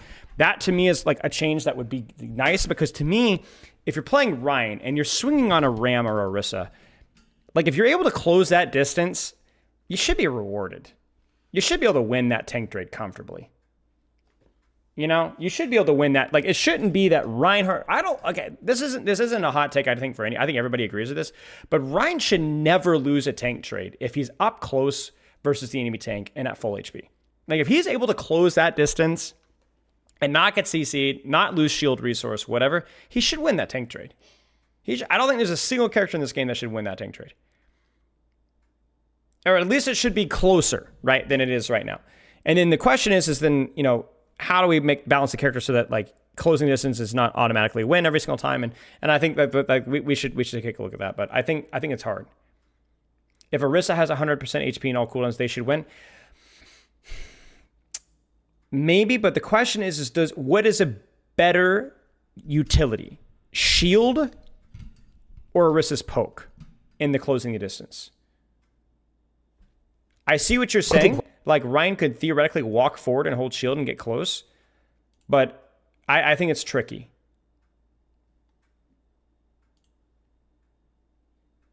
I've always felt like some form of just being able to move faster while shielding so that you're able to close the distance more consistently and then increasing his swing rate.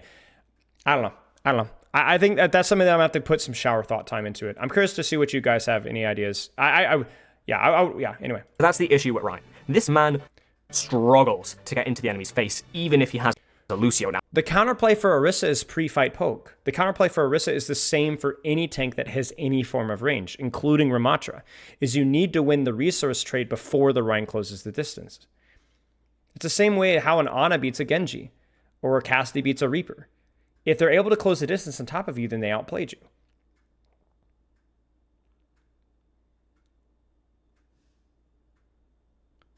Right? That's the key thing. Range should come at a disadvantage in short ranges.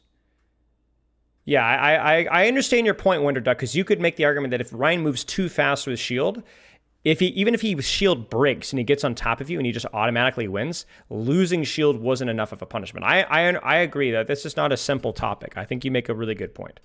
Nowadays.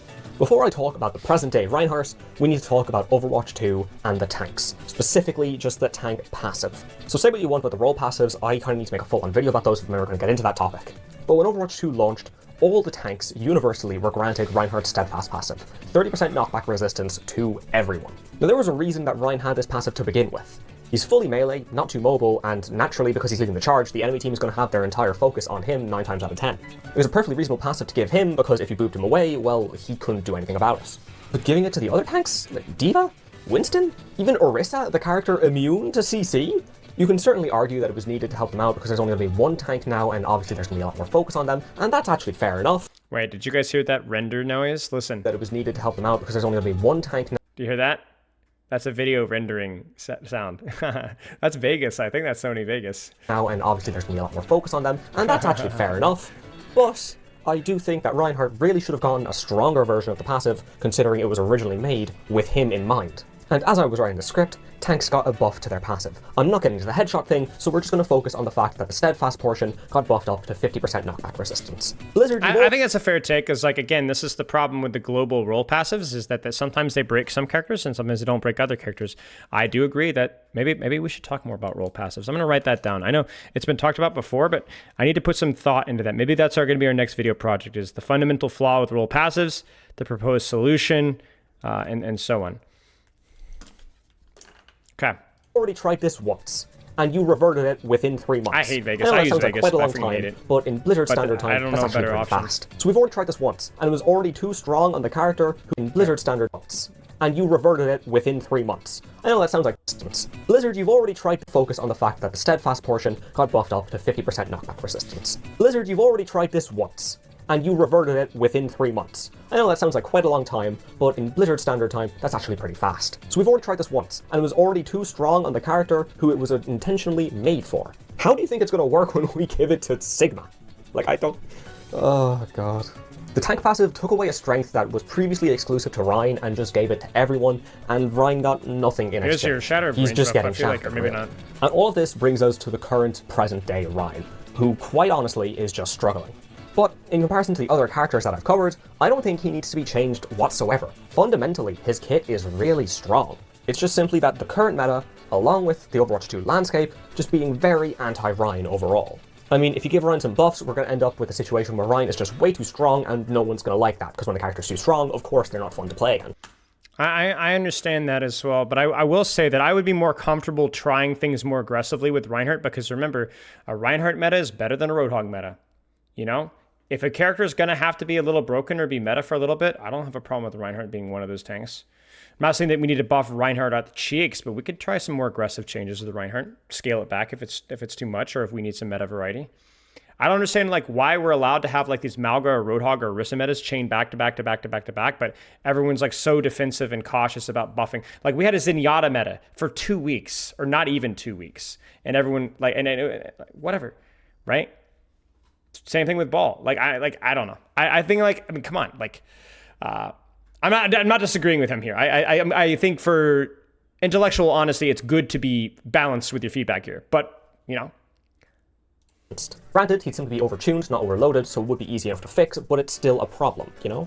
A mix of things floating around at the moment, like Zenyatta Discord Herb just being too strong in Overwatch 2, thanks to the fact that there's only one tank that he has to put it on, Orisa being Orisa, Malga being Malga, and of course, the new DPS passive removing. I will say the worst part about Rein is that, like, again, how vulnerable he is to tank busters, because the problem with tank busters is a lot of times they can't really reach you.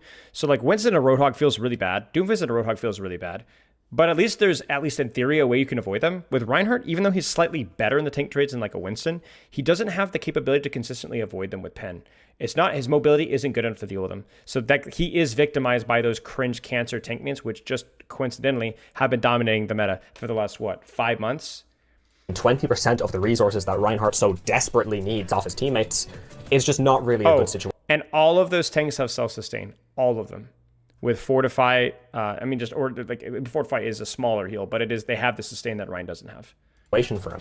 And of course, the counter swap watch meta of tank, that's just miserable for Rein. Even if you rock out with a good matchup into the enemy tank as Rein, well, it doesn't matter, because once they lose at first fight, they're swapping into an even worse matchup for you. Even if it's more of an even matchup, or something like a Reinhardt mirror, depending on how badly the person in question on the enemy team wants to win, they're just going to immediately swap to Orisa and make your day a living hell. So how do you fix it? I think just bringing down the general strength of the Flavor of the Month picks would be the main way to go about it. However, when we get to a stage where tank matchups are all pretty balanced, that puts even more emphasis on counter-swapping, which will just make tank even more miserable realistically. I disagree. I think what are your alternatives? Tank's more balanced. It's about playing the optimal tank, that is true. But if tanks are more imbalanced, then what ends up happening a lot of the time is you end up finding either rock, paper swaps within the meta, or what ends up happening is often that the imbalance always leans into what is the easiest tank that is easiest to abuse. The problem with Rein is if Rein was meta tomorrow, 70-80% of the tank population would not be able to abuse Rein, because most players can't play Rein.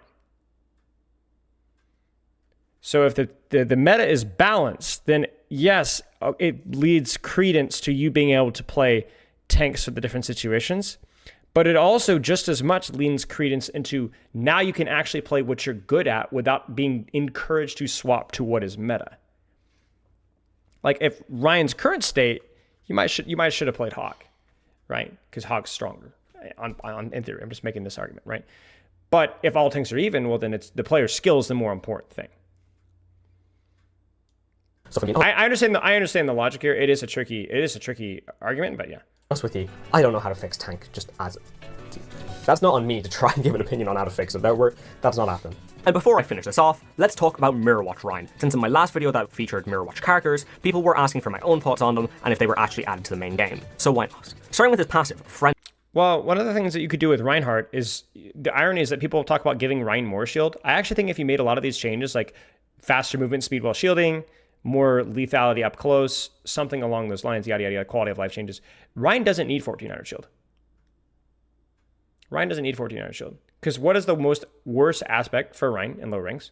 It's the shield bot, the value of winning tank trades through just holding shield. What's the least interesting aspect of Reinhardt? Holding shield.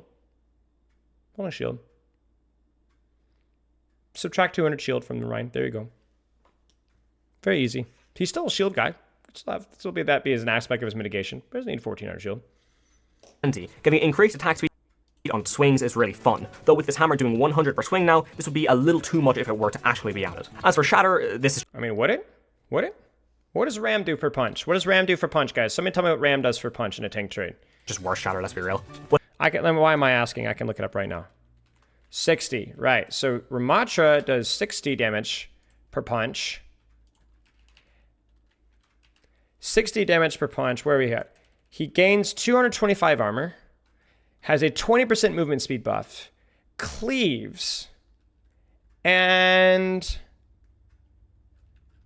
has a 1.67 shots. So what's the DPS? It's faster than Rein Swing too, right? It's faster than Rein Swing.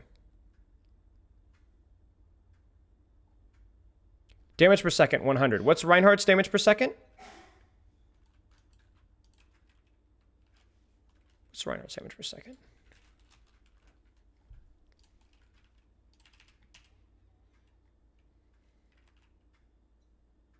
$104.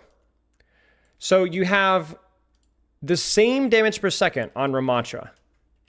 The same damage per second on Ramattra. You move 20% faster. You have more health with your armor than Reinhardt does. And you have what? 10.5 meter range and 5 meter range. Double the range. I'm not saying that Rein versus Ram is an unwinnable matchup. Rein has a lot of ways of winning the matchup with like pen and shielding off and not taking damage and so on. But I'm saying that like it's not just as simple as like, oh, that amount of damage up close is broken. Within a vacuum, the answer is no, it's not. We'd have to look at it from a big picture perspective, of course. You know, like, but like you'd even have to know like how much attack speed does he gain? What's broken? 10% more attack speed? 15% attack speed? 20? Rein is more efficient versus armor than Ram, though. That is true, because the 5 damage reduction matters less on a 100 damage instance. That's true. But his shield was something that I found really interesting. Giving it a BAP window effect does encourage your team to play around you a little bit more, and which we all know Rein desperately needs, but there was a little... I don't like that change. I think that's kind of like the wrecking ball change that they're talking about, like, oh, we need to make it so that it gives more shield to your teammates. I just think that's intrinsic to Overwatch 2 that people are more spread out. I don't think that you can or should encourage people to stand behind Rein shield more. That would feel corny, even with a small damage boost. I didn't like this. Little extra bit that Gecko mentioned when I was playing it on stream that's fun for the mode, but would be outrageous in an actual game. Rein getting move speed on his barrier being destroyed. So ignoring how it encourages a mismanagement of a resource, just look at it from the enemy perspective. You need to shoot Rein shield so that you can start damaging his team, and also to remove that window effect so that you take less damage. But you don't want to fully destroy it, or now you have a Rein sprinting at you at Mach 4, so you're stuck in a catch-22 situation. You need to destroy...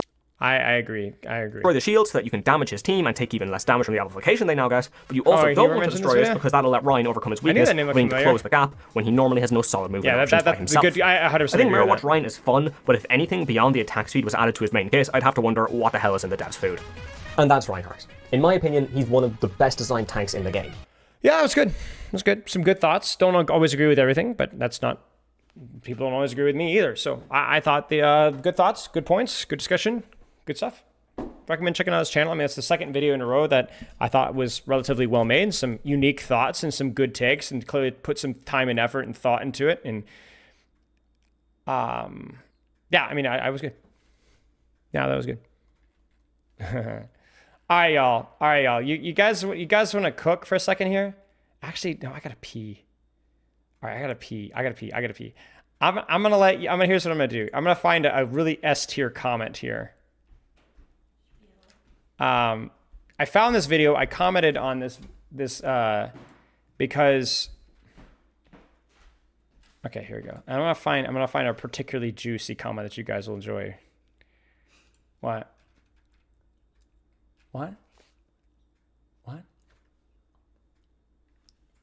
Almost, yeah. Almost. Yeah, almost.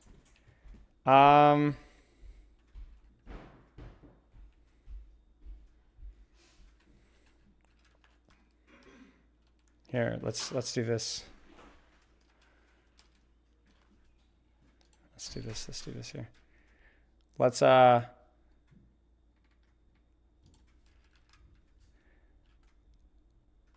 Okay, hang on. Let's get a good juicy quote here for you guys to chew on. I'll be right back.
All right.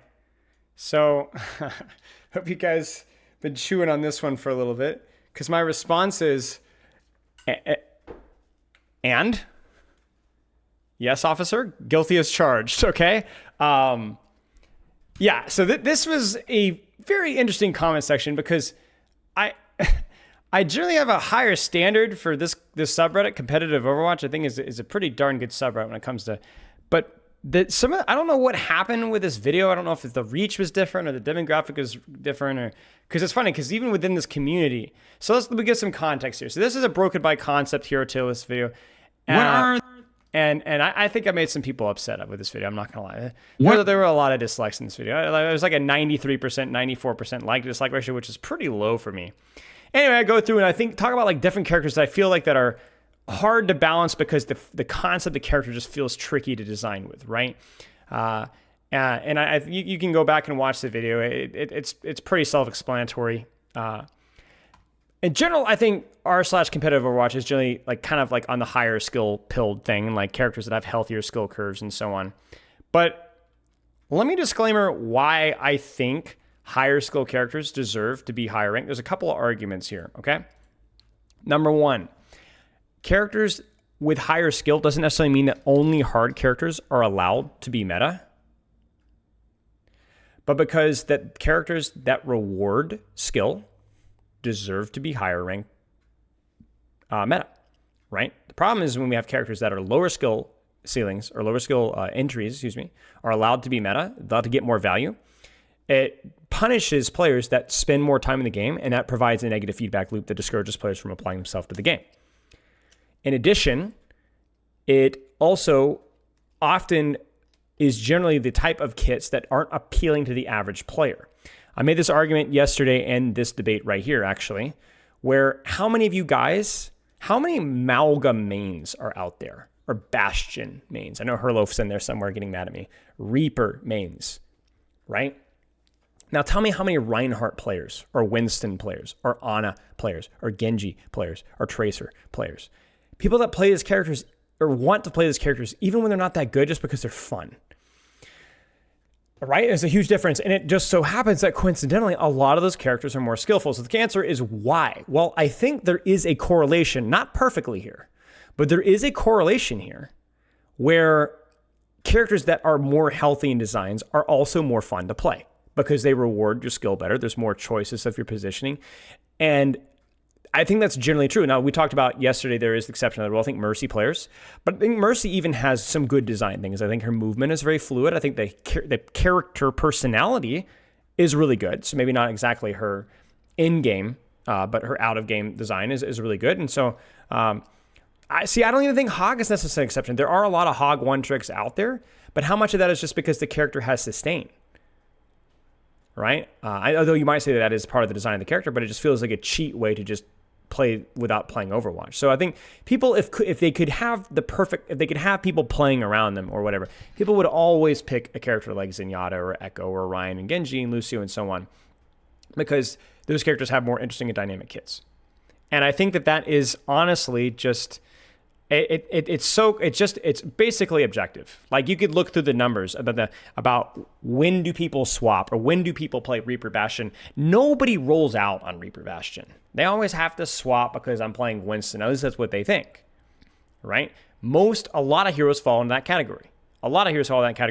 And even characters that you roll out on, like Lifeweaver, Mercy, most players would choose not to roll out on that character if they can avoid it. And they would only be forced to have a high pick rate with this character if this character was broken.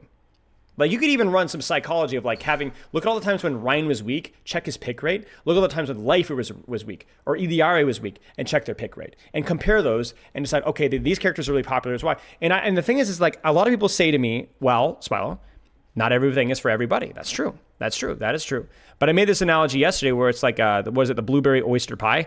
It's when you go to any business, if a product isn't doing well or isn't very popular, people don't like it, then it is, it's not, you don't sell it anymore. You get rid of the product because you could be spending your resources better elsewhere. But this analogy carries even further because it's not just that, it's not a very popular character, but it's inoffensive. No. A Roadhog or a Mercy or a Moira hurts the enjoyment of other people. So your blueberry oyster pie, nasty, disgusting thing that you're serving up is stinking up the whole joint, right? And it's making everybody enjoy their meal less. So when we talk about healthy character design, it's characters that have healthy skill curves, counterplay, are fun to play versus whatever. And, no character is perfectly fun to play. Everyone just likes losing and dying. But they provide opportunity. And now there are some characters out there that I think that aren't always super popular, but are relatively inoffensive, and that's fine. Like to me, you look at a character like Sigma, I don't know many Sigma mains, but I don't also know a lot of people that hate Sigma that much. He's kind of more of a balanced character that's not as interesting to play, and that's okay. That's okay. Not every character has to be super popular as long as it's not offending other restaurant goers. So do we have to be stuck in a popular broken hero meta? No, we don't. In fact, we should argue that aim for a not broken hero meta.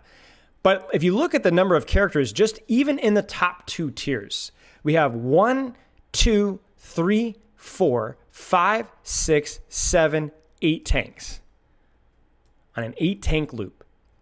And we have 1, 2, 3, 4 supports. Support cast is kind of lame here. And DPS 1, 2, 3, 4, 5, 6, 7, 8, 9. Right now, Reaper I don't think is in a great state. I think he needs some tweaks, only a couple of changes, but I think that like once they make those tweaks, so there's a decent number of cast here, right? So, I mean, come on, guys. We have like, what was it? Was it like 5, 6 tanks to work with? Or no, more than that, like 8 tanks. That's not a limited cast. It's not a limited cast. So I'm not going to talk about like what tweaks that I think these characters need. That's an entirely different conversation. But my point being is that I think that there are characters that are people dislike playing versus more, and people don't mind playing versus. And I think that is true. I think that is a close to objective truth. And in general, these characters have some sort of skill expression. And I think one of the arguments that people are going to throw at me in this Reddit post is that I'm a mobility. I only like dive characters. Dive.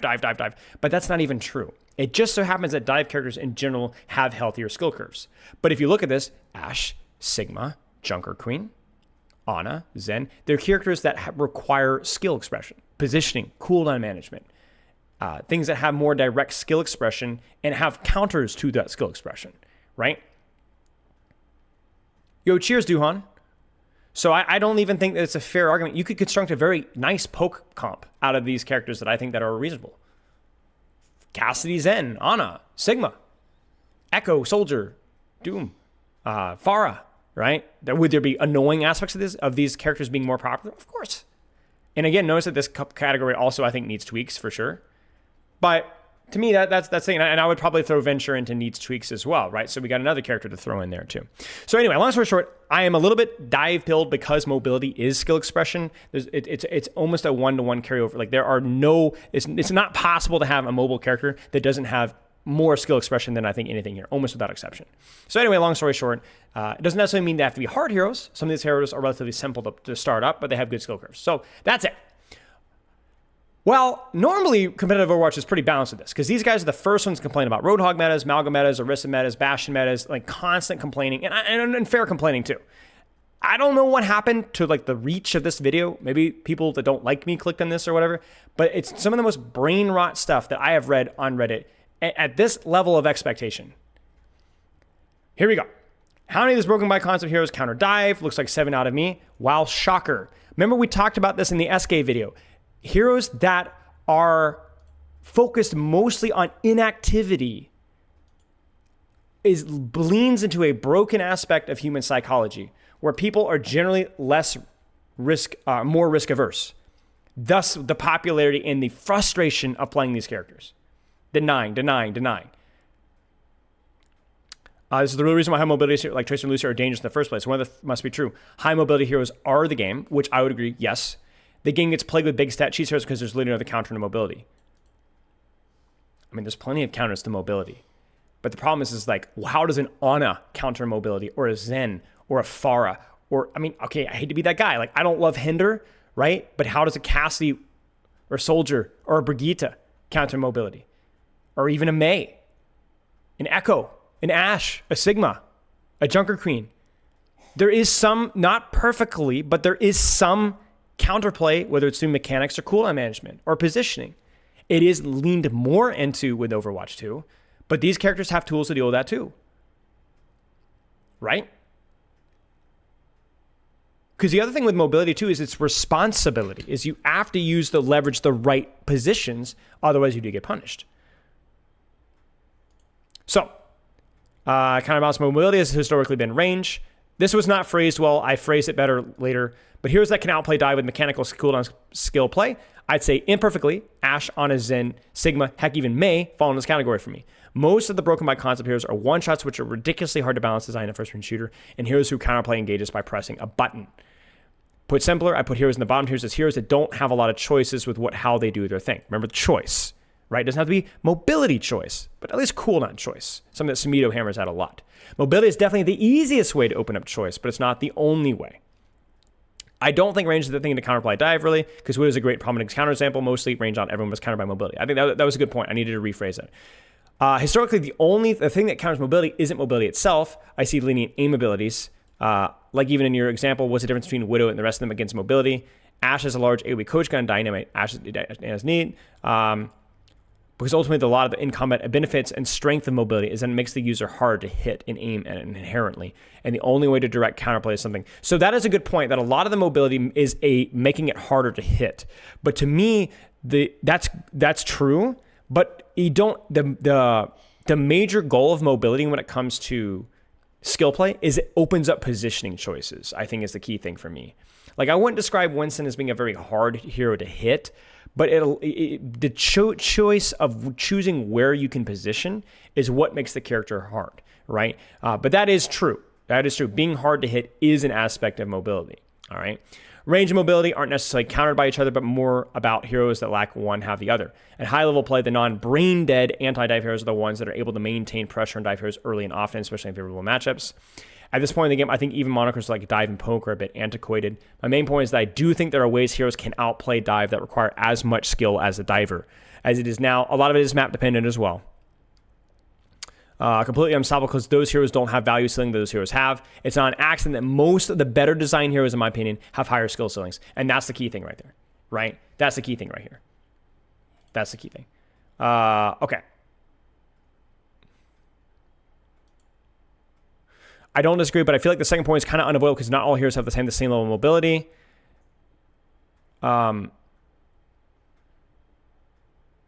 Okay, so this is fine, but this is where it gets really messy. Lots of favoritism in this, of course. It's pretty obvious Winston and Rein would be in top despite problems. Of course they have problems. No character is perfect. They had to play around with entire role passes to fix some issues. Okay, never mind really there. Overwatch players will never be happy to Rein, Winston, Tracer, Genji, Lucio, and Honor, the only playable characters in Overwatch. And this is the thing, and this is where we start to snowball, where it's like, yes, and? I mean, not literally that, right? We've already talked about how that's kind of a hyperbolic statement. But like, yes, because those characters, when you die to a Winston, most players feel that was, oh, I could have done something differently, more so than dying to 90% of the other tank cast. Again, dying is not that, oh, well, you could only have a Rein Winston meta. We talked about this with Alec Dawson in person, and he said that he thinks it's really important to mix metas up, right? But you could do so within even just the top 3 roles. It's not even Overwatch Classic, because a lot of the Overwatch Classic characters are really bad too. Characters that have higher skills should earn to be meta in higher ranks. Like, this is such a nonsense statement. And the thing is there are a certain percentage of the population that would not enjoy this. People that generally play these characters. But the vast majority, and the thing is we know this is the case because this is what happened in Season 9. Briefly, is that a lot of the higher skill characters were meta. Tracers and Genjis and Zens and Lucios. And generally people's reception, and obviously that wasn't the only thing there, but with the meta was meta. But the second that Malgar or Orisa or Roadhog are meta, everybody cries. But then we gaslight ourselves by saying, oh, well, this is just going to be happening. Well, yeah, because the opposite is insanity. The opposite is insanity. You can't say that this is just the typical Overwatch community, and then also complain about Roadhog and Orisa and Malgar. Which one is it? Which one is it? At least I'm consistent with my arguments. Right? I'm consistent with me. You got to be consistent with your viewpoint. Now, maybe you think that Roadhog is not that bad because you can punish him with season. But this community can't make up its mind. Listen, I love Lucio. He's my main support choice and my first Jade gun. You cannot tell me he hasn't been problematic by design, though. He's been a huge problem for years, and obviously skill is for characters like Rein. No. What's the problem with Lucio, guys? We talked about this in the main support versus flex support debate. What's the problem? What other support has his level of skill expression? Go ahead, I'm waiting. And provides that level of utility.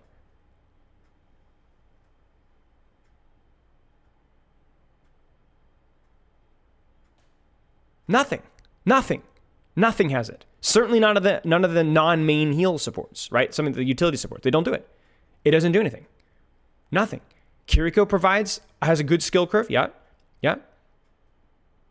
Maybe Ana, Brigitte at moments, yeah, which is why Brig is occasionally played, right? The problem is again, you read this and you're like, yeah, it's true. He's basically one-tricked all the time in pro levels, and Rein's, yeah, but why is that the case? Why? See, this is the same thing with when we were picking on the Hitscan video earlier, right? It's the same problem. It's like you say that, oh yeah, Lucio's been played all the time, so clearly Lucio must be broken. No. Why is Lucio played all the time? Because there's no other character that provides speed. Is that a Lucio problem? And are you sure that's the only reason that he's played? Because it just so also happens that his value ceiling is insane. At the highest level, the difference between a great Lucio and a good Lucio is monstrous. Sinfer, thank you for the sub. The support historically has a really bad roster problem. A lot of the support characters provide very little utility and have terrible skill curves.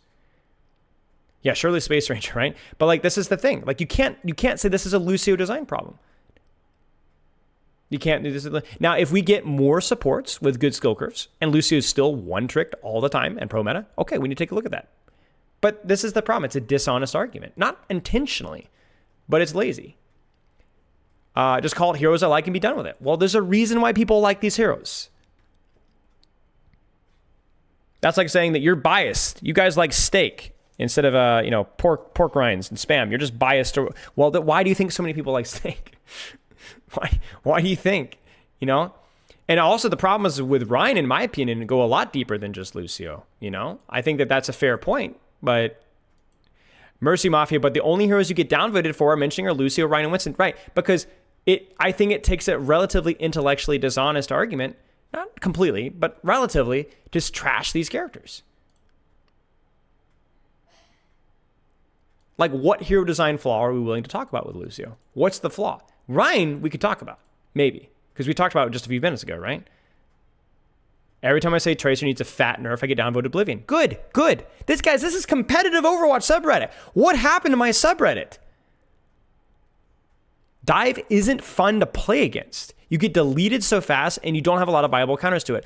What is this subreddit? You're competitive Overwatch! And the most challenging, skillful, especially in ranked. Because with the number of poke auto win characters and the number of maps with long sightlines, right? It's insanity to me. What's happened?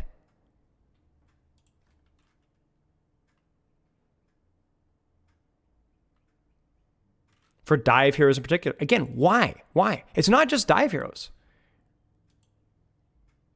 That's insane to me. There is not, like, what do you guys prefer? Do you guys prefer the Malga metas? Do you guys prefer the Widowmaker metas? But no, this is the exact same subreddit will lose their mind. Like, there's no consistency of thought here. Now, I understand that different threads will attract different types of people, right? And weird echo chambers can develop even within certain threads. But it is just funny. And it is just funny. It's that there's only one hero like them. What we really need is another mobility-focused, speed-focused, low healing support Lucio doesn't have. Yes, agreed.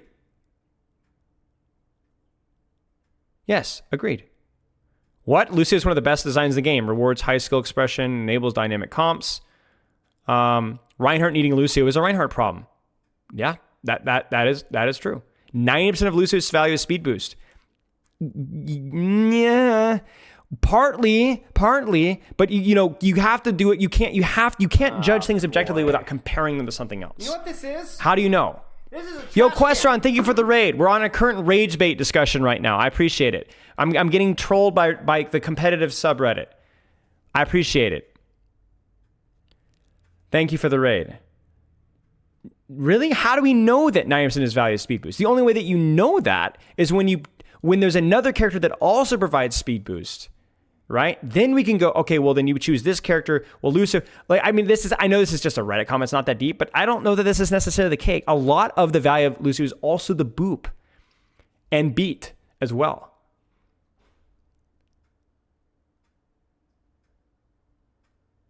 And why has he been meta very strong? We've already answered that question, so I won't keep going on. Ana is not hard to get value on with low mechanical skill. Jeez, man.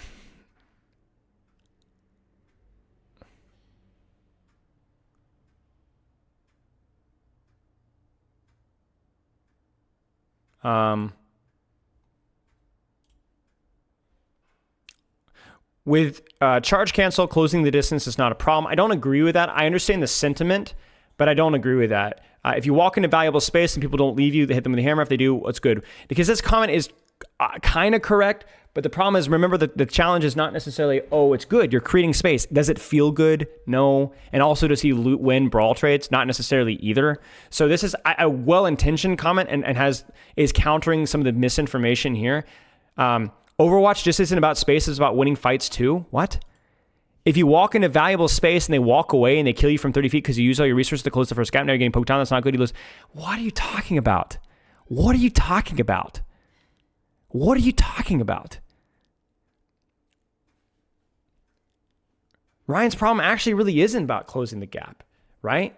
Not necessarily. I mean, it's definitely a weakness, right? I'd say it is but it's more about, like, once he's closed the gap, he's often not rewarded and able to sustain as much. What?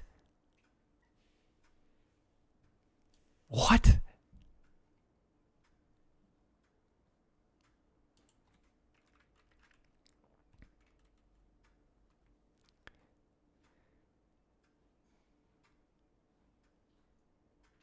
Lucio himself isn't a design issue, though. He's fun to play, not really that annoying to play against, and has a high level of skill expression. His main issue is that he offers something no other hero outside of JQ does in his speed boost. This is definitely somewhat problematic.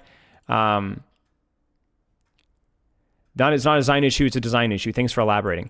Bro, this is so stupid. Like, you actually have brain leaking out of your ears. It's not a design issue with Lucio. It's a design issue with the game, everything but Lucio. How are you this dense? His main issue is that he offers something no other hero does in his speed boost. That is not Lucio's fault that not other characters provide the value that he does.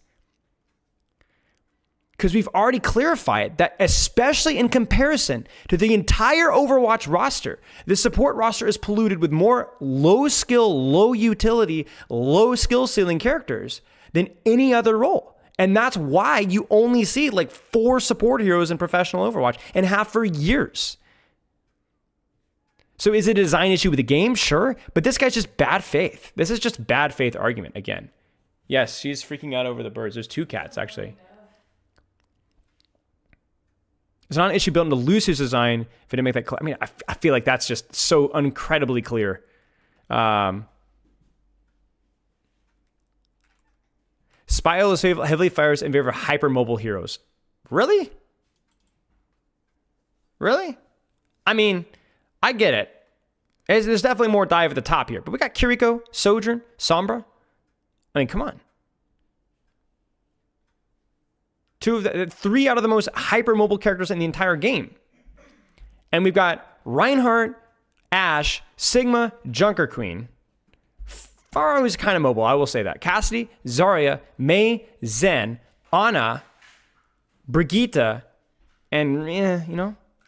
I mean, give me a break. And remember, we already talked about why that's the case, right? And I think that if you put some thought into that, a lot of mobile heroes are pure cancer to play against because I'm not going to go and say they're fundamentally broken or something. Really? Really? What's the orange tier for? It says needs serious changes. I mean, basically, Questron, everything that you think about Sombra is pretty much what I think. Like the whole perma-invis, which means it limits her ability to assassinate. And then I think the one thing I will say is that I don't like the utility that is solely around hack. I don't know exactly how you solve that issue. Honestly, I think that like hack might be just a really difficult ability to balance. But yeah, anyway. Long story short, Genji is super fun play for the Genji, but it's exceptionally annoying playing against Genji because every time you even look at his direction, he's deflecting. Bro, is this the Blizzard forums? Like, what has happened? What is that? This guy's responding to his own comment. What is going on? Where am I in the Blizzard? The Silver Moira like camp? What's going on? And then, dude, he has a lot of crutch abilities. Bro, I remember reading this all the time in the Blizzard forums back in 2018. Every freaking Mercy player with a silver border was saying there's always a lot of crutch abilities. No, that's not how it works. Having abilities with defensive or offensive capability means it's responsibility. You have to choose if you're going to use deflect to win a duel or defensively. You're going to dash in or dash out with the characters based off of your ability to read the situation, just like Sombra Translocator, right? There's risk, right? This is the worst thing I've ever seen this sum. Yes, this is oh my gosh, like what is going on? What has happened to my subreddit?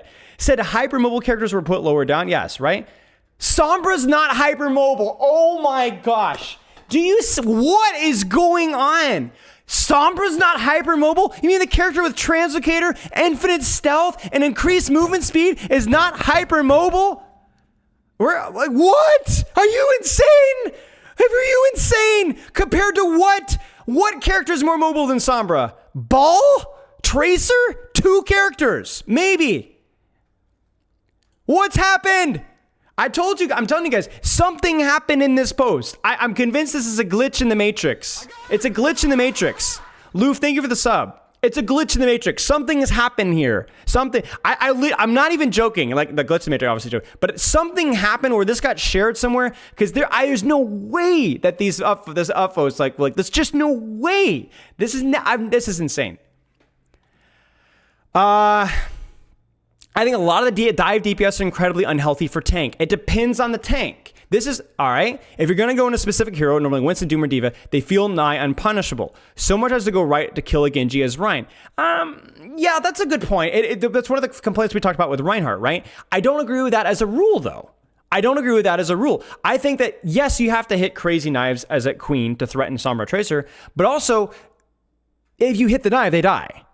Because they generally, except with the exception of maybe Echo, have to play in ranges where they have to get close enough to where you can threaten them. Because the problem is, if you look at the dive character cast, without exception, almost without exception, they have to play within engageable ranges. Tracer, Genji, Sombra, right? Venture. I mean, there are exceptions to that rule, right? We talked about that. But a lot of the hypermobile characters, even the tanks themselves, have to risk getting punished to do something. And the tanks that aren't hypermobile, right? Sigma has a little bit of range. He can deal with dive character. It's hard to hit a dive character, but if you hit a volley and a Genji, it hurts. Tracer hurts. And you will be able to reach them. Roadhog has ways of punishing that. Zarya has range to punish that. Ram is a tough one versus dive. I will say that. Reinhardt is also a tough one too, I think. But again, with Rein, there is a lot more. One of the benefits of Rein, because there's always a counterbalance, is that dive characters generally don't do as much damage to you. Like if you're playing Rein versus Genji Tracer, it might be difficult to actually do damage to them, but they don't do as much damage to you either in comparison with a lot of the other characters. Like we talk about like the Zenyatta Discord, and we talk about Junkrat, Hanzo, Ashe, Cassidy. Characters that Rein can reach are also characters that punish Rein very quickly if he makes a mistake. Now again, there are exceptions. Some of the flyers are tricky to balance, but this is true, but is ignoring the complete opposite side of the coin. Pre-season Tintrade did a lot of damage to Rein. That's fair, yeah. So a lot of the characters that Rein can't reach don't bother him as much. And it's also not really accurate to say that, oh, you only have to do crazy mechanical things, when the fact that you can actually kill the dive characters. Whereas how many times have you guys have knifed an Ashe across the map? Can't do anything versus that. Can't do anything against that. Can't not do anything against a Bastion across the map. Can't do anything versus a Widowmaker. Can't do anything versus a Hanzo. Can't do anything versus that. Unfortunate. GG, go next. Whoops, hit a knife onto the Roadhog. Boy, that didn't do it. Hit a rifle on the Orisa. Didn't do anything, right? So, like, that's the point, is that there's risk and reward there, right?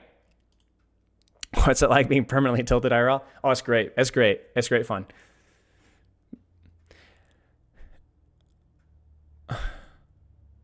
Oh, Tracer more vulnerable to tanks is a take, I don't know. Like, it depends on the tank, I feel like Tracer is relatively vulnerable to tank. If you make mistakes, you do get punished with your HP, even versus some of the less mobile tanks, right?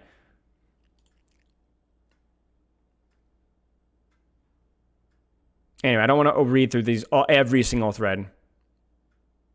If you can't deal with these characters, you have no agency to win the game. And again, that's just a hyperbolic statement. I'm going to say that word correct one days. I generally think that Moira's design isn't that bad. Oh, no.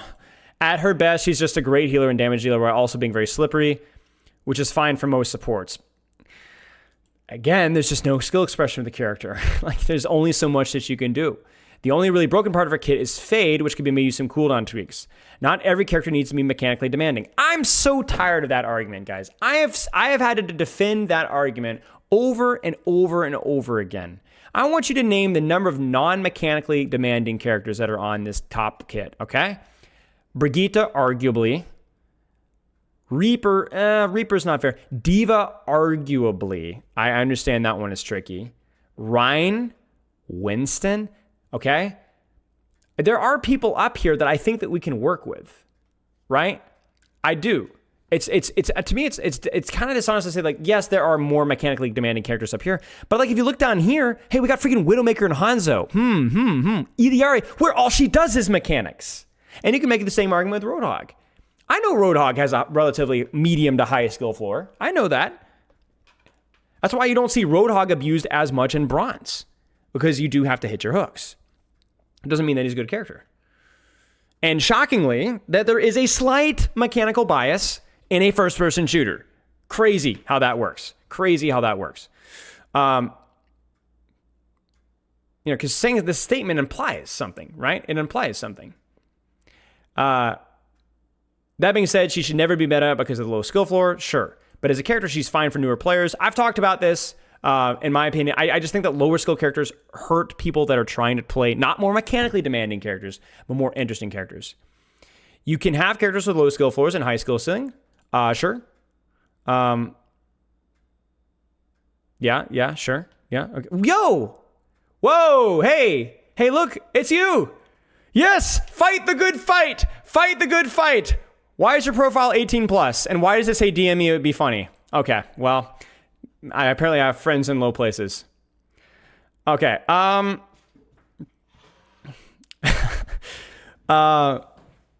should every character be visible higher ranks? I think that that's honestly like an admirable goal. Obviously, it's impossible, but I do think that that would be like a decent goal if you're able to get there. But I think it is a little bit unrealistic. My cats are freaking out. Kitties.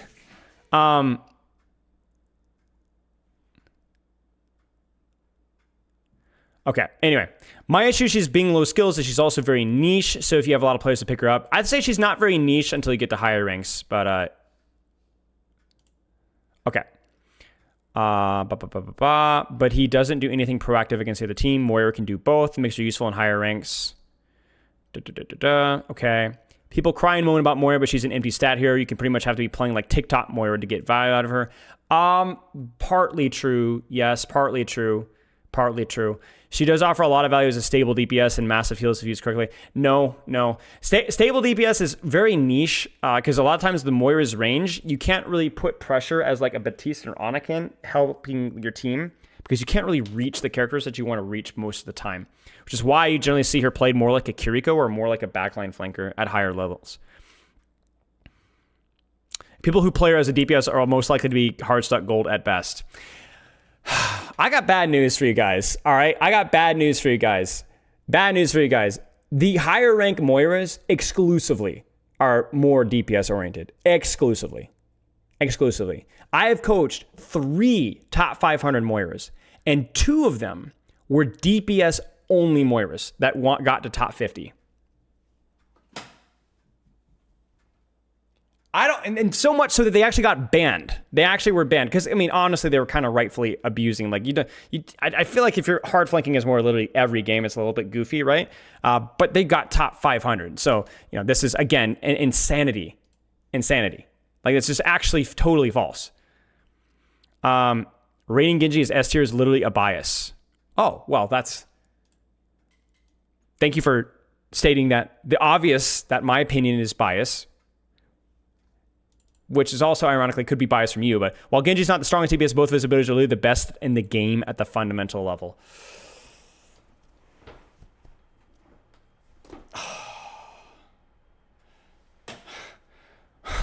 Bro, we're not even fishing in like all the downvoted comments, guys. We're not even trying. Like, I'm telling you, I'm not, like, I could go through, r/Overwatch or the Battle.net forums or the downvoted comments in Overwatch University and fill up this React content.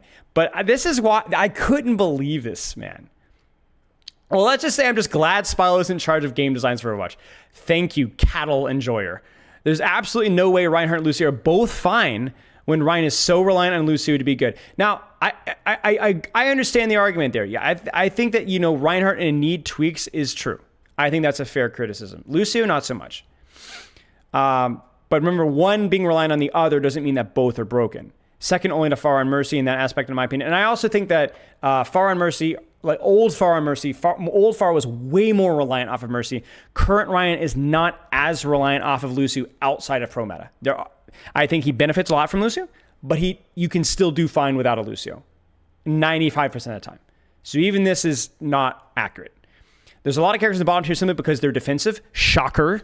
Defensive characters do not have dynamics of cooldowns, generally. Because the concept of defensive characters is more static. It's not just static in terms of, they don't dive in. Because I would not describe an Ana as a static character or a defensive character or even Zenyatta or even Cassidy. But they have choices to go aggressively or not. Whereas Torbjorn, the only dynamic is, do I use overload to do damage from range or do I wait to get dove and then deny them the ability to get the kill? And Iliari is, where do I put my pylon? We talked about this again with the SK video where defensive people are risk averse. So defense oriented characters are generally don't go well with human psychology. Lifewear, bro, look what? 80% of this list is just aggressive character equals good, defensive character is bad. Being defensive is not a broken character. Yes, it is. Yes, it is. It is. Sorry, it is. It is. If your character design is mostly around defense, there's a reason why they removed those monikers from Overwatch 1. Because not only were they but also partially inaccurate, but it was misleading in hero design. It's crazy that people think this. Like, do you not play? Do you not understand the value? There's been YouTube essays about the problem of reactive only characters like Orisa and Malga and not Malga nowadays is a little bit unfair, but right? It's incredible. And this is competitive Overwatch that normally understands this stuff. Here's another fun one. I don't agree that Rein needs movement shield when shielding. This is what shield hopping is for. Guys, shield hopping doesn't increase your movement speed anymore. This hasn't been a thing since, I swear, Overwatch 1. When they increased Rein's movement speed while shielding, shield hopping is really not increased your movement speed at all. The reason shield hopping is mostly still a thing, it does, but much more, is because it's more about preserving your shield HP. It's more about preserving your HP.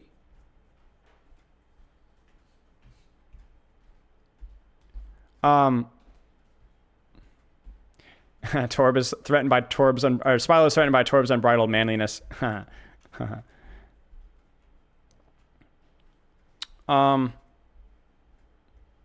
Yeah, anyway, that was it. I'm telling you guys, like, it was crazy to me. Like, it was crazy. Like, I definitely, going back, you could definitely nitpick some of my placements here and could have done this or clarified this and so on. You know, I think it did clarify most of those things in the discussion, but most people are not going to watch the video. They're just going to look at the results and then comment off of that. But this was, I mean, it was insane. I could not believe that this was in the competitive Overwatch subreddit, that this was what was being commented. No, this subreddit is good. That's why my expectations were higher. Like, again, I'm not trying to beat on this subreddit, right? The subreddit's fine. Like, they have the best takes of any subreddit, in my opinion, right? And obviously, there's my own bias in here, of course. But I don't know, man. It's just crazy. The craziest thing was like the dissonance. Like, at least when I go to r/Overwatch, I'm gonna expect what I'm gonna expect. I know what I'm gonna get, right? This one was like, these are the same subreddits that are literally trashing miserable of Torb and Iliari, and we hate Malg and I hate Roadhog, and then now we're like, oh, well, defensive characters. Like, what? So, yeah, probably, surely. That's a lot of whey protein. But yeah, anyway, that was wild. So, wild. Do you Reddit at least think that Sombra should be deleted? I don't know. I'm not really a fan of deleting any character because I think that every character has like some redeemable aspects that you could kind of squeeze something out. And I also think that it'd just be like a bad look visually for the game. I understand the arguments for quote unquote deleting people, but like I just don't think it's ever going to happen. A truly balancing tic-tac-toe. That's a great idea, mate. Even EDI? Yeah, you could. I don't think they're gonna do it for, you know, that's the biggest reason why I don't think it's good. You could do some tweaks, you know. And again, it's like there's some characters that I think need mobility, right? I do think, but I don't even think you necessarily need to do every character needs mobility. Like you just give, like, again, like the funny thing is like the characters that I enjoy playing the most are not mobile characters. My two favorite characters of all time are immobile supports, On and Zen. I love On and Zen. I love it. I love the risk. I love the reward. I love the cooldown management. I love the mechanical demands. I love the cooldown positioning and adjustment. I love that, you know, I literally have more hours on and Zen than any other character. I do like Genji and Winston too, but it's because there's choice. You know, there's balance and skill deciding in how you're managing things, and you know, so. Not being a Lucio one trick, yeah, my bad, guys. I've never really liked playing Lucio all that much. I get the appeal, it just never really clicked for me. What skills do you think are most important for main support players? I think knowing your mechanical, like being good mechanically is underrated for main supports. I really do think that. And then I think being really, really hyper aware of like your surroundings, like enemies and teammates on angles and flanks, and deciding like how you can enable them, assist them, and so on. But yeah, anyway, that's, I guess, enough abuse for me today. I've been farming. And to be fair, like I feel like we give our own takes here, and that was my video. I mean, come on, guys, like, right? I can surely react to my own reaction to my own video, surely. Now I need a competitive Overwatch to react to me so that I can react to their reaction to my reaction of my original content. So that's what, I have no idea. I'm about to raid them though. So it looks like cake. Chocolate. Pedal should work like Sig Shield with cooldown and resource. Yeah. Like I said, I try to walk the walk too. You know, I really try to like make sure that for all the characters I complain about, that I always have a solution or an idea So, yeah. Okay. Chat. We're going to toss a raid. I'll see you guys on Tuesday. Tuesday will be my last stream next week for a while because we'll be in Dallas. So those of you guys are going to Dallas, I'll see you guys there. But we'll see you guys on Tuesday first. We'll have something fun planned for Tuesday. And yeah, bye, Daddy. Bye, son.